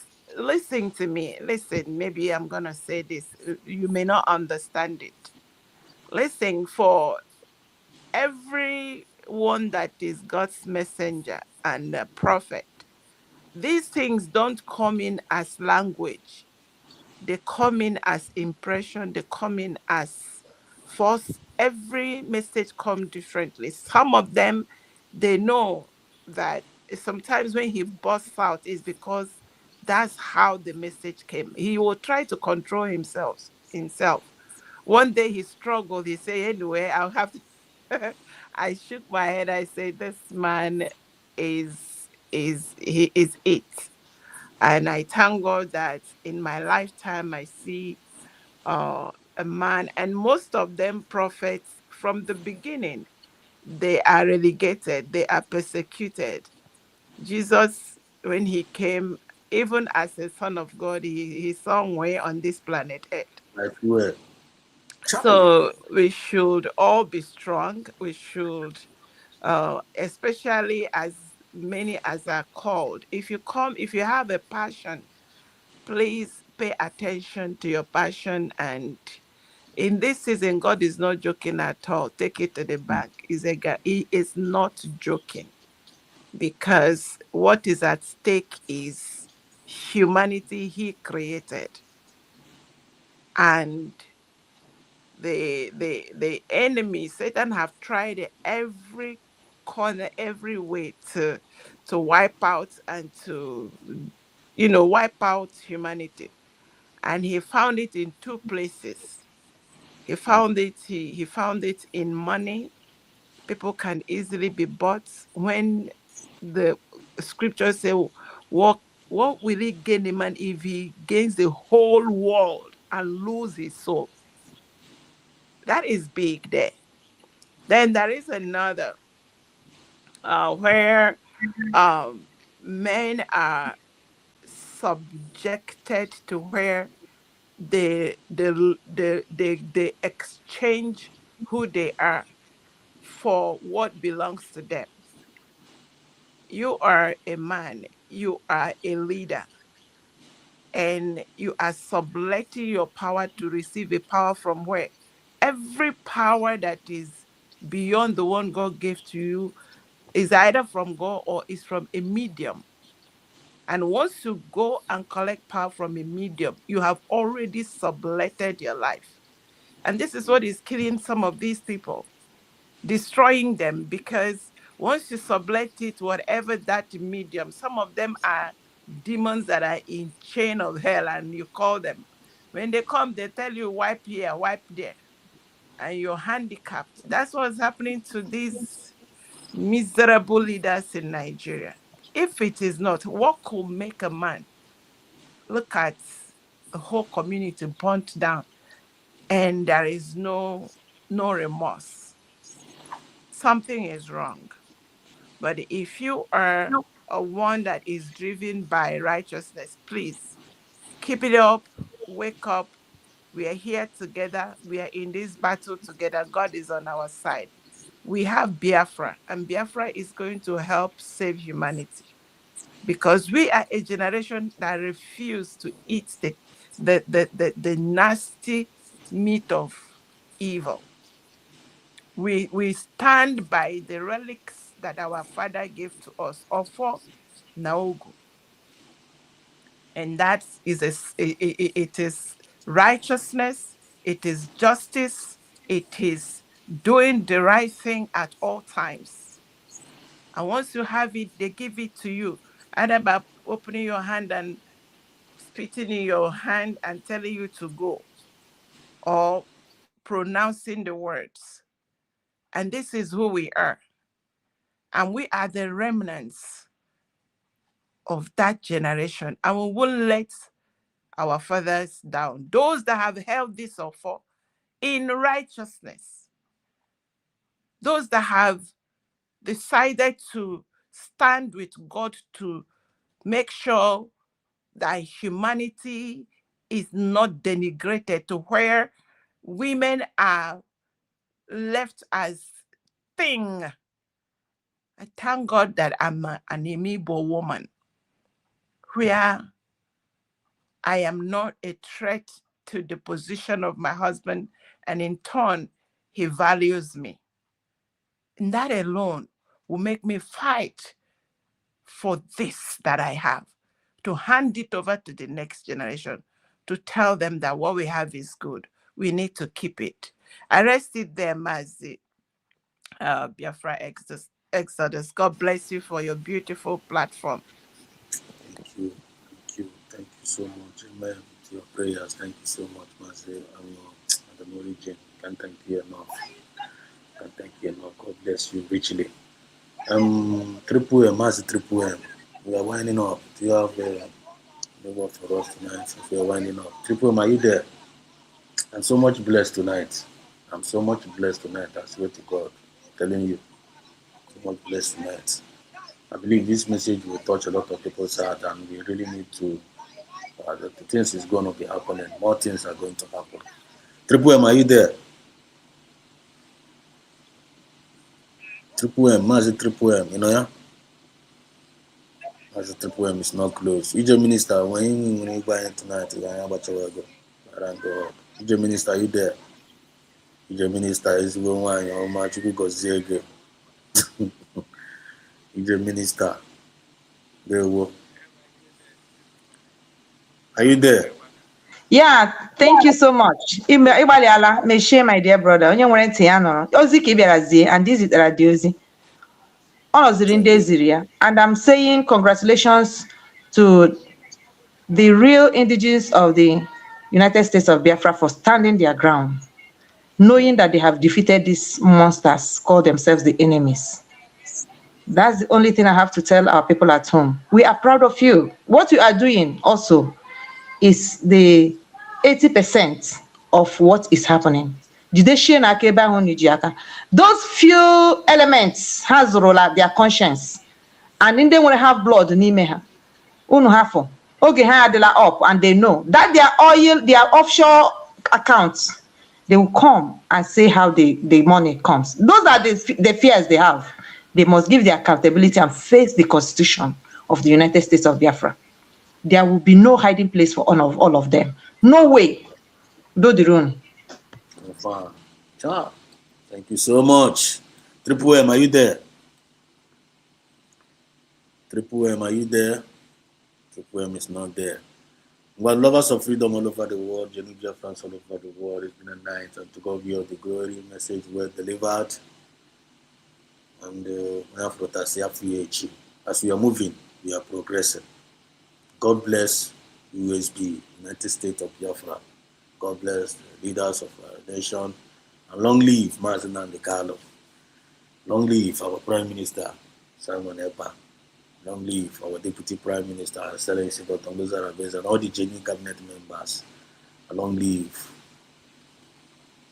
the Minister, Madam Origi, Triple M, Udowe Nubu, Exodus, all the Chinwa God, Daniel Opara, they will Maziko choose Ngozi Ngabase, and Benny Wu, Candy Chiezo, Stella Uzoka. God long live you. Frankie Okoye, long live you. Chris Biafran son, long live you. Dewo Martin Sinkem, long live you. Mora Bright, long live you. Dewo Mochugo Kabia, Penny Brown, long live you. Long live each and every one of you. Dewo Long live all the ones praying for this channel and every channel of movie. Long live all the USD medias doing the needful. Long live all the men, our elite squad, protecting and defending our land. People. Long live all the lovers of freedom all over the world. So, from me, from here, it is good morning. Love you all. God bless.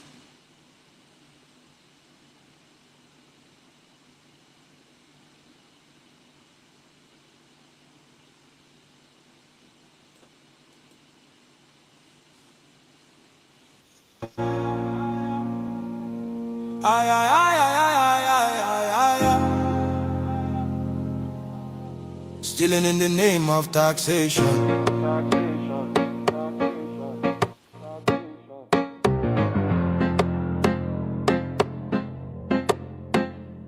Shine your eyes, smell the coffee. This no be reform, now robbery with grammar. Then call them tax reform, but we see deception. Stealing from the poor under policy protection. Broad daylight robbery, pen instead of gun. Sign paper, drain pocket, tell us suffer small endure. People they struggle just to stay alive. Food don't cost, fuel don't climb. Yeah, then still they tax the hungry man. No accountability, no evidence of plan. Tell us where the money where you not don't collect. Roads they cry, hospitals they beg, schools they decay, youths they roam, but tax money vanish, nobody knows the home. When hunger they shout, them add more load. When people they bleed, them still collect toll. Now suffering economy tax to death, and them call them leadership, God I beg. Stealing in the name of taxation. Legal looting of the Nigerian nation. Stealing in the name of taxation. Robbery with suit and documentation. Stealing in the name of taxation. No accounts, no explanation. Stealing in the name of taxation. Wake up Nigeria before them finish us. Why France? Tell us why France? Why a tax guitar they cross border by chance? Other African nations they cut them off, but Nigeria they rush go sign deals non-stop. Now whose interest no be our own?